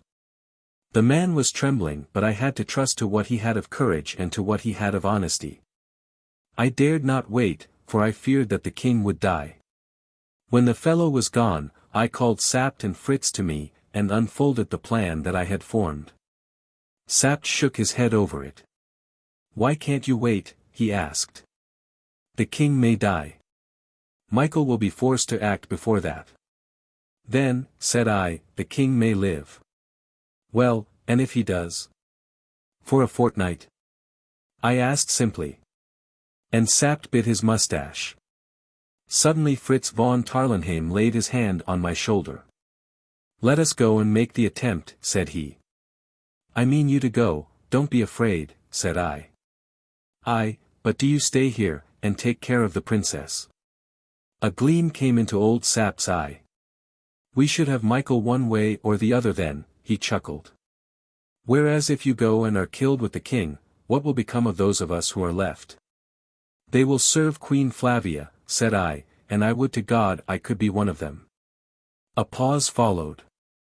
Old Sapt broke it by saying sadly, yet with an unmeant drollery that set Fritz and me laughing. Why didn't old Rudolf III marry your great-grandmother, was it? Come, said I, it is the king we are thinking about. It is true, said Fritz. Moreover, I went on, I have been an impostor for the profit of another, but I will not be one for my own. And if the king is not alive and on his throne before the day of betrothal comes, I will tell the truth, come what may. You shall go, lad, said Sapt. Here is the plan I had made. A strong party under Sapt's command was to steal up to the door of the chateau. If discovered prematurely, they were to kill anyone who found them, with their swords, for I wanted no noise of firing. If all went well, they would be at the door when Johann opened it. They were to rush in and secure the servants if their mere presence and the use of the king's name were not enough. At the same moment, and on this hinged the plan, a woman's cry was to ring out loud and shrill from Antoinette de Maubant's chamber. Again and again she was to cry, "Help, help! Michael, help!" And then to utter the name of young Rupert Hentzau. Then, as we hoped, Michael, in fury, would rush out of his apartments opposite, and fall alive into the hands of Sapt. Still the cries would go on. And my men would let down the drawbridge, and it would be strange if Rupert, hearing his name thus taken in vain, did not descend from where he slept and seek to cross. De Gautet might or might not come with him, that must be left to chance.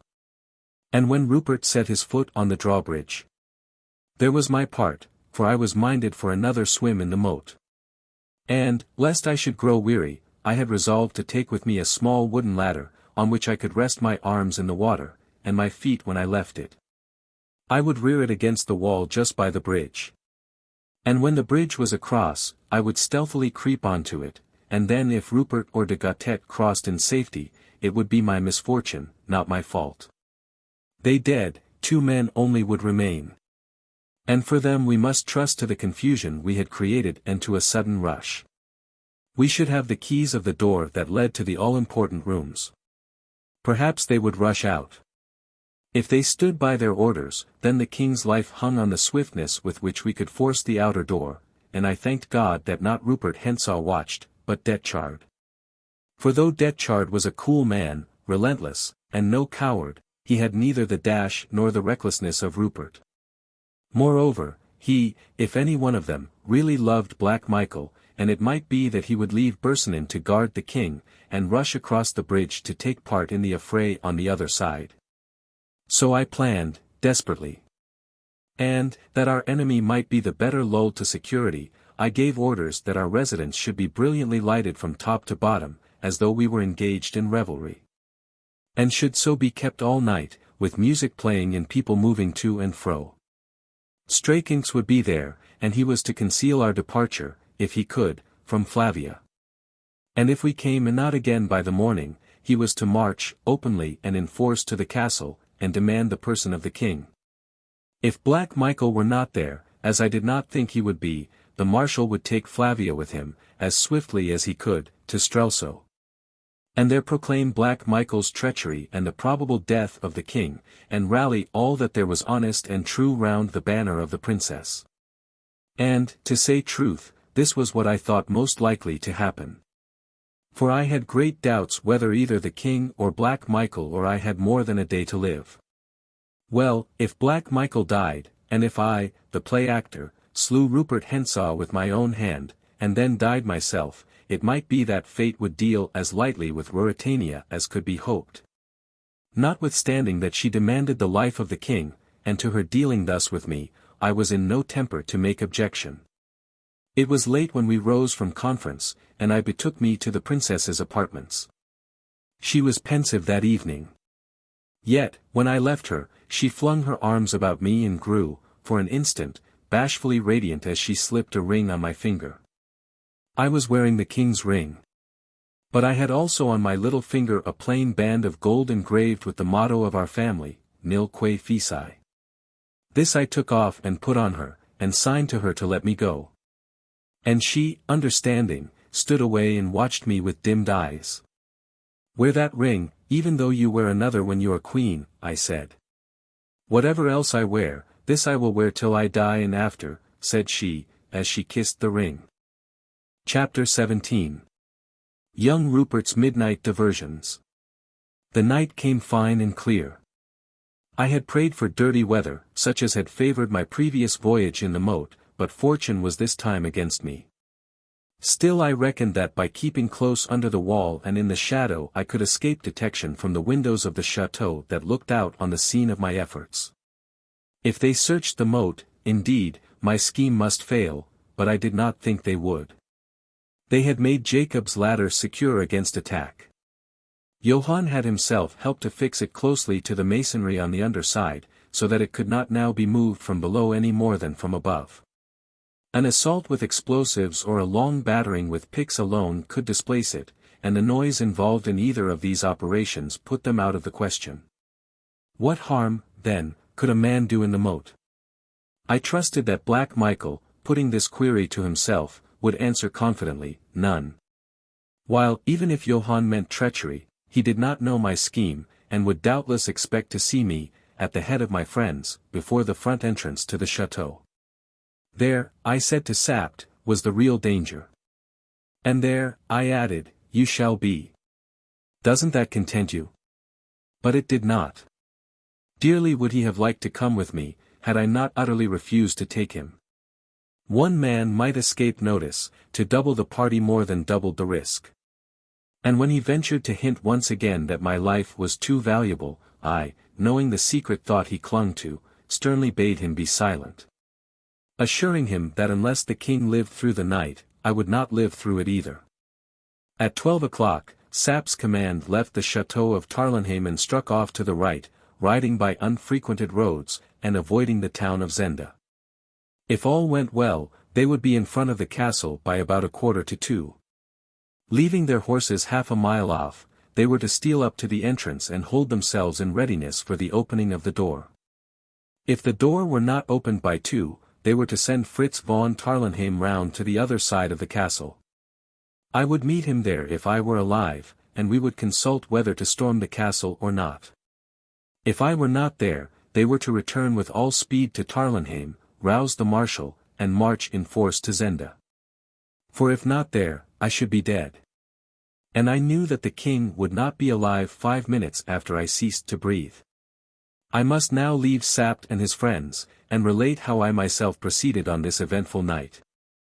I went out on the good horse which had carried me, on the night of the coronation, back from the hunting lodge to Strelsau.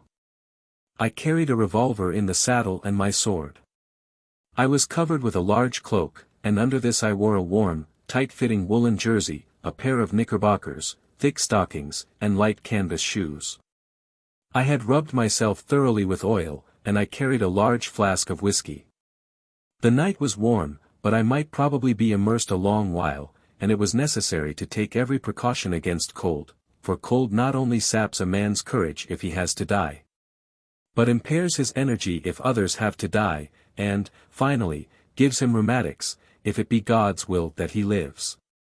Also I tied round my body a length of thin but stout cord, and I did not forget my ladder. I, starting after Sapt, took a shorter route, skirting the town to the left, and found myself in the outskirts of the forest at about 12:30. I tied my horse up in a thick clump of trees, leaving the revolver in its pocket in the saddle, it would be no use to me, and, ladder in hand, made my way to the edge of the moat. Here I unwound my rope from about my waist, bound it securely round the trunk of a tree on the bank, and let myself down. The castle clock struck 1:45 as I felt the water under me and began to swim round the keep, pushing the ladder before me, and hugging the castle wall. Thus voyaging, I came to my old friend, Jacob's ladder, and felt the ledge of the masonry under me. I crouched down in the shadow of the great pipe, I tried to stir it, but it was quite immovable, and waited. I remember that my predominant feeling was neither anxiety for the king nor longing for Flavia, but an intense desire to smoke, and this craving, of course, I could not gratify. The drawbridge was still in its place. I saw its airy, slight framework above me, some 10 yards to my right, as I crouched with my back against the wall of the king's cell. I made out a window 2 yards my side of it and nearly on the same level. That, if Johann spoke true, must belong to the duke's apartments. And on the other side, in about the same relative position, must be Madame de Maubin's window. Women are careless, forgetful creatures. I prayed that she might not forget that she was to be the victim of a brutal attempt at 2 o'clock precisely. I was rather amused at the part one had assigned to my young friend Rupert Henshaw. But I owed him a stroke, for, even as I sat, my shoulder ached where he had, with an audacity that seemed half to hide his treachery, struck at me, in the sight of all my friends. On the terrace at Tarlenheim. Suddenly the duke's window grew bright. The shutters were not closed, and the interior became partially visible to me as I cautiously raised myself till I stood on tiptoe. Thus placed, my range of sight embraced a yard or more inside the window, while the radius of light did not reach me. The window was flung open and someone looked out. I marked Antoinette de Maubigne's graceful figure, and, though her face was in shadow, the fine outline of her head was revealed against the light behind. I longed to cry softly, "Remember." But I dared not, and happily, for a moment later a man came up and stood by her. He tried to put his arm round her waist, but with a swift motion she sprang away and leant against the shutter, her profile towards me. I made out who the newcomer was. It was young Rupert. A low laugh from him made me sure, as he leant forward, stretching out his hand towards her. "Gently, gently," I murmured. "You're too soon, my boy." His head was close to hers. I suppose he whispered to her, for I saw her point to the moat, and I heard her say, in slow and distinct tones, "I had rather throw myself out of this window." He came close up to the window and looked out. "It looks cold," said he. "Come, Antoinette, are you serious?" She made no answer so far as I heard. And he, smiting his hand petulantly on the windowsill, went on, in the voice of some spoilt child. "Hang Black Michael. Isn't the princess enough for him? Is he to have everything? What the devil do you see in Black Michael?" "If I told him what you say," she began. "Well, tell him," said Rupert, carelessly. And, catching her off her guard, he sprang forward and kissed her, laughing, and crying, "There's something to tell him." If I had kept my revolver with me, I should have been very sorely tempted. Being spared the temptation, I merely added this new score to his account. "Though, faith," said Rupert, "it's little he cares. He's mad about the princess, you know. He talks of nothing but cutting the play actor's throat. Didn't he, indeed? And if I do it for him, what do you think he's promised me?" The unhappy woman raised her hands above her head, in prayer or in despair. "But I detest waiting," said Rupert. And I saw that he was about to lay his hand on her again, when there was a noise of a door in the room opening, and a harsh voice cried, "What are you doing here, sir?" Rupert turned his back to the window, bowed low, and said, in his loud, merry tones, "Apologizing for your absence, sir. Could I leave the lady alone? The newcomer must be Black Michael." I saw him directly, as he advanced towards the window. He caught young Rupert by the arm. "The moat would hold more than the king," said he, with a significant gesture. "Does your highness threaten me?" asked Rupert. "A threat is more warning than most men get from me." "Yet," observed Rupert, "Rudolf Rassendyll has been much threatened, and yet lives." "Am I in fault because my servants bungle?" asked Michael scornfully. "Your highness has run no risk of bungling," sneered Rupert. It was telling the duke that he shirked danger as plain as ever I have heard a man told. Black Michael had self-control. I dare say he scowled. It was a great regret to me that I could not see their faces better, but his voice was even and calm, as he answered. "Enough, enough. We mustn't quarrel, Rupert. Are Detchard and Bersonin at their posts?" "They are, sir." "I need you no more." "Nay, I'm not oppressed with fatigue," said Rupert. "Pray, sir, leave us," said Michael, more impatiently. "In 10 minutes the drawbridge will be drawn back, and I presume you have no wish to swim to your bed." Rupert's figure disappeared. I heard the door open and shut again. Michael and Antoinette de Maubigny were left together. To my chagrin, the Duke laid his hand on the window and closed it. He stood talking to Antoinette for a moment or two. She shook her head, and he turned impatiently away. She left the window. The door sounded again, and Black Michael closed the shutters. De Gautet, man, sounded from the drawbridge. "Unless you want a bath before your bed, come along." It was Rupert's voice, coming from the end of the drawbridge. A moment later he and de Gautet stepped out on the bridge.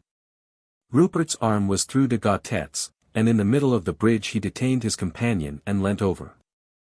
I dropped behind the shelter of Jacob's ladder. Then Master Rupert had a little sport.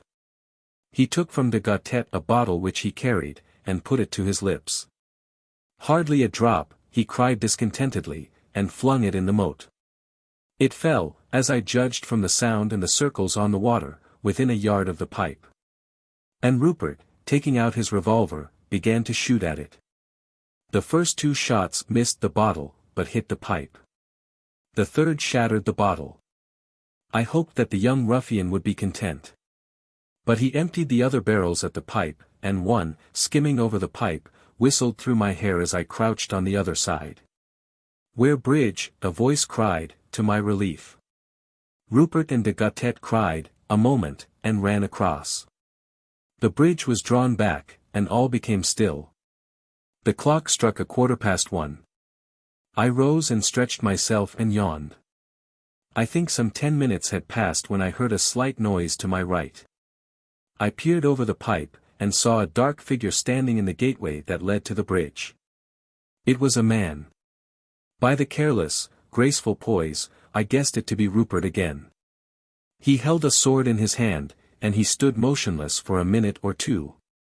Wild thoughts ran through me. On what mischief was the young fiend bent now? Then he laughed low to himself, then he turned his face to the wall, took a step in my direction, and, to my surprise, began to climb down the wall. In an instant I saw that there must be steps in the wall, it was plain. They were cut into or affixed to the wall, at intervals of about 18 inches. Rupert set his foot on the lower one. Then he placed his sword between his teeth, turned round, and noiselessly let himself into the water. Had it been a matter of my life only, I would have swum to meet him. Dearly would I have loved to fight it out with him then and there, with steel, on a fine night, and none to come between us. But there was the king. I restrained myself, but I could not bridle my swift breathing, and I watched him with the intensest eagerness. He swam leisurely and quietly across. There were more steps up on the other side, and he climbed them.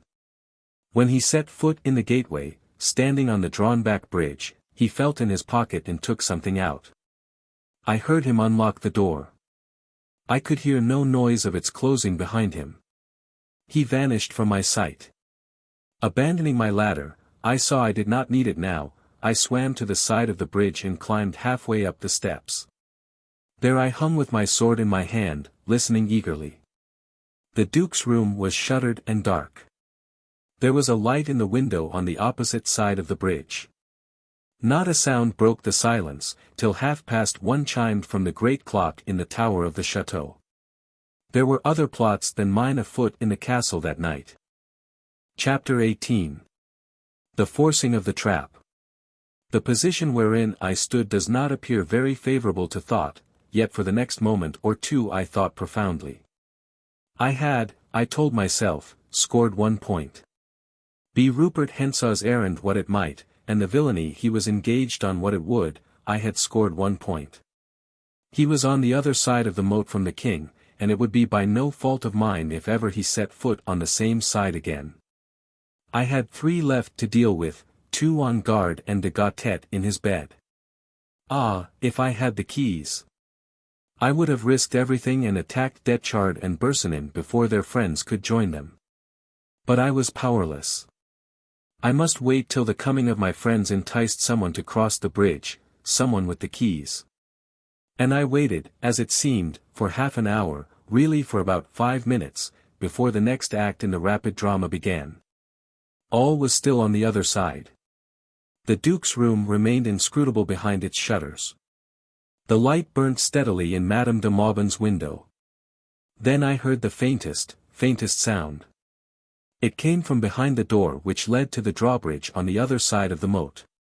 It but just reached my ear, yet I could not be mistaken as to what it was. It was made by a key being turned very carefully and slowly. Who was turning it? And of what room was it the key? There leapt before my eyes the picture of young Rupert, with the key in one hand, his sword in the other, and an evil smile on his face. But I did not know what door it was, nor on which of his favorite pursuits young Rupert was spending the hours of that night. I was soon to be enlightened.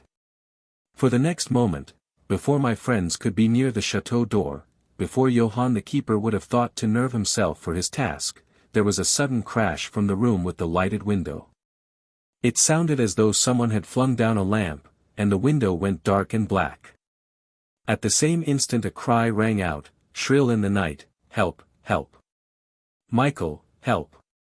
and was followed by a shriek of utter terror. I was tingling in every nerve. I stood on the topmost step, clinging to the threshold of the gate with my right hand and holding my sword in my left. Suddenly I perceived that the gateway was broader than the bridge.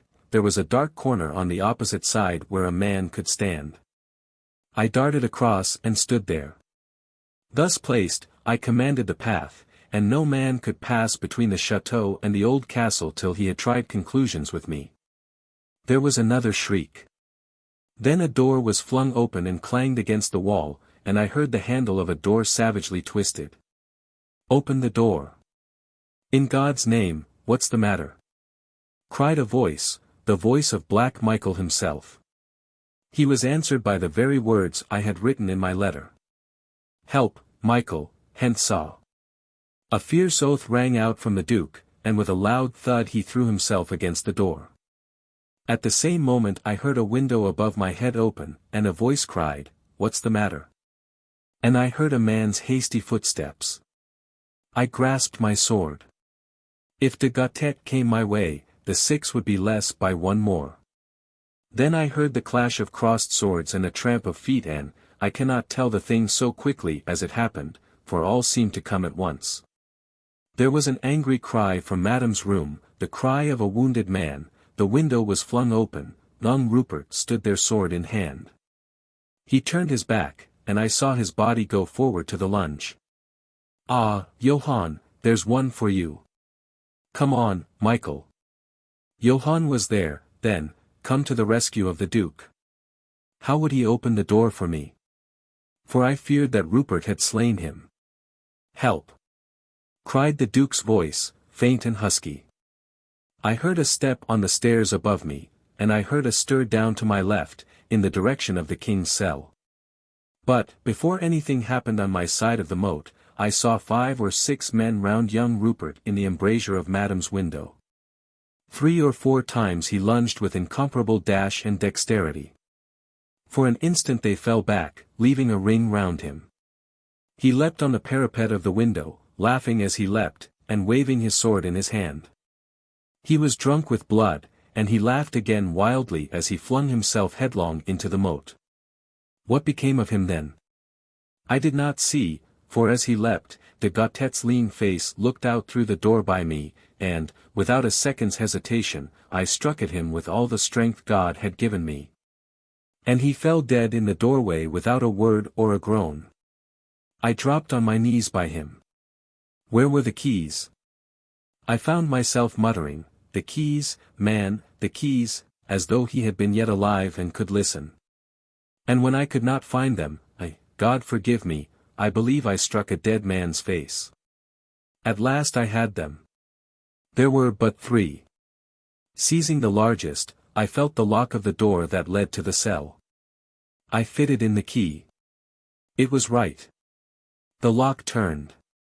I drew the door close behind me and locked it as noiselessly as I could, putting the key in my pocket. I found myself at the top of a flight of steep stone stairs. An oil lamp burnt dimly in the bracket. I took it down and held it in my hand, and I stood and listened. What in the devil can it be? I heard a voice say. It came from behind a door that faced me at the bottom of the stairs. And another answered. Shall we kill him? I strained to hear the answer, and could have sobbed with relief when Detchard's voice came grating and cold. Wait a bit. There'll be trouble if we strike too soon. There was a moment's silence. Then I heard the bolt of the door cautiously drawn back. Instantly I put out the light I held, replacing the lamp in the bracket. It's dark, the lamp's out. Have you a light? Said the other voice, Bersinins. No doubt they had a light, but they should not use it. It was come to the crisis now, and I rushed down the steps and flung myself against the door. Bersonin had unbolted it and it gave way before me. The Belgian stood there sword in hand, and Detchard was sitting on a couch at the side of the room. In astonishment at seeing me, Bersonin recoiled, Detchard jumped to his sword. I rushed madly at the Belgian, he gave way before me, and I drove him up against the wall. He was no swordsman, though he fought bravely, and in a moment he lay on the floor before me. I turned, Detchard was not there. Faithful to his orders, he had not risked a fight with me, but had rushed straight to the door of the king's room, opened it and slammed it behind him. Even now he was at his work inside. And surely he would have killed the king, and perhaps me also, had it not been for one devoted man who gave his life for the king. For when I forced the door, the sight I saw was this: the king stood in the corner of the room, broken by his sickness, he could do nothing. His fettered hands moved uselessly up and down, and he was laughing horribly in half-mad delirium. Detchard and the doctor were together in the middle of the room. And the doctor had flung himself on the murderer, pinning his hands to his sides for an instant. Then Detchard wrenched himself free from the feeble grip, and, as I entered, drove his sword through the hapless man. Then he turned on me, crying. At last! We were sword to sword. By blessed chance, neither he nor Bersonin had been wearing their revolvers. I found them afterwards, ready loaded, on the mantelpiece of the outer room. It was hard by the door, ready to their hands, but my sudden rush in had cut off access to them. Yes, we were man to man. And we began to fight, silently, sternly, and hard. Yet I remember little of it, save that the man was my match with the sword, nay, and more, for he knew more tricks than I. And that he forced me back against the bars that guarded the entrance to Jacob's ladder. And I saw a smile on his face, and he wounded me in the left arm. No glory do I take for that contest. I believe that the man would have mastered me and slain me, and then done his butcher's work, for he was the most skillful swordsman I have ever met. But even as he pressed me hard, the half-mad, wasted, one creature in the corner leapt high in lunatic mirth, shrieking. It's Cousin Rudolf. Cousin Rudolf. I'll help you, Cousin Rudolf. And catching up a chair in his hands, he could but just lift it from the ground and hold it uselessly before him, he came towards us. Hope came to me. Come on. I cried. Come on. Drive it against his legs.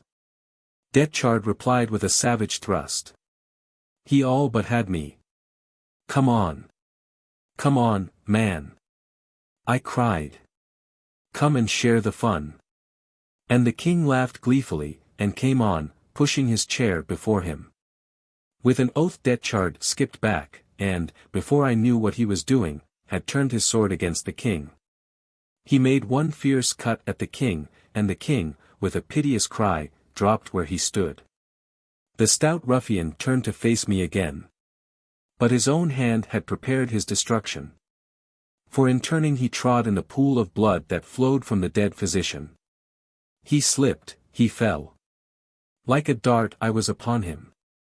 I caught him by the throat, and before he could recover himself I drove my point through his neck, and with a stifled curse he fell across the body of his victim. Was the king dead? It was my first thought. I rushed to where he lay. It seemed as if he were dead, for he had a great gash across his forehead, and he lay still in a huddled heap on the floor. I dropped on my knees beside him, and leant my ear down to hear if he breathed. But before I could there was a loud rattle from the outside. I knew the sound, the drawbridge was being pushed out. A moment later it rang home against the wall on my side of the moat. I should be caught in a trap and the king with me, if he yet lived. He must take his chance, to live or die. I took my sword, and passed into the outer room. Who were pushing the drawbridge out? My men. If so, all was well. My eye fell on the revolvers, and I seized one. And paused to listen in the doorway of the outer room. To listen, say I. Yes, and to get my breath, and I tore my shirt and twisted a strip of it round my bleeding arm, and stood listening again. I would have given the world to hear Sap's voice. For I was faint, spent, and weary. And that wildcat Rupert Henshaw was yet at large in the castle.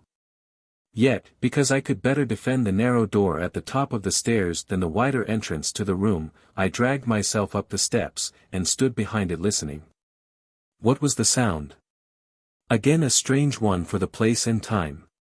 An easy, scornful, merry laugh, the laugh of young Rupert Henshaw. I could scarcely believe that a sane man would laugh. Yet the laugh told me that my men had not come, for they must have shot Rupert ere now, if they had come. And the clock struck 2:30. My God! The door had not been opened. They had gone to the bank. They had not found me. They had gone by now back to Tarlenheim, with the news of the king's death, and mine. Well, it would be true before they got there. Was not Rupert laughing in triumph? For a moment, I sank, unnerved, against the door. Then I started up alert again, for Rupert cried scornfully. Well, the bridge is there. Come over it. And in God's name, let's see Black Michael. Keep back, you curs. Michael, come and fight for her. If it were a three-cornered fight, I might yet bear my part.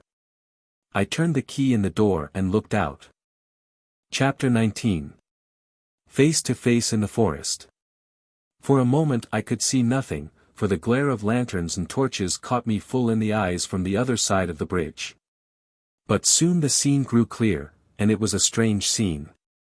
The bridge was in its place. At the far end of it stood a group of the Duke's servants. 2 or 3 carried the lights which had dazzled me, 3 or 4 held pikes in rest. They were huddled together, their weapons were protruded before them, their faces were pale and agitated. To put it plainly, they looked in as errant a fright as I have seen men look, and they gazed apprehensively at a man who stood in the middle of the bridge, sword in hand. Rupert Henshaw was in his trousers and shirt, the white linen was stained with blood, but his easy, buoyant pose told me that he was himself either not touched at all or merely scratched. There he stood, holding the bridge against them, and daring them to come on, or, rather, bidding them send Black Michael to him. And they, having no firearms, cowered before the desperate man and dared not attack him. They whispered to one another. And in the backmost rank, I saw my friend Johann, leaning against the portal of the door and stanching with a handkerchief the blood which flowed from a wound in his cheek. By marvellous chance, I was master. The cravens would oppose me no more than they dared attack Rupert. I had but to raise my revolver, and I sent him to his account with his sins on his head. He did not so much as know that I was there. I did nothing, why, I hardly know to this day. I had killed one man stealthily that night, and another by luck rather than skill, perhaps it was that. Again, villain as the man was, I did not relish being one of a crowd against him, perhaps it was that. But stronger than either of these restrained feelings came a curiosity and a fascination which held me spellbound, watching for the outcome of the scene. Michael, you dog! Michael! If you can stand, come on, cried Rupert, and he advanced a step, the group shrinking back a little before him. Michael, you bastard! Come on! The answer to his taunts came in the wild cry of a woman. He's dead! My God, he's dead! Dead, shouted Rupert. I struck better than I knew, and he laughed triumphantly. Then he went on, down with your weapons there. I'm your master now. Down with them, I say. I believe they would have obeyed, but as he spoke came new things. First, there arose a distant sound, as of shouts and knockings from the other side of the chateau. My heart leapt. It must be my men, come by a happy disobedience to seek me. The noise continued, but none of the rest seemed to heed it. Their attention was chained by what now happened before their eyes. The group of servants parted and a woman staggered on to the bridge. Antoinette de Mauban was in a loose white robe, her dark hair streamed over her shoulders, her face was ghastly pale, and her eyes gleamed wildly in the light of the torches. In her shaking hand she held a revolver, and, as she tottered forward, she fired it at Rupert Rassendyll. The ball missed him, and struck the woodwork over my head. "Faith, madam," laughed Rupert, "had your eyes been no more deadly than your shooting, I had not been in this scrape, nor Black Michael in hell, tonight." She took no notice of his words. With a wonderful effort, she calmed herself till she stood still and rigid. Then very slowly and deliberately she began to raise her arm again, taking most careful aim.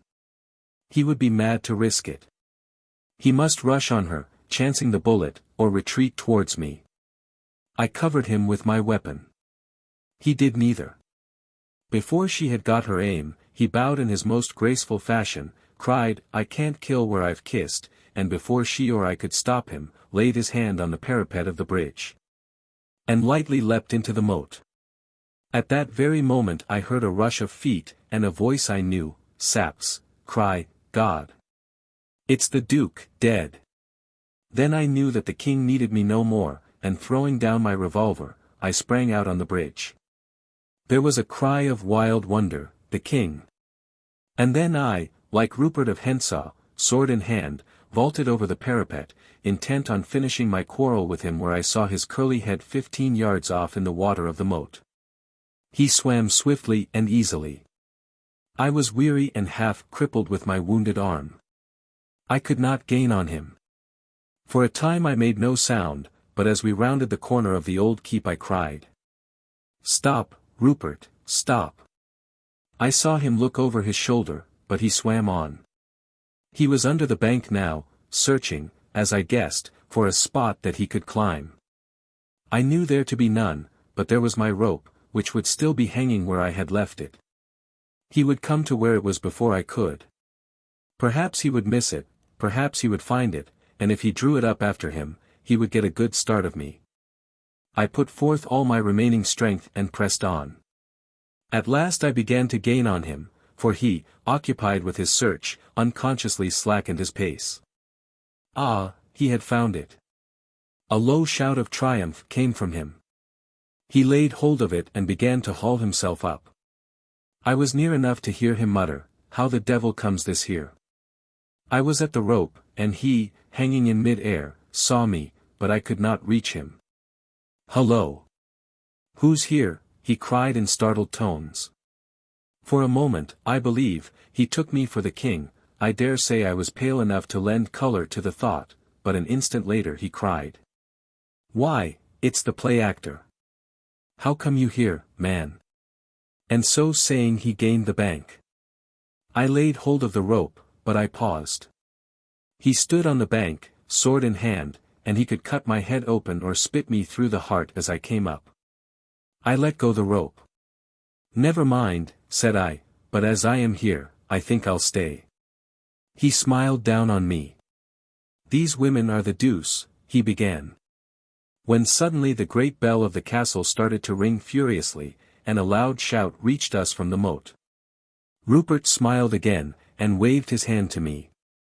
"I should like a turn with you, but it's a little too hot," said he, and he disappeared from above me. In an instant, without thinking of danger, I laid my hand to the rope. I was up. I saw him 30 yards off, running like a deer towards the shelter of the forest. For once Rupert Rassendyll had chosen discretion for his part. I laid my feet to the ground and rushed after him, calling to him to stand. He would not. Unwounded and vigorous, he gained on me at every step. But, forgetting everything in the world except him and my thirst for his blood, I pressed on, and soon the deep shades of the forest of Zenda engulfed us both, pursued and pursuer. It was 3 o'clock now, and day was dawning. I was on a long straight grass avenue, and 100 yards ahead ran young Rupert, his curls waving in the fresh breeze. I was weary and panting. He looked over his shoulder and waved his hand again to me. He was mocking me, for he saw he had the pace of me. I was forced to pause for breath. A moment later, Rupert turned sharply to the right and was lost from my sight. I thought all was over, and in deep vexation sank on the ground. But I was up again directly, for a scream rang through the forest, a woman's scream. Putting forth the last of my strength, I ran on to the place where he had turned out of my sight, and, turning also, I saw him again. But alas! I could not touch him. He was in the act of lifting a girl down from her horse. Doubtless it was her scream that I heard. She looked like a small farmer's or a peasant's daughter, and she carried a basket on her arm. Probably she was on her way to the early market at Zenda. Her horse was a stout, well-shaped animal. Master Rupert lifted her down amid her shrieks. The sight of him frightened her. But he treated her gently, laughed, kissed her, and gave her money. Then he jumped on the horse, sitting sideways like a woman, and then he waited for me. I, on my part, waited for him. Presently he rode towards me, keeping his distance, however. He lifted up his hand, saying, "What did you in the castle?" "I killed 3 of your friends," said I. "What? You got to the cells?" "Yes." "And the king?" "He was hurt by Detchard before I killed Detchard, but I pray that he lives." "You fool," said Rupert, pleasantly. "One thing more I did." "And what's that?" "I spared your life. I was behind you on the bridge, with a revolver in my hand." "No. Faith, I was between 2 fires." "Get off your horse," I cried, "and fight like a man."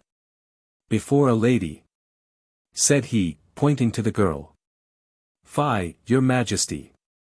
Then in my rage, hardly knowing what I did, I rushed at him. For a moment he seemed to waver.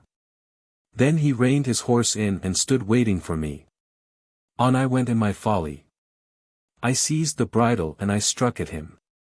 He parried and thrust at me. I fell back a pace and rushed at him again. And this time I reached his face and laid his cheek open, and darted back almost before he could strike me. He seemed almost dazed at the fierceness of my attack. Otherwise I think he must have killed me. I sank on my knee panting, expecting him to ride at me. And so he would have done, and then and there, I doubt not, one or both of us would have died. But at the moment there came a shout from behind us, and, looking round, I saw, just at the turn of the avenue, a man on a horse.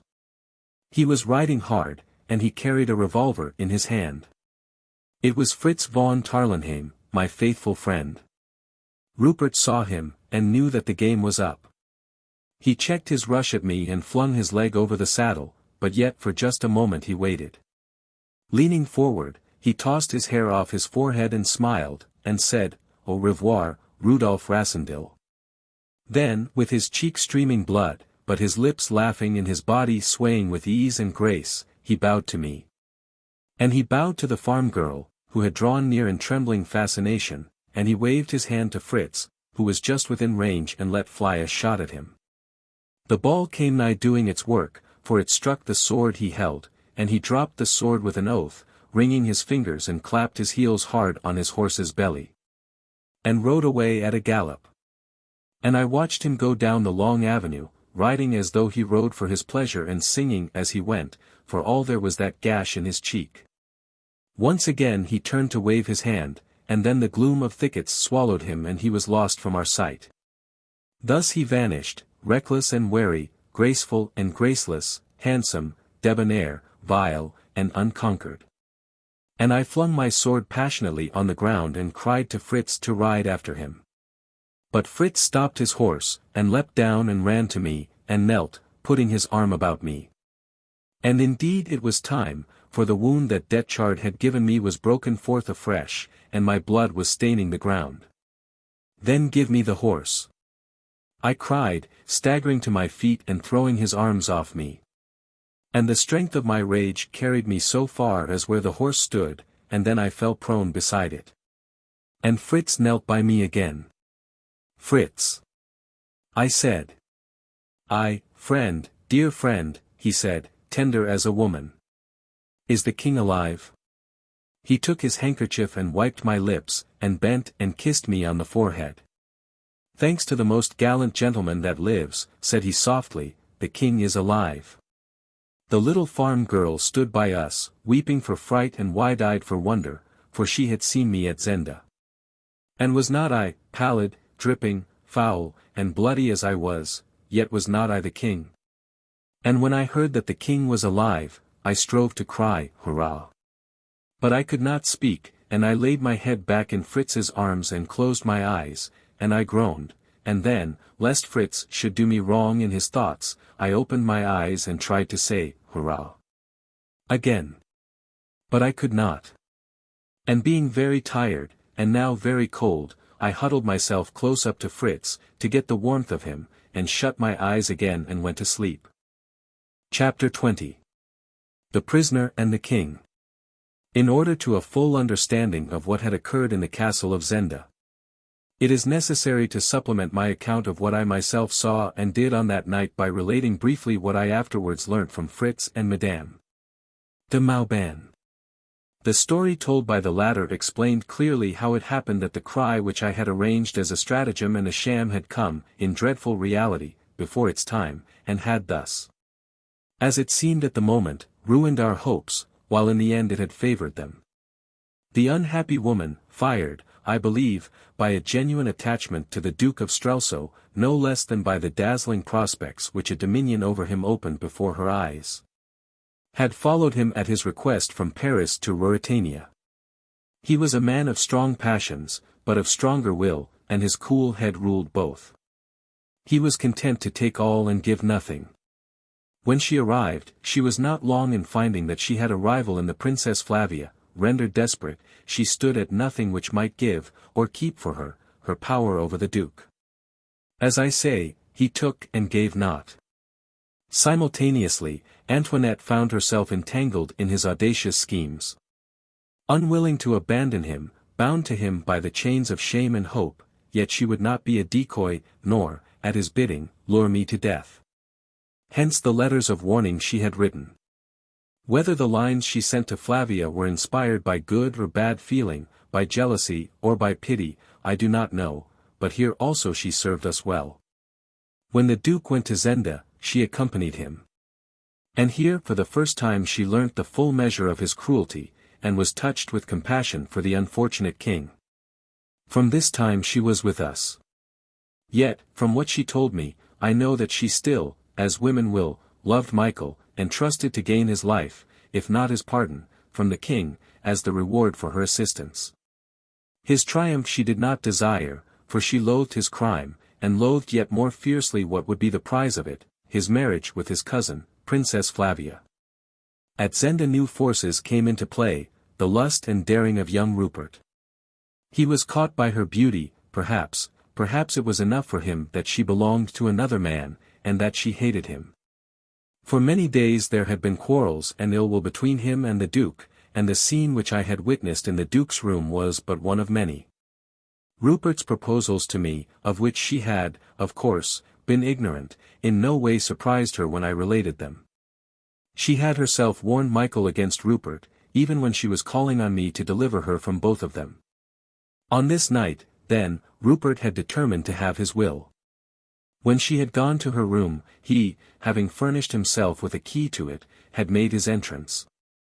Her cries had brought the Duke, and there in the dark room, while she screamed, the men had fought. And Rupert, having wounded his master with a mortal blow, had, on the servants rushing in, escaped through the window as I have described. The Duke's blood, spurting out, had stained his opponent's shirt, but Rupert, not knowing that he had dealt Michael his death, was eager to finish the encounter. How he meant to deal with the other three of the band, I know not.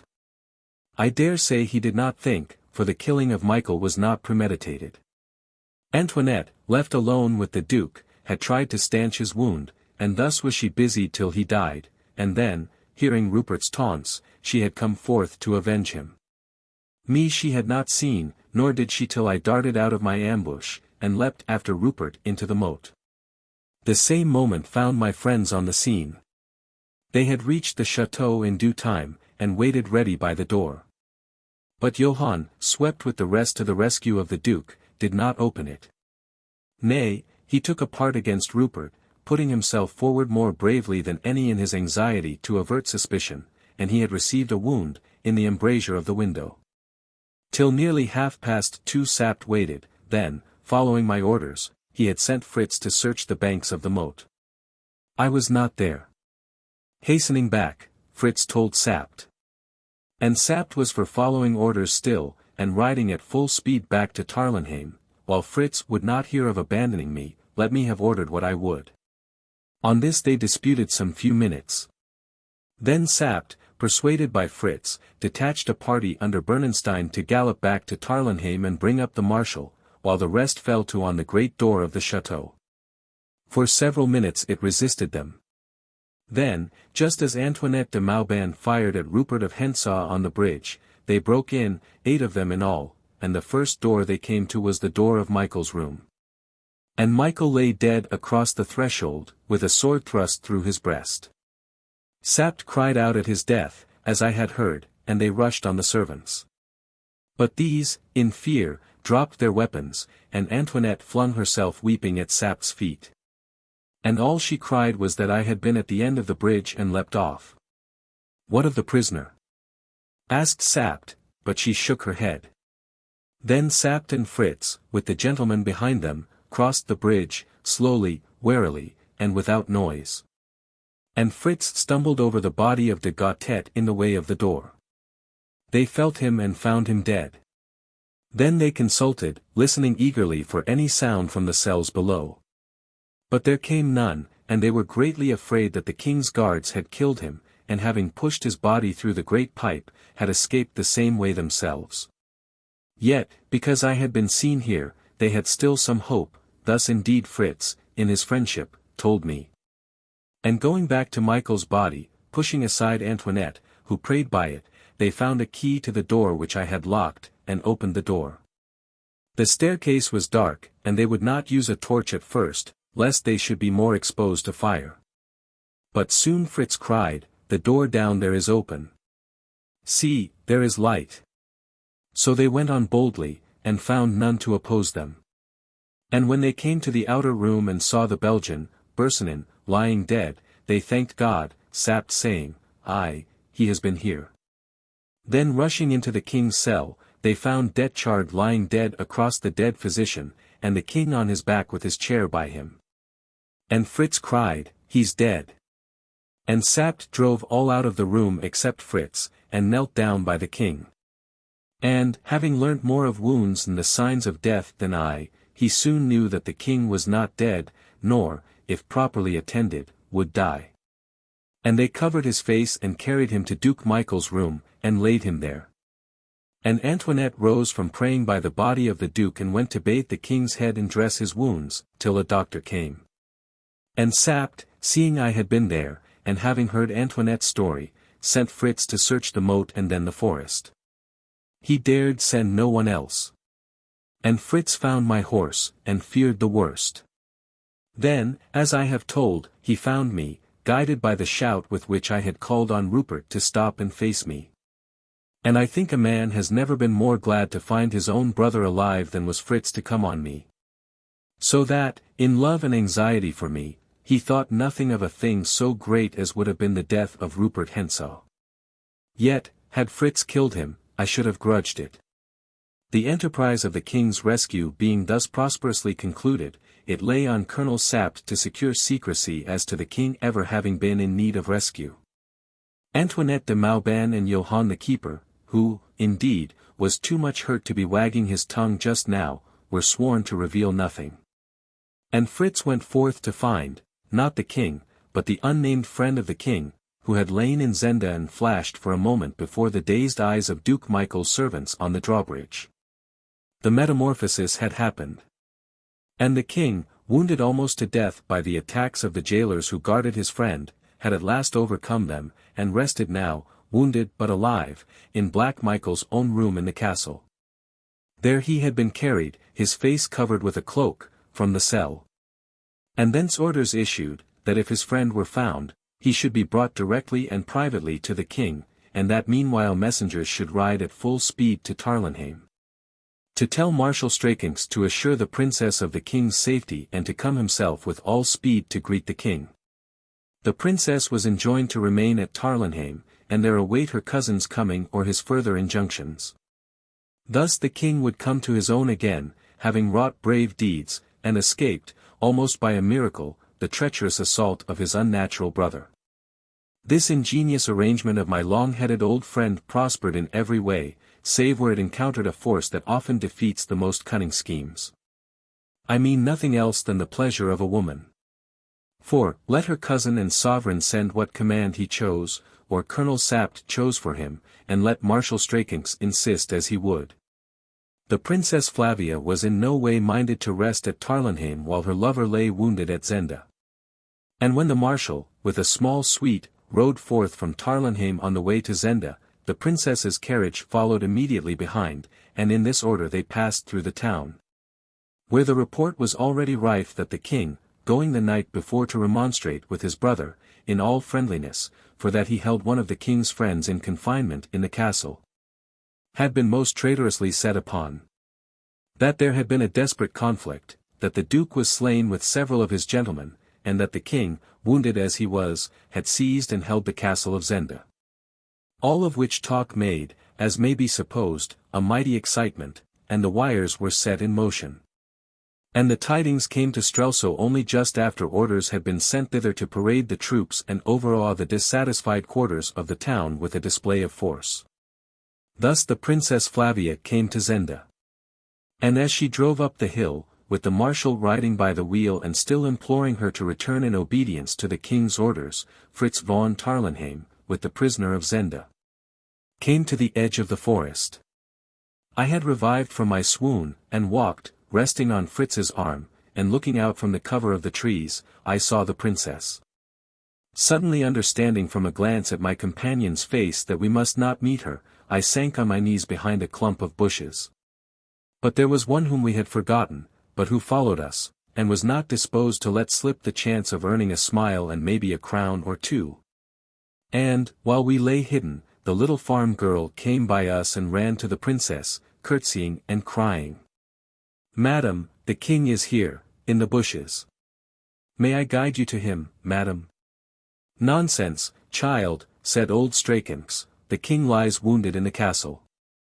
"Yes, sir, he's wounded, I know, but he's there, with Count Fritz, and not at the castle," she persisted. "Is he in two places, or are there two kings?" asked Flavia, bewildered. "And how should he be there?" "He pursued a gentleman, madam, and they fought till Count Fritz came. And the other gentleman took my father's horse from me and rode away, but the king is here with Count Fritz." "Why, madam, is there another man in Ruritania like the king?" "No, my child," said Flavia softly, "I was told it afterwards," and she smiled and gave the girl money. "I will go and see this gentleman," and she rose to alight from the carriage. But at this moment Sapt came riding from the castle, and, seeing the princess, made the best of a bad job, and cried to her that the king was well tended and in no danger. "In the castle?" she asked. "Where else, madam?" said he, bowing. "But this girl says he is yonder, with Count Fritz." Sapt turned his eyes on the child with an incredulous smile. "Every fine gentleman is a king to such," said he. "Why, he's as like the king as one pea to another, madam," cried the girl, a little shaken but still obstinate. Sapt started round. The old marshal's face asked unspoken questions. Flavia's glance was no less eloquent. Suspicion spread quick. "I'll ride myself and see this man," said Sapt hastily. "Nay, I'll come myself," said the princess. "Then come alone," he whispered. And she, obedient to the strange hinting in his face, prayed the marshal and the rest to wait. And she and Sapt came on foot towards where we lay, Sapt waving to the farm girl to keep at a distance. And when I saw them coming, I sat in a sad heap on the ground, and buried my face in my hands. I could not look at her. Fritz knelt by me, laying his hand on my shoulder. "Speak low, whatever you say," I heard Sapt whisper as they came up. And the next thing I heard was a low cry, half of joy, half of fear, from the princess. "It is he. Are you hurt?" And she fell on the ground by me, and gently pulled my hands away. But I kept my eyes to the ground. "It is the king," she said. Pray, Colonel Sapt, tell me where lay the wit of the joke you played on me. We answered none of us, we three were silent before her. Regardless of them, she threw her arms round my neck and kissed me. Then Sapt spoke in a low hoarse whisper. It is not the king. Don't kiss him, he's not the king. She drew back for a moment. Then, with an arm still round my neck, she asked, in superb indignation. Do I not know my love? Rudolf, my love. It is not the king, said old Sapt again. And a sudden sob broke from tender-hearted Fritz. It was the sob that told her no comedy was afoot. He is the king, she cried. It is the king's face, the king's ring, my ring. It is my love. Your love, madam, said old Sapt, but not the king. The king is there in the castle. This gentleman. Look at me, Rudolf. Look at me, she cried, taking my face between her hands. Why do you let them torment me? Tell me what it means. Then I spoke, gazing into her eyes. God forgive me, madam. I said. I am not the king. I felt her hands clutch my cheeks. She gazed at me as never man's face was scanned yet. And I, silent again, saw wonder born, and doubt grow, and terror spring to life as she looked. And very gradually the grasp of her hands slackened, she turned to Sapt, to Fritz, and back to me, then suddenly she reeled forward and fell in my arms. And with a great cry of pain I gathered her to me and kissed her lips. Sapt laid his hand on my arm. I looked up in his face. And I laid her softly on the ground, and stood up, looking on her, cursing heaven that young Rupert's sword had spared me for this sharper pang. Chapter 21. If love were all. It was night, and I was in the cell wherein the king had lain in the castle of Zenda. The great pipe that Rupert of Hentzau had nicknamed Jacob's ladder was gone, and the lights in the room across the moat twinkled in the darkness. All was still, the din and clash of strife were gone. I had spent the day hidden in the forest, from the time when Fritz had led me off, leaving Sapt with the princess. Under cover of dusk, muffled up, I had been brought to the castle and lodged where I now lay. Though 3 men had died there, 2 of them by my hand, I was not troubled by ghosts. I had thrown myself on a pallet by the window, and was looking out on the black water. Johann, the keeper, still pale from his wound, but not much hurt besides, had brought me supper. He told me that the king was doing well, that he had seen the princess, that she and he, Sapt and Fritz, had been long together. Marshal Strakens was gone to Strelsau. Black Michael lay in his coffin, and Antoinette de Mauban watched by him. Had I not heard, from the chapel, priests singing mass for him? Outside there were strange rumors afloat. Some said that the prisoner of Zenda was dead, some, that he had vanished yet alive, some, that he was a friend who had served the king well in some adventure in England. Others, that he had discovered the duke's plots, and had therefore been kidnapped by him. 1 or 2 shrewd fellows shook their heads and said only that they would say nothing, but they had suspicions that more was to be known than was known, if Colonel Sapt would tell all he knew. Thus Johann chattered till I sent him away and lay there alone, thinking, not of the future. But, as a man is wont to do when stirring things have happened to him, rehearsing the events of the past weeks, and wondering how strangely they had fallen out. And above me, in the stillness of the night, I heard the standards flapping against their poles, for Black Michael's banner hung there half-mast high, and above it the royal flag of Ruritania. Floating for one night more over my head. Habit grows so quick, that only by an effort did I recollect that it floated no longer for me. Presently Fritz von Tarlenheim came into the room. I was standing then by the window. The glass was opened, and I was idly fingering the cement which clung to the masonry where Jacob's ladder had been. He told me briefly that the king wanted me, and together we crossed the drawbridge and entered the room that had been Black Michael's. The king was lying there in bed. Our doctor from Tarlenheim was in attendance on him, and whispered to me that my visit must be brief. The king held out his hand and shook mine. Fritz and the doctor withdrew to the window. I took the king's ring from my finger and placed it on his. I have tried not to dishonor it, sire, said I.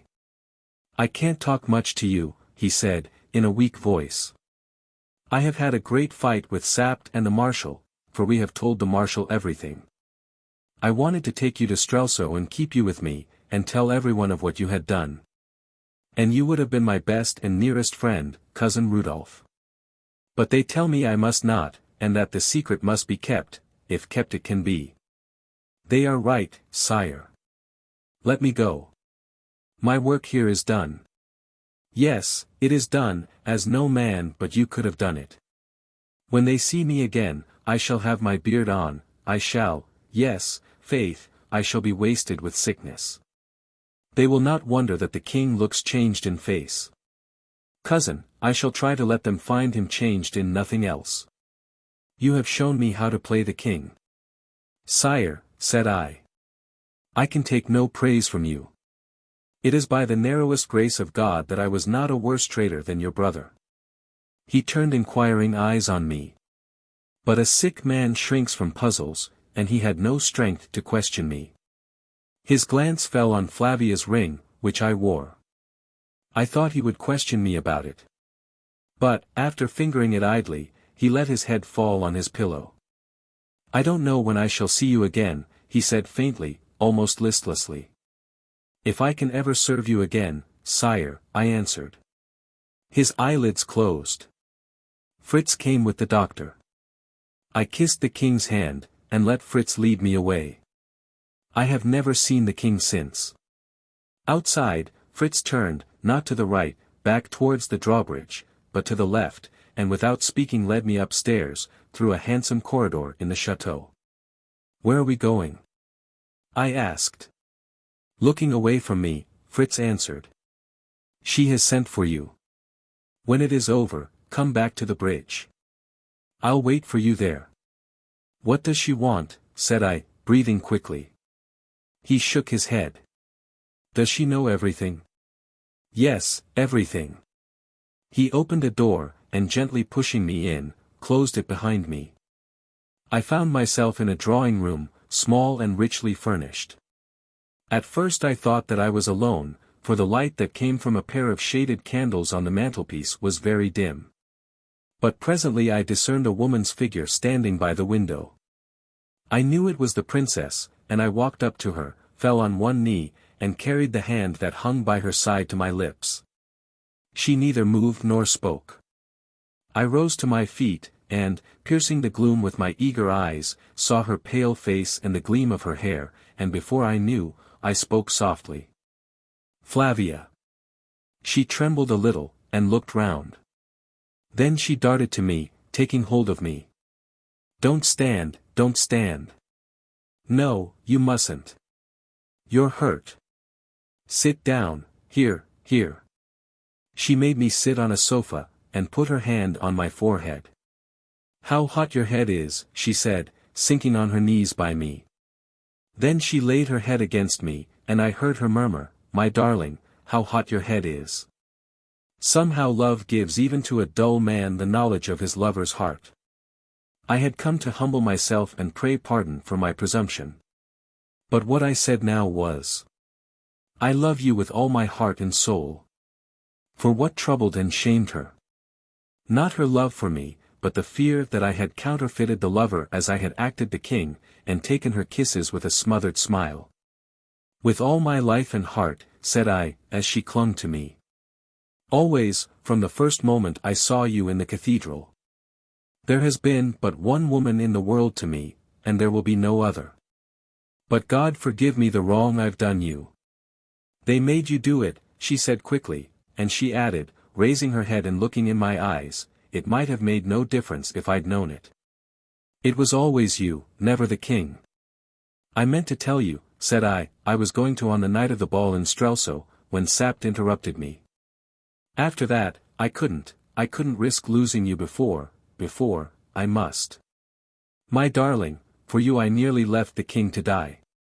I know. What are we to do now, Rudolf? I put my arm round her and held her up while I said. I am going away tonight. Ah, no, no. She cried. Not tonight. I must go tonight, before more people have seen me. And how would you have me stay, sweetheart, except? If I could come with you, she whispered very low. My God! Said I roughly, don't talk about that, and I thrust her a little back from me. Why not? I love you. You are as good a gentleman as the king. Then I was false to all that I should have held by. For I caught her in my arms and prayed her, in words that I will not write, to come with me, daring all Ruritania to take her from me. And for a while she listened, with wondering, dazzled eyes. But as her eyes looked on me, I grew ashamed, and my voice died away in broken murmurs and stammerings, and at last I was silent. She drew herself away from me and stood against the wall, while I sat on the edge of the sofa, trembling in every limb, knowing what I had done, loathing it, obstinate not to undo it. So we rested a long time. I am mad. I said sullenly. I love your madness, dear, she answered. Her face was away from me, but I caught the sparkle of a tear on her cheek. I clutched the sofa with my hand and held myself there.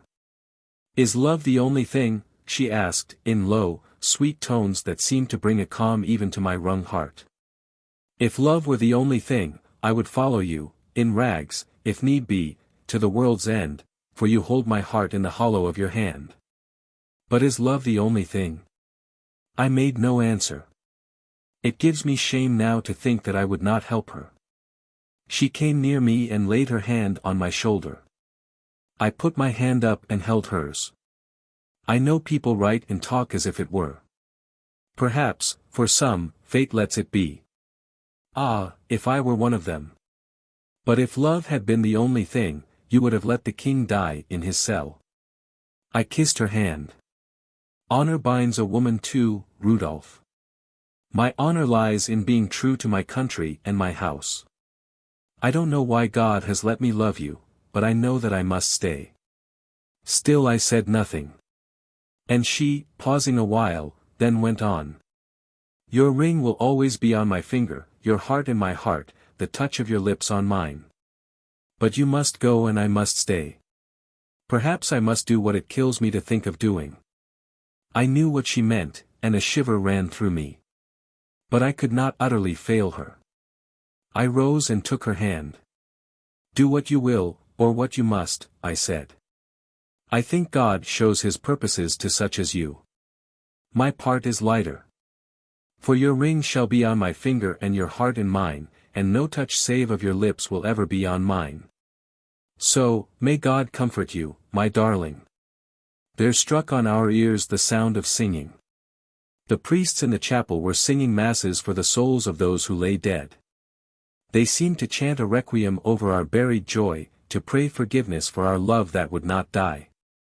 The soft, sweet, pitiful music rose and fell as we stood opposite one another, her hands in mine. My queen and my beauty, said I. My lover and true knight, she said. Perhaps we shall never see one another again. Kiss me, my dear, and go. I kissed her as she bade me. But at the last she clung to me, whispering nothing but my name, and that over and over again, and again, and again, and then I left her. Rapidly I walked down to the bridge. Sapt and Fritz were waiting for me. Under their directions I changed my dress, and muffling my face, as I had done more than once before, I mounted with them at the door of the castle. And we three rode through the night and on to the breaking day, and found ourselves at a little roadside station just over the border of Ruritania. The train was not quite due, and I walked with them in a meadow by a little brook while we waited for it. They promised to send me all news. They overwhelmed me with kindness, even old Sapt was touched to gentleness, while Fritz was half unmanned. I listened in a kind of dream to all they said. Rudolf! Rudolf! Rudolf! Still rang in my ears, a burden of sorrow and of love. At last they saw that I could not heed them, and we walked up and down in silence, till Fritz touched me on the arm, and I saw, a mile or more away, the blue smoke of the train. Then I held out a hand to each of them. "We are all but half men this morning," said I, smiling. "But we have been men, Sapt and Fritz, old friends. We have run a good course between us. We have defeated traitors and set the king firm on his throne," said Sapt. Then Fritz von Tarlenheim suddenly, before I could discern his purpose or stay him, uncovered his head and bent as he used to do, and kissed my hand. And as I snatched it away, he said, trying to laugh, "Heaven doesn't always make the right men kings." Old Sapt twisted his mouth as he wrung my hand. "The devil has his share in most things," said he. The people at the station looked curiously at the tall man with the muffled face, but we took no notice of their glances. I stood with my two friends and waited till the train came up to us. Then we shook hands again, saying nothing. And both this time, and, indeed, from old Sapt it seemed strange, bared their heads, and so stood still till the train bore me away from their sight. So that it was thought some great man travelled privately for his pleasure from the little station that morning. Whereas, in truth it was only I, Rudolf Rassendyll, an English gentleman, a cadet of a good house, but a man of no wealth nor position, nor of much rank. They would have been disappointed to know that. Yet had they known all they would have looked more curiously still. For, be I what I might now, I had been for 3 months a king, which, if not a thing to be proud of, is at least an experience to have undergone. Doubtless I should have thought more of it, had there not echoed through the air, from the towers of Zenda that we were leaving far away. Into my ears and into my heart the cry of a woman's love, "Rudolf! Rudolf! Rudolf! Hark! I hear it now." Chapter 22. Present, Past, and Future. The details of my return home can have but little interest. I went straight to the Tyrol and spent a quiet fortnight, mostly on my back, for a severe chill developed itself, and I was also the victim of a nervous reaction, which made me weak as a baby. As soon as I had reached my quarters, I sent an apparently careless postcard to my brother, announcing my good health and prospective return. That would serve to satisfy the inquiries as to my whereabouts, which were probably still vexing the prefect of the police of Strelsau. I let my mustache and imperial grow again. And as hair comes quickly on my face, they were respectable, though not luxuriant, by the time that I landed myself in Paris and called on my friend George Featherly. My interview with him was chiefly remarkable for the number of unwilling but necessary falsehoods that I told. And I rallied him unmercifully when he told me that he had made up his mind that I had gone in the track of Madame de Mauban to Strelsau. The lady, it appeared, was back in Paris, but was living in great seclusion, a fact for which gossip found no difficulty in accounting. Did not all the world know of the treachery and death of Duke Michael? Nevertheless, George bade Bertrand be of good cheer, for, said he flippantly, a live poet is better than a dead duke. Then he turned on me and asked, "What have you been doing to your mustache?" "To tell the truth," I answered, assuming a sly air, "a man now and then has reasons for wishing to alter his appearance. But it's coming on very well again." "What? Then I wasn't so far out.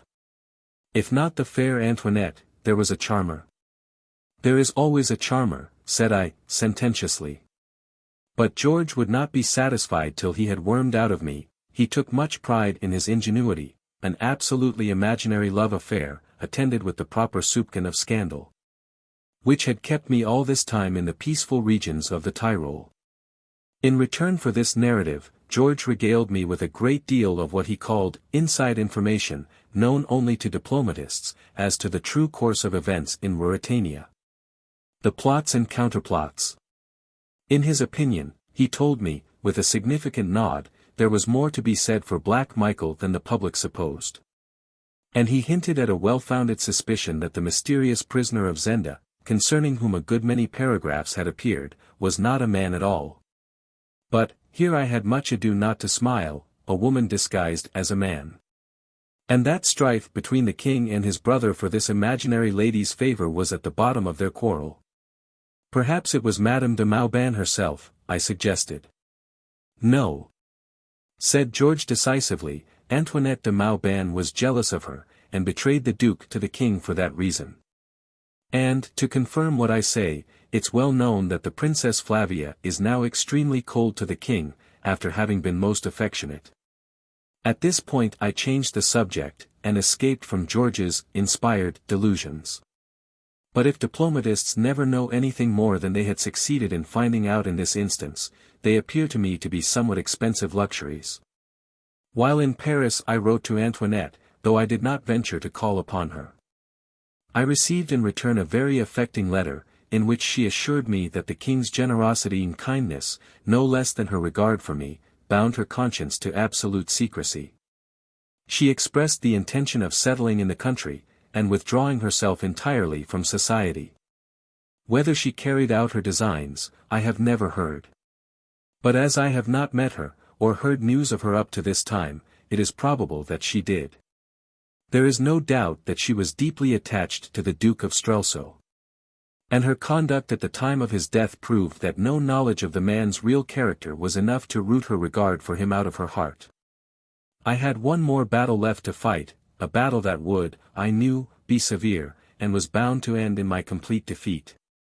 Was I not back from the Tyrol, without having made any study of its inhabitants, institutions, scenery, fauna, flora, or other features? Had I not simply wasted my time in my usual frivolous, good-for-nothing way? That was the aspect of the matter which, I was obliged to admit, would present itself to my sister-in-law. And against a verdict based on such evidence, I had really no defense to offer. It may be supposed, then, that I presented myself in Park Lane in a shamefaced, sheepish fashion. On the whole, my reception was not so alarming as I had feared. It turned out that I had done, not what Rose wished, but, the next best thing, what she prophesied. She had declared that I should make no notes, record no observations, gather no materials. My brother, on the other hand, had been weak enough to maintain that a serious resolve had at length animated me. When I returned empty-handed, Rose was so occupied in triumphing over Burlesdon that she let me down quite easily. Devoting the greater part of her reproaches to my failure to advertise my friends of my whereabouts. "We've wasted a lot of time trying to find you," she said. "I know you have," said I. "Half our ambassadors have led weary lives on my account. George Featherly told me so. But why should you have been anxious? I can take care of myself." "Oh, it wasn't that," she cried scornfully, "but I wanted to tell you about Sir Jacob Borrodaile. You know, he's got an embassy, at least, he will have in a month, and he wrote to say he hoped you would go with him." "Where's he going to?" "He's going to succeed Lord Topham at Strelsau," said she. "You couldn't have a nicer place, short of Paris." "Strelsau." Said I, glancing at my brother. "Oh, that doesn't matter," exclaimed Rose impatiently. "Now, you will go, won't you?" "I don't know that I care about it." "Oh, you're too exasperating. And I don't think I can go to Strelsau." "My dear Rose, would it be suitable?" "Oh, nobody remembers that horrid old story now." Upon this, I took out of my pocket a portrait of the King of Ruritania.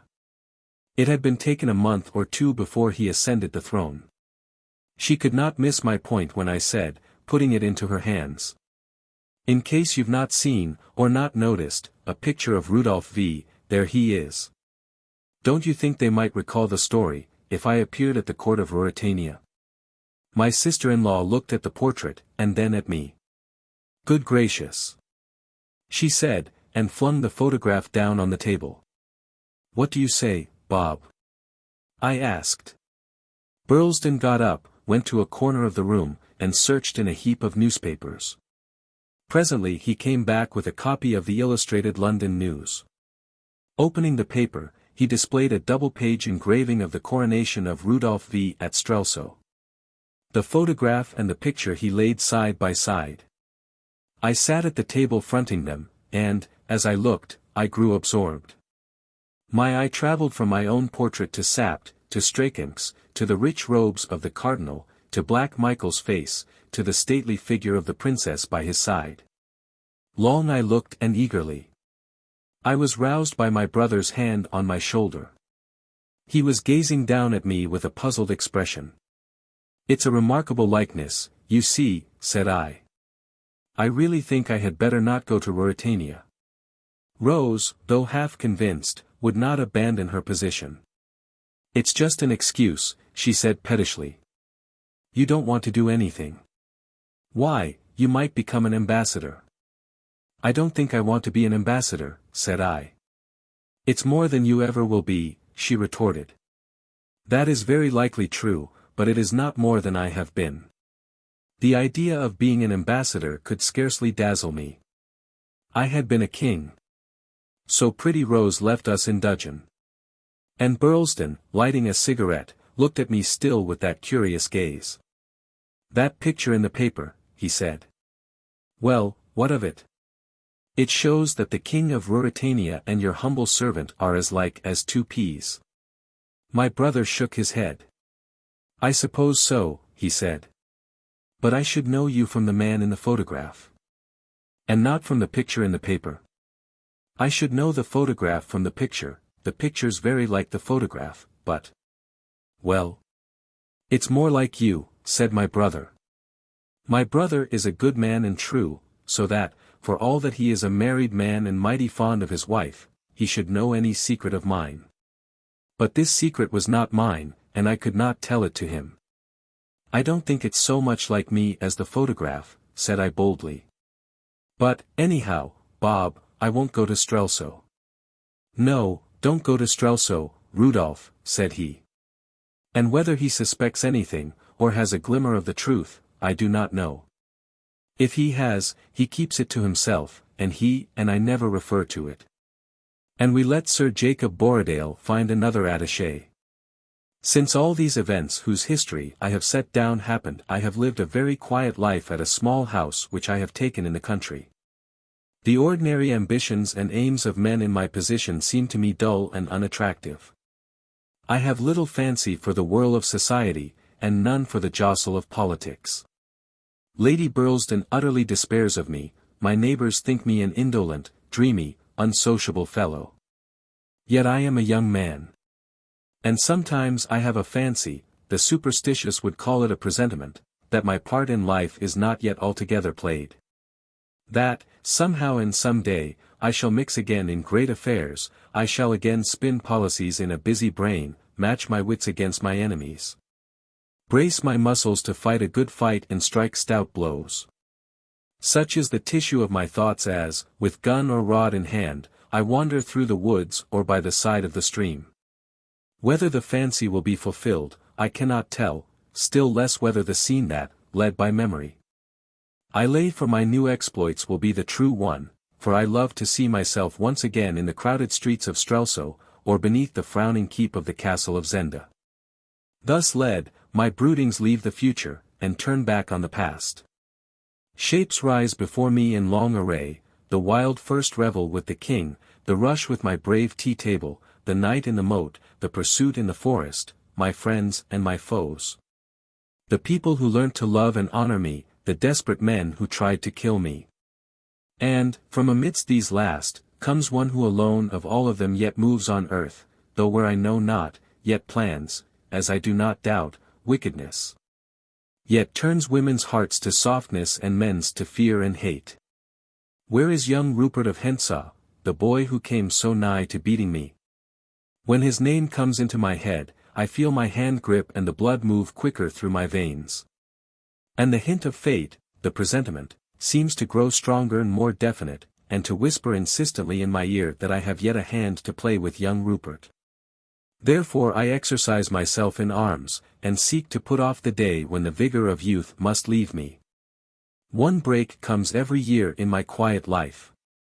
Then I go to Dresden, and there I am met by my dear friend and companion, Fritz von Tarlenheim. Last time, his pretty wife Helga came, and a lusty crowing baby with her. And for a week Fritz and I are together, and I hear all of what falls out in Strelsau, and in the evenings, as we walk and smoke together, we talk of Sapt, and of the king, and often of young Rupert. And, as the hours grow small, at last we speak of Flavia. For every year Fritz carries with him to Dresden a little box.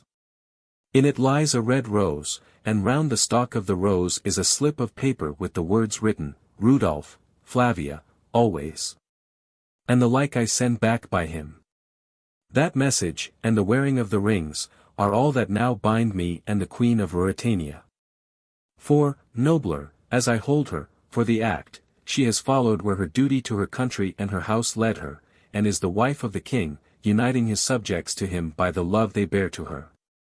Giving peace and quiet days to thousands by her self-sacrifice. There are moments when I dare not think of it, but there are others when I rise in spirit to where she ever dwells.